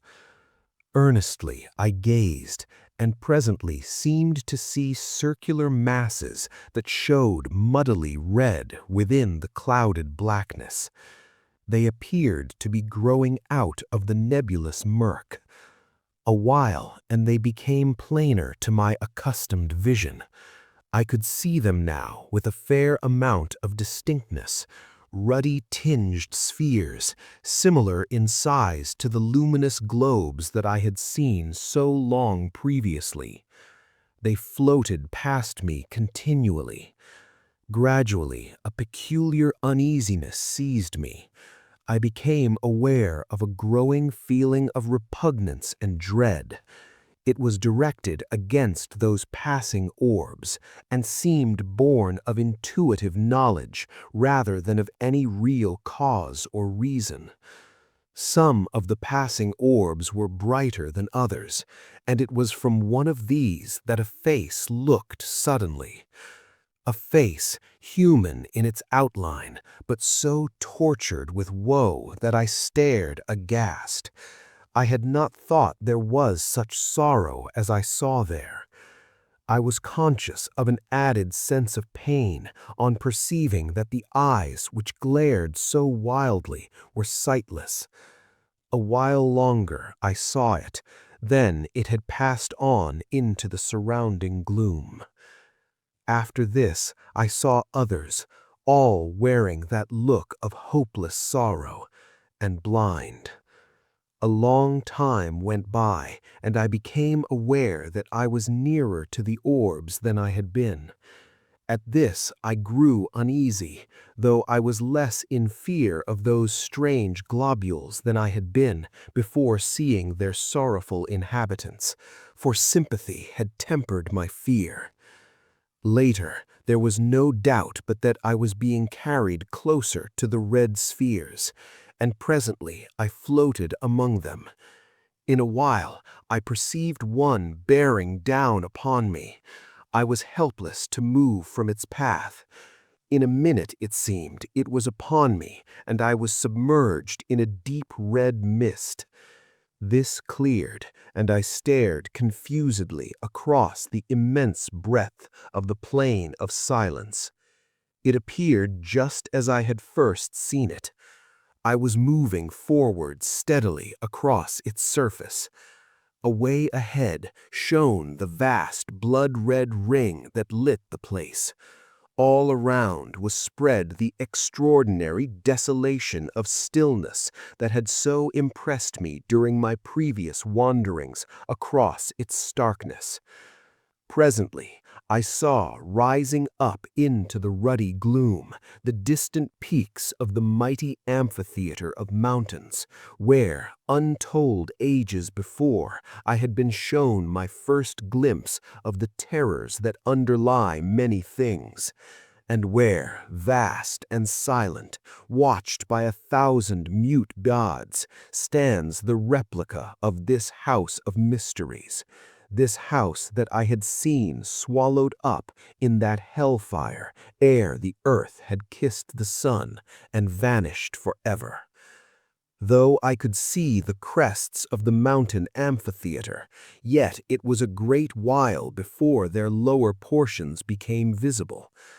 Possibly this was due to the strange ruddy haze that seemed to cling to the surface of the plain of silence. However, be this as it may, I saw them at last. In a still further space of time, I had come so close to the mountains that they appeared to overhang me. Presently, I saw the great rift open before me, and I drifted into it, without volition on my part. Later, I came out upon the breadth of the enormous arena. There, at an apparent distance of some 5 miles, stood the house, huge, monstrous, and silent, lying in the very center of that stupendous amphitheater. So far as I could see, it had not altered in any way, but looked as though it were only yesterday that I had seen it. Around, the grim, dark mountains frowned down upon me from their lofty silences. Far to my right, away up among inaccessible peaks, loomed the enormous bulk of the great beast god. Higher, I saw the hideous form of the dread goddess rising up through the red gloom, thousands of fathoms above me. To the left, I made out the monstrous eyeless thing, gray and inscrutable. Further off, reclining on its lofty ledge, the livid ghoul shape showed, a splash of sinister color among the dark mountains. Slowly, I moved out across the great arena, floating. As I went, I made out the dim forms of many of the other lurking horrors that peopled those supreme heights. Gradually, I neared the house, and my thoughts flashed back across the abyss of years. I remembered the dread specter of the place. A short while passed, and I saw that I was being wafted directly toward the enormous mass of that silent building. About this time, I became aware, in an indifferent sort of way, of a growing sense of numbness that robbed me of the fear, which I should otherwise have felt on approaching that awesome pile. As it was, I viewed it calmly, much as a man views calamity through the haze of his tobacco smoke. In a little while, I had come so close to the house as to be able to distinguish many of the details about it. The longer I looked, the more was I confirmed in my long-ago impressions of its entire similitude to this strange house. Save in its enormous size, I could find nothing unlike. Suddenly, as I stared, a great feeling of amazement filled me. I had come opposite to that part where the outer door leading into the study is situated. There, lying right across the threshold, lay a great length of coping stone, identical, save in size and color, with the piece I had dislodged in my fight with the pit creatures. I floated nearer, and my astonishment increased as I noted that the door was broken partly from its hinges, precisely in the manner that my study door had been forced inward by the assaults of the swine things. The sight started a train of thoughts, and I began to trace, dimly, that the attack on this house might have a far deeper significance than I had hitherto imagined. I remembered how, long ago in the old Earth days, I had half suspected that in some unexplainable manner this house in which I live was en rapport, to use a recognized term, with that other tremendous structure away in the midst of that incomparable plain. Now, however, it began to be borne upon me that I had but vaguely conceived what the realization of my suspicion meant. I began to understand, with a more than human clearness, that the attack I had repelled was in some extraordinary manner connected with an attack upon that strange edifice. With a curious inconsequence, my thoughts abruptly left the matter, to dwell wonderingly upon the peculiar material out of which the house was constructed. It was, as I have mentioned earlier, of a deep green color. Yet, now that I had come so close to it, I perceived that it fluctuated at times, though slightly, glowing and fading, much as do the fumes of phosphorus when rubbed upon the hand in the dark. Presently, my attention was distracted from this by coming to the great entrance. Here, for the first time, I was afraid, for all in a moment the huge door swung back, and I drifted in between them helplessly. Inside, all was blackness, impalpable. In an instant I had crossed the threshold, and the great doors closed silently, shutting me in that lightless place. For a while I seemed to hang, motionless, suspended amid the darkness. Then I became conscious that I was moving again, where I could not tell. Suddenly, far down beneath me, I seemed to hear a murmurous noise of swine laughter. It sank away, and the succeeding silence appeared clogged with horror. Then a door opened somewhere ahead, a white haze of light filtered through, and I floated slowly into a room that seemed strangely familiar. All at once there came a bewildering screaming noise that deafened me. I saw a blurred vista of visions flaming before my sight. My senses were dazed through the space of an eternal moment. Then my power of seeing came back to me. The dizzy, hazy feeling passed, and I saw clearly. Chapter 23. Pepper. I was seated in my chair, back again in this old study. My glance wandered round the room. For a minute it had a strange, quivery appearance, unreal and unsubstantial. This disappeared, and I saw that nothing was altered in any way. I looked toward the end window. The blind was up. I rose to my feet shakily. As I did so, a slight noise in the direction of the door attracted my attention. I glanced towards it. For a short instant it appeared to me that it was being closed gently. I stared and saw that I must have been mistaken. It seemed closely shut. With a succession of efforts, I trod my way to the window and looked out. The sun was just rising, lighting up the tangled wilderness of gardens. For perhaps a minute I stood and stared. I passed my hand confusedly across my forehead. Presently, amid the chaos of my senses, a sudden thought came to me. I turned quickly and called to Pepper. There was no answer, and I stumbled across the room in a quick access of fear. As I went, I tried to frame his name, but my lips were numb. I reached the table and stooped down to him with a catching at my heart. He was lying in the shadow of the table, and I had not been able to see him distinctly from the window. Now, as I stooped, I took my breath shortly. There was no Pepper. Instead, I was reaching toward an elongated little heap of gray, ash-like dust.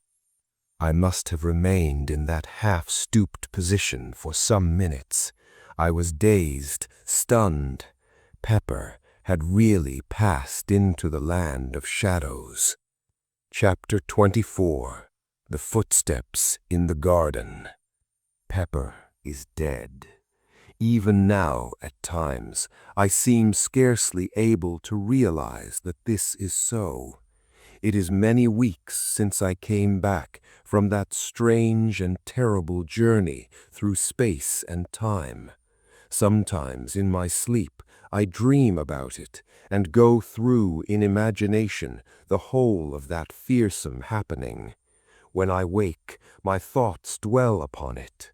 That sun, those suns, were they indeed the great central suns round which the whole universe of the unknown heavens revolves? Who shall say? And the bright globules floating forever in the light of the green sun, and the sea of sleep on which they float. How unbelievable it all is! If it were not for Pepper, I should, even after the many extraordinary things that I have witnessed, be inclined to imagine that it was but a gigantic dream. Then there is that dreadful, dark nebula, with its multitudes of red spheres, moving always within the shadow of the dark sun, sweeping along on its stupendous orbit, wrapped eternally in gloom. And the faces that peered out at me, God, do they and does such a thing really exist?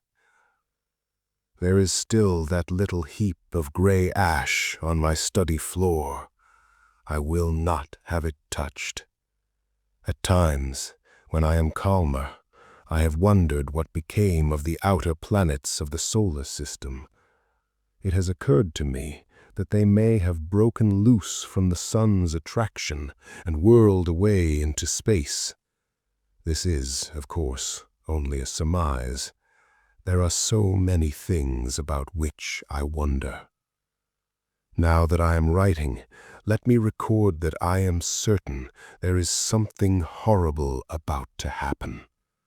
Last night a thing occurred which has filled me with an even greater terror than did the pit fear. I will write it down now, and if anything more happens, endeavor to make a note of it at once. I have a feeling that there is more in this last affair than in all those others. I am shaky and nervous, even now as I write.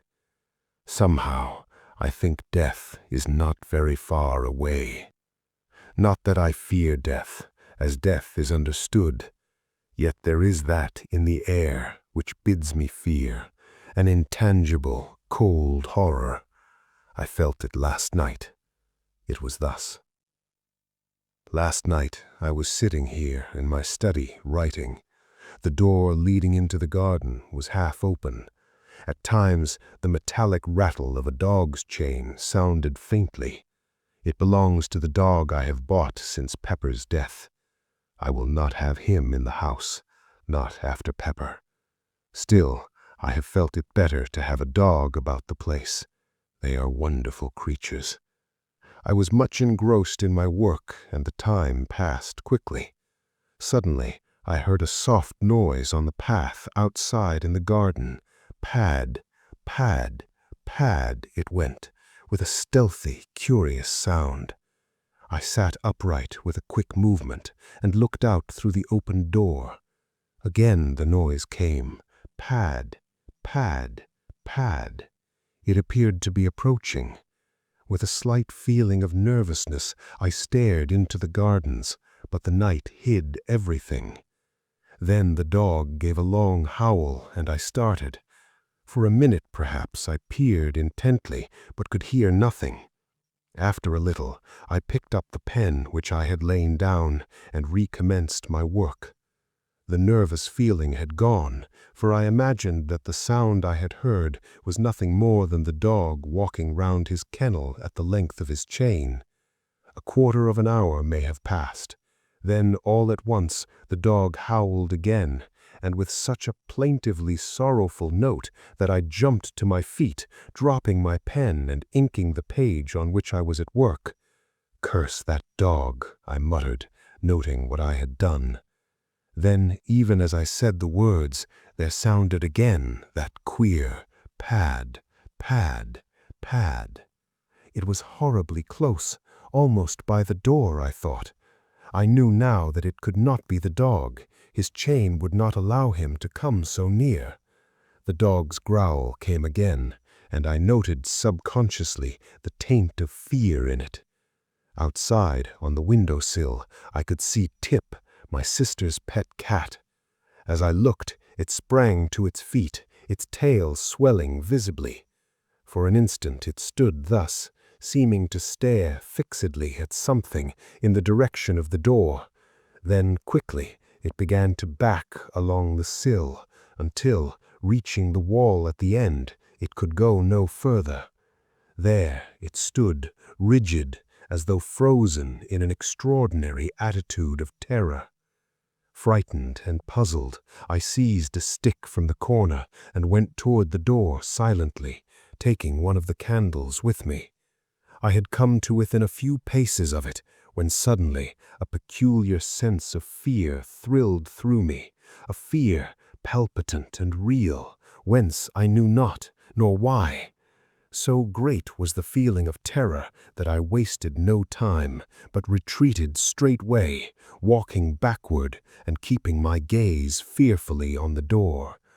I would have given much to rush at it, fling it to and shoot the bolts, for I have had it repaired and strengthened, so that now it is far stronger than it ever has been.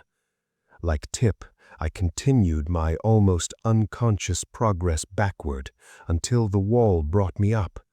At that I started nervously and glanced around apprehensively. As I did so, my eyes dwelt momentarily on the rack of firearms, and I took a step toward them, but stopped with a curious feeling that they would be needless. Outside in the gardens, the dog moaned strangely. Suddenly, from the cat came a fierce, long screech. I glanced jerkily in that direction. Something, luminous and ghostly, encircled it and grew on my vision. It resolved into a glowing hand, transparent, with a lambent greenish flame flickering over it. The cat gave a last awful caterwaul, and I saw it smoke and blaze. My breath came with a gasp, and I leant against the wall. Over that part of the window spread a smudge, green and fantastic. It hid it from me, though the glare of fire shone through dully. A stench of burning stole into the room. Pad, pad, pad. Something passed down the garden path, and a faint moldy odor seemed to come in through the open door and mingle with the burnt smell. The dog had been silent for a few moments. Now I heard him yowl sharply, as though in pain. Then he was quiet, save for an occasional subdued whimper of fear. A minute passed. Then the gate on the west side of the garden slammed distantly. After that, nothing, not even the dog's whine. I must have stood there some minutes. Then a fragment of courage stole into my heart, and I made a frightened rush at the door, dashed it to and bolted it. After that, for a full half-hour, I sat helpless, staring before me rigidly. Slowly, my life came back into me, and I made my way shakily upstairs to bed. That is all. This morning, early, I went through the gardens, but found everything as usual. Near the door, I examined the path for footprints, yet here again there was nothing to tell me whether or not I dreamed last night. It was only when I came to speak to the dog that I discovered tangible proof that something did happen. When I went to his kennel, he kept inside, crouching up in one corner, and I had to coax him to get him out. When finally he consented to come, it was in a strangely cowed and subdued manner. As I patted him, my attention was attracted to a greenish patch on his left flank. On examining it, I found that the fur and skin had been apparently burnt off, for the flesh showed raw and scorched. The shape of the mark was curious, reminding me of the imprint of a large talon or hand. I stood up, thoughtful. My gaze wandered toward the study window. The rays of the rising sun shimmered on the smoky patch in the lower corner, causing it to fluctuate from green to red oddly. Ah, that was undoubtedly another proof, and suddenly the horrible thing I saw last night rose in my mind. I looked at the dog again. I knew the cause now of that hateful-looking wound on his side. I knew also that what I had seen last night had been a real happening, and a great discomfort filled me. Pepper, Tip, and now this poor animal. I glanced at the dog again and noticed that he was licking at his wound. "Poor brute," I muttered, and bent to pat his head. At that he got upon his feet, nosing and licking my hand wistfully. Presently I left him, having other matters to which to attend. After dinner I went to see him again. He seemed quiet and disinclined to leave his kennel. From my sister I have learnt that he has refused all food today. She appeared a little puzzled when she told me, though quite unsuspicious of anything of which to be afraid. The day has passed uneventfully enough. After tea I went again to have a look at the dog. He seemed moody and somewhat restless, yet persisted in remaining in his kennel. Before locking up for the night, I moved his kennel out, away from the wall, so that I shall be able to watch it from the small window tonight. The thought came to me to bring him into the house for the night, but consideration has decided me to let him remain out. I cannot say that the house is in any degree less to be feared than the gardens. Pepper was in the house, and yet... It is now 2 o'clock. Since 8 I have watched the kennel from the small side window in my study, yet nothing has occurred, and I am too tired to watch longer. I will go to bed. During the night I was restless. This is usual for me, but toward morning I obtained a few hours' sleep. I rose early, and after breakfast visited the dog. He was quiet, but morose, and refused to leave his kennel. I wish there was some horse doctor near here. I would have the poor brute looked to. All day he has taken no food, but has shown an evident desire for water, lapping it up greedily. I was relieved to observe this. The evening has come, and I am in my study. I intend to follow my plan of last night and watch the kennel. The door leading into the garden is bolted securely. I am consciously glad there are bars to the windows. Night. Midnight has gone. The dog has been silent up to the present. Through the side window on my left, I can make out dimly the outlines of the kennel. For the first time the dog moves, and I hear the rattle of his chain. I look out quickly. As I stare, the dog moves again, restlessly, and I see a small patch of luminous light shine from the interior of the kennel. It vanishes. Then the dog stirs again, and once more the gleam comes. I am puzzled. The dog is quiet, and I can see the luminous thing plainly. It shows distinctly. There is something familiar about the shape of it. For a moment I wonder, then it comes to me that it is not unlike the 4 fingers and thumb of a hand. Like a hand, and I remember the contour of that fearsome wound on the dog's side. It must be the wound I see. It is luminous at night. Why? The minutes pass. My mind is filled with this fresh thing. Suddenly, I hear a sound out in the gardens. How it thrills through me. It is approaching. Pad, pad, pad. A prickly sensation traverses my spine and seems to creep across my scalp. The dog moves in his kennel and whimpers frightenedly. He must have turned round, for now I can no longer see the outline of his shining wound. Outside, the gardens are silent once more, and I listen fearfully. A minute passes, and another. Then I hear the padding sound again. It is quite close and appears to be coming down the graveled path. The noise is curiously measured and deliberate. It ceases outside the door, and I rise to my feet and stand motionless. From the door comes a slight sound. The latch is slowly being raised. A singing noise is in my ears, and I have a sense of pressure about the head.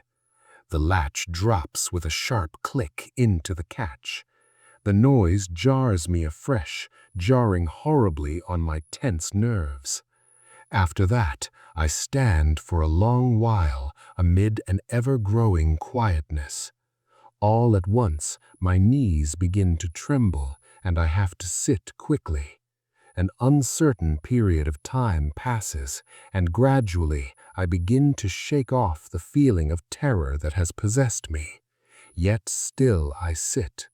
I seem to have lost the power of movement. I am strangely tired and inclined to doze. My eyes open and close, and presently I find myself falling asleep and waking in fits and starts. It is some time later that I am sleepily aware that one of the candles is guttering. When I wake again, it has gone out, and the room is very dim under the light of the one remaining flame. The semi-darkness troubles me little. I have lost that awful sense of dread, and my only desire seems to be to sleep, sleep. Suddenly, although there is no noise, I am awake, wide awake. I am acutely conscious of the nearness of some mystery, of some overwhelming presence. The very air seems pregnant with terror. I sit huddled and just listen intently. Still, there is no sound. Nature herself seems dead. Then the oppressive stillness is broken by a little eldritch scream of wind that sweeps round the house and dies away remotely. I let my gaze wander across the half-lighted room. By the great clock in the far corner is a dark, tall shadow. For a short instant I stare frightenedly. Then I see that it is nothing and am momentarily relieved. In the time that follows, the thought flashes through my brain, why not leave this house of mystery and terror? Then, as though in answer, there sweeps up across my sight a vision of the wondrous sea of sleep, the sea of sleep where she and I have been allowed to meet after the years of separation and sorrow. And I know that I shall stay on here, whatever happens. Through the side window, I note the somber blackness of the night. My glance wanders away and round the room, resting on one shadowy object and another. Suddenly, I turn and look at the window on my right. As I do so, I breathe quickly and bend forward with a frightened gaze at something outside the window, but close to the bars. I am looking at a vast, misty swine face over which fluctuates a flamboyant flame of a greenish hue. It is the thing from the arena. The quivering mouth seems to drip with a continual, phosphorescent slaver. The eyes are staring straight into the room with an inscrutable expression. Thus, I sit rigidly, frozen. The thing has begun to move. It is turning slowly in my direction. Its face is coming round toward me. It sees me. Two huge, inhumanly human eyes are looking through the dimness at me. I am cold with fear, yet even now I am keenly conscious and note in an irrelevant way that the distant stars are blotted out by the mass of the giant face. A fresh horror has come to me. I am rising from my chair without the least intention. I am on my feet, and something is impelling me toward the door that leads out into the gardens. I wish to stop, but cannot. Some immutable power is opposed to my will, and I go slowly forward, unwilling and resistant. My glance flies round the room helplessly and stops at the window. The great swine face has disappeared, and I hear again that stealthy pad, pad, pad. It stops outside the door towards which I am being compelled. There succeeds a short, intense silence. Then there comes a sound. It is the rattle of the latch being slowly lifted. At that, I am filled with desperation. I will not go forward another step. I make a vast effort to return, but it is as though I press back upon an invisible wall. I groan out loud in the agony of my fear, and the sound of my voice is frightening. Again comes that rattle, and I shiver clammily. I fight and struggle to hold back, but it is no use. I am at the door, and in a mechanical way, I watch my hand go forward to undo the topmost bolt. It does so entirely without my volition. Even as I reach up toward the bolt, the door is violently shaken, and I get a sickly whiff of moldy air, which seems to drive in through the interstices of the doorway. I draw the bolt back slowly, fighting dumbly the while. It comes out of its socket with a click, and I begin to shake aguishly. There are two more, one at the bottom of the door. The other, a massive affair, is placed about the middle. For perhaps a minute, I stand with my arms hanging slackly by my sides. The influence to meddle with the fastenings of the door seems to have gone. All at once, there comes the sudden rattle of iron at my feet. I glance down quickly and realize with an unspeakable terror that my foot is pushing back the lower bolt. An awful sense of helplessness assails me. The bolt comes out of its hold with a slight ringing sound, and I stagger on my feet, grasping at the great central bolt for support. A minute passes, an eternity, then another. My God, help me. I am being forced to work upon the last fastening. I will not. Better to die than open to the terror that is on the other side of the door. Is there no escape? God, help me. I have jerked the bolt half out of its socket. My lips emit a hoarse scream of terror. The bolt is 3 parts drawn now, and still my unconscious hands work toward my doom. Only a fraction of steel between my soul and that. Twice I scream out in the supreme agony of my fear. Then, with a mad effort, I tear my hands away.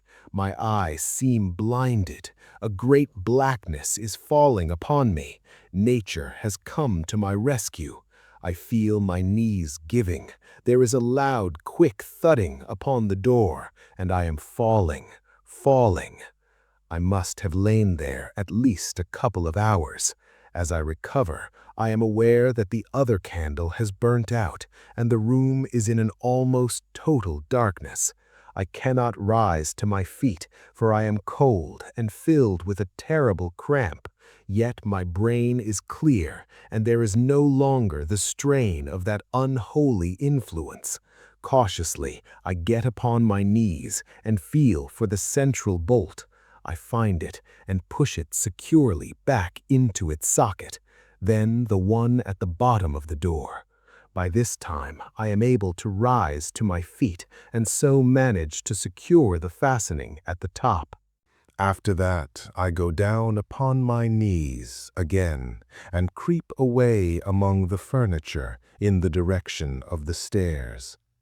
By doing this, I am safe from observation from the window. I reach the opposite door, and as I leave the study, cast one nervous glance over my shoulder toward the window. Out in the night, I seem to catch a glimpse of something impalpable, but it may be only a fancy.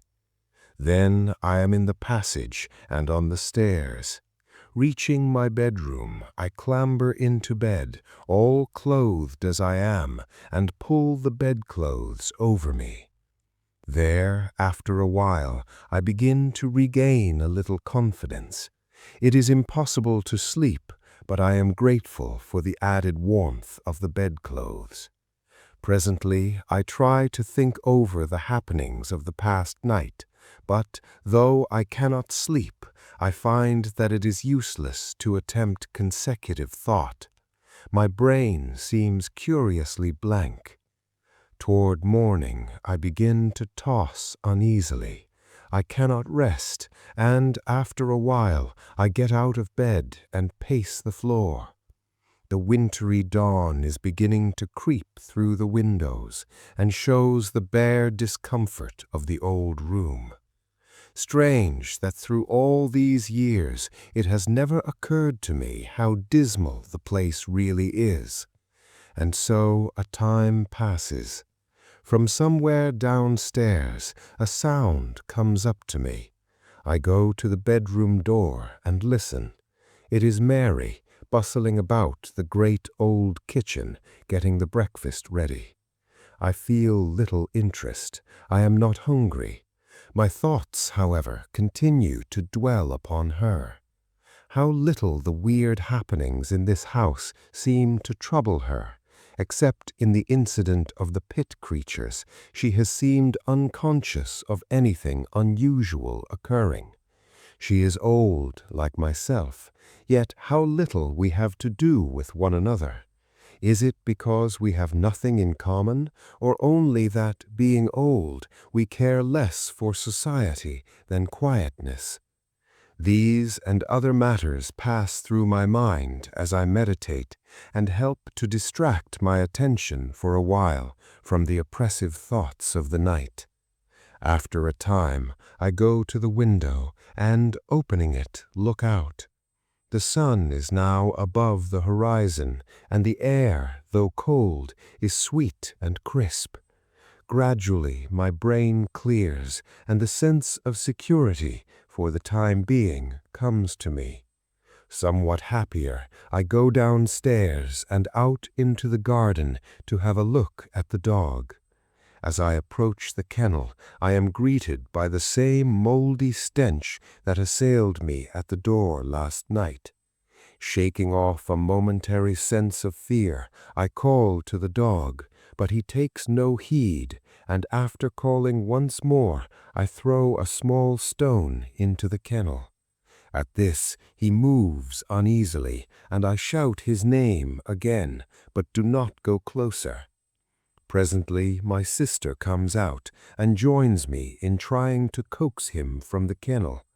In a little, the poor beast rises and shambles out, lurching queerly. In the daylight, he stands, swaying from side to side and blinking stupidly. I look and note that the horrid wound is larger, much larger, and seems to have a whitish, fungoid appearance. My sister moves to fondle him, but I detain her and explain that I think it will be better not to go too near him for a few days, as it is impossible to tell what may be the matter with him, and it is well to be cautious. A minute later, she leaves me, coming back with a basin of odd scraps of food. This she places on the ground near the dog, and I push it into his reach with the aid of a branch broken from one of the shrubs. Yet, though the meat should be tempting, he takes no notice of it, but retires to his kennel. There is still water in his drinking vessel, so after a few moments' talk, we go back to the house. I can see that my sister is much puzzled as to what is the matter with the animal, yet it would be madness even to hint the truth to her. The day slips away eventfully, and night comes on. I have determined to repeat my experiment of last night. I cannot say that it is wisdom, yet my mind is made up. Still, however, I have taken precautions, for I have driven stout nails in at the back of each of the 3 bolts that secure the door opening from the study into the gardens. This will at least prevent a recurrence of the danger I ran last night. From 10 to about 2:30 I watch, but nothing occurs, and finally I stumble off to bed, where I am soon asleep. The luminous speck. I awake suddenly. It is still dark. I turn over once or twice in my endeavors to sleep again, but I cannot sleep. My head is aching slightly, and by turns I am hot and cold. In a little I give up the attempt and stretch out my hand for the matches.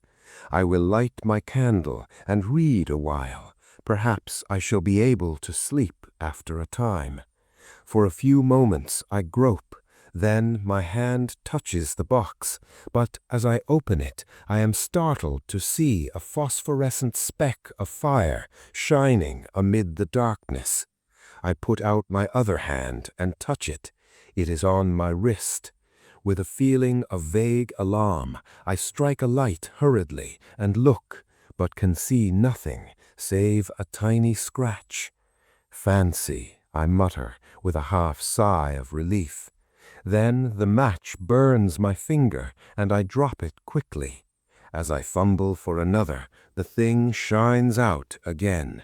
I know now that it is no fancy. This time I light the candle and examine the place more closely. There is a slight greenish discoloration around the scratch. I am puzzled and worried. Then a thought comes to me. I remember the morning after the thing appeared. I remember that the dog licked my hand. It was this one with the scratch on it, though I have not been even conscious of the abrasion until now. A horrible fear has come to me. It creeps into my brain. The dog's wound shines at night. With a dazed feeling, I sit down on the side of the bed and try to think, but cannot. My brain seems numbed with the sheer horror of this new fear. Time moves on unheeded. Once I rise up and try to persuade myself that I am mistaken, but it is no use. In my heart I have no doubt. Hour after hour, I sit in the darkness and silence and shiver hopelessly. The day has come and gone, and it is night again. This morning, early, I shot the dog and buried it away among the bushes. My sister is startled and frightened, but I am desperate. Besides, it is better so. The foul growth had almost hidden its left side, and the place on my wrist has enlarged perceptibly. Several times I have caught myself muttering prayers, little things learnt as a child. God, Almighty God, help me. I shall go mad. 6 days, and I have eaten nothing. It is night. I am sitting in my chair. Ah, God, I wonder have any ever felt the horror of life that I have come to know. I am swathed in terror. I feel ever the burning of this dread growth. It has covered all my right arm and side, and is beginning to creep up my neck. Tomorrow it will eat into my face. I shall become a terrible mass of living corruption. There is no escape. Yet a thought has come to me, born of a sight of the gun rack on the other side of the room. I have looked again with the strangest of feelings. The thought grows upon me. God, thou knowest, thou must know that death is better, aye, better 1,000 times than this.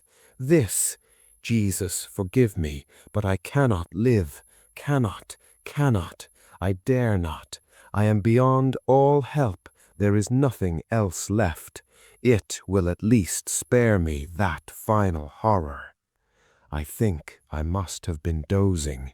I am very weak, and oh, so miserable and tired. The rustle of the paper tries my brain. My hearing seems preternaturally sharp. I will sit a while and think. Hush! I hear something. Down in the cellars. It is a creaking sound. My God, it is the opening of the great oak trap. What can be doing that? The scratching of my pen deafens me. I must listen. There are steps on the stairs, strange padding steps that come up and nearer. Jesus, be merciful to me, an old man. There is something fumbling at the door handle. Oh God, help me now. Jesus, the door is opening. Slowly. Something. That is all. Conclusion. I put down the manuscript and glanced across at Tonneson. He was sitting, staring out into the dark. I waited a minute, then I spoke. "Well?" I said. He turned slowly and looked at me. His thoughts seemed to have gone out of him into a great distance. "Was he mad?" I asked, and indicated the manuscript with a half nod. Tonneson stared at me unseeingly a moment. Then his wits came back to him, and suddenly he comprehended my question. "No," he said. I opened my lips to offer a contradictory opinion, for my sense of the saneness of things would not allow me to take the story literally. Then I shut them again, without saying anything. Somehow the certainty in Tonneson's voice affected my doubts. I felt all at once less assured, though I was by no means convinced as yet. After a few moments' silence, Tonneson rose stiffly and began to undress. He seemed disinclined to talk, so I said nothing, but followed his example. I was weary, though still full of the story I had just read. Somehow, as I rolled into my blankets, there crept into my mind a memory of the old gardens as we had seen them. I remembered the odd fear that the place had conjured up in our hearts, and it grew upon me with conviction that Tonneson was right. It was very late when we rose, nearly midday, for the greater part of the night had been spent in reading the manuscript. Tonneson was grumpy, and I felt out of sorts. It was a somewhat dismal day, and there was a touch of chilliness in the air. There was no mention of going out fishing on either of our parts. We got dinner, and after that just sat and smoked in silence. Presently Tonneson asked for the manuscript. I handed it to him, and he spent most of the afternoon in reading it through by himself. It was while he was thus employed that a thought came to me. "What do you say to having another look at?" I nodded my head downstream. Tonneson looked up. "Nothing," he said abruptly, and somehow I was less annoyed than relieved at his answer. After that, I left him alone. A little before tea time, he looked up at me curiously. "Sorry, old chap, if I was a bit short with you just now." Just now, indeed. He had not spoken for the last 3 hours. "But I would not go there again," and he indicated with his head, "for anything that you could offer me. Ugh!" And he put down that history of a man's terror and hope and despair. The next morning we rose early and went for our accustomed swim. We had partly shaken off the depression of the previous day, and so took our rods when we had finished breakfast and spent the day at our favorite sport.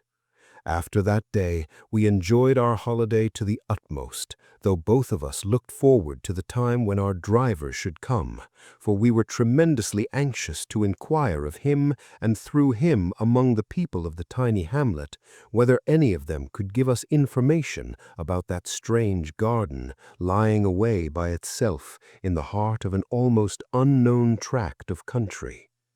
At last, the day came on which we expected the driver to come across for us.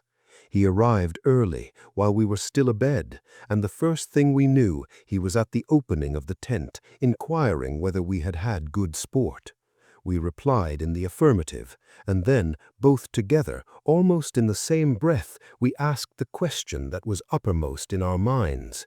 Did he know anything about an old garden and a great pit and a lake situated some miles away down the river?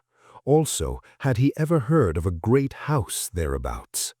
No, he did not, and had not. Yet stay, he had heard a rumor once upon a time of a great old house standing alone out in the wilderness. But if he remembered rightly, it was a place given over to the fairies. Or, if that had not been so, he was certain that there had been something queer about it. And anyway, he had heard nothing of it for a very long time, not since he was quite a gossoon. No, he could not remember anything particular about it.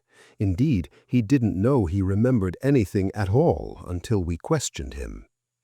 "Look here," said Tonneson, finding that this was about all that he could tell us. "Just take a walk round the village while we dress and find something out if you can." With a nondescript salute, the man departed on his errand, while we made haste to get into our clothes, after which we began to prepare breakfast. We were just sitting down to it when he returned. "It's in bed the lazy divils is, sir," with an appreciative eye to the good things spread out on our provision chest, which we utilized as a table. "Oh, well, sit down," replied my friend, "and have something to eat with us," which the man did without delay. After breakfast, Tonneson sent him off again on the same errand, while we sat and smoked. He was away some 3/4 of an hour, and when he returned, it was evident that he had found something out. It appeared that he had got into conversation with an ancient man of the village, who, probably, knew more, though it was little enough, of the strange house than any other person living. The substance of this knowledge was that in the ancient man's youth, and goodness knows how long back that was, there stood a great house in the center of the gardens where now was left only that fragment of ruin. This house had been empty for a great while, years before his, the ancient man's, birth. It was a place shunned by the people of the village, as it had been shunned by their fathers before them. There were many things said about it, and all were of evil. No one ever went near it, neither day nor night. In the village, it was a synonym of all that is unholy and dreadful. And then, one day, a man, a stranger, had ridden through the village and turned off down the river in the direction of the house, as it was always termed by the villagers. Some hours later, he had ridden back, taking the track by which he had come, towards Ardrahan. Then, for 3 months or so, nothing was heard. At the end of that time, he reappeared, but now he was accompanied by an elderly woman and a large number of donkeys laden with various articles. They had passed through the village without stopping and gone straight down the bank of the river in the direction of the house. Since that time, no one, save the man they had chartered to bring monthly supplies of necessaries from Ardrahan, had ever seen either of them, and him none had ever induced to talk. Evidently, he had been well paid for his trouble. The years had moved onward eventlessly enough in that little hamlet, the man making his monthly journeys regularly. One day he had appeared as usual on his customary errand. He had passed through the village without exchanging more than a surly nod with the inhabitants, and gone on towards the house. Usually it was evening before he made the return journey. On this occasion, however, he had reappeared in the village in an extraordinary state of excitement, and with the astounding information that the house had disappeared bodily, and that a stupendous pit now yawned in the place where it had stood. This news, it appears, so excited the curiosity of the villagers that they marched en masse to the place. There they found everything just as described by the carrier. This was all we could learn. Of the author of the manuscript, who he was and whence he came, we shall never know. His identity is, as he seems to have desired, buried forever. That same day we left the lonely village of Crichton. We have never been there since. Sometimes in my dreams I see that enormous pit, surrounded as it is on all sides by wild trees and bushes, and the noise of the water rises upward and blends in my sleep with other lower noises, while over all hangs the eternal shroud of spray.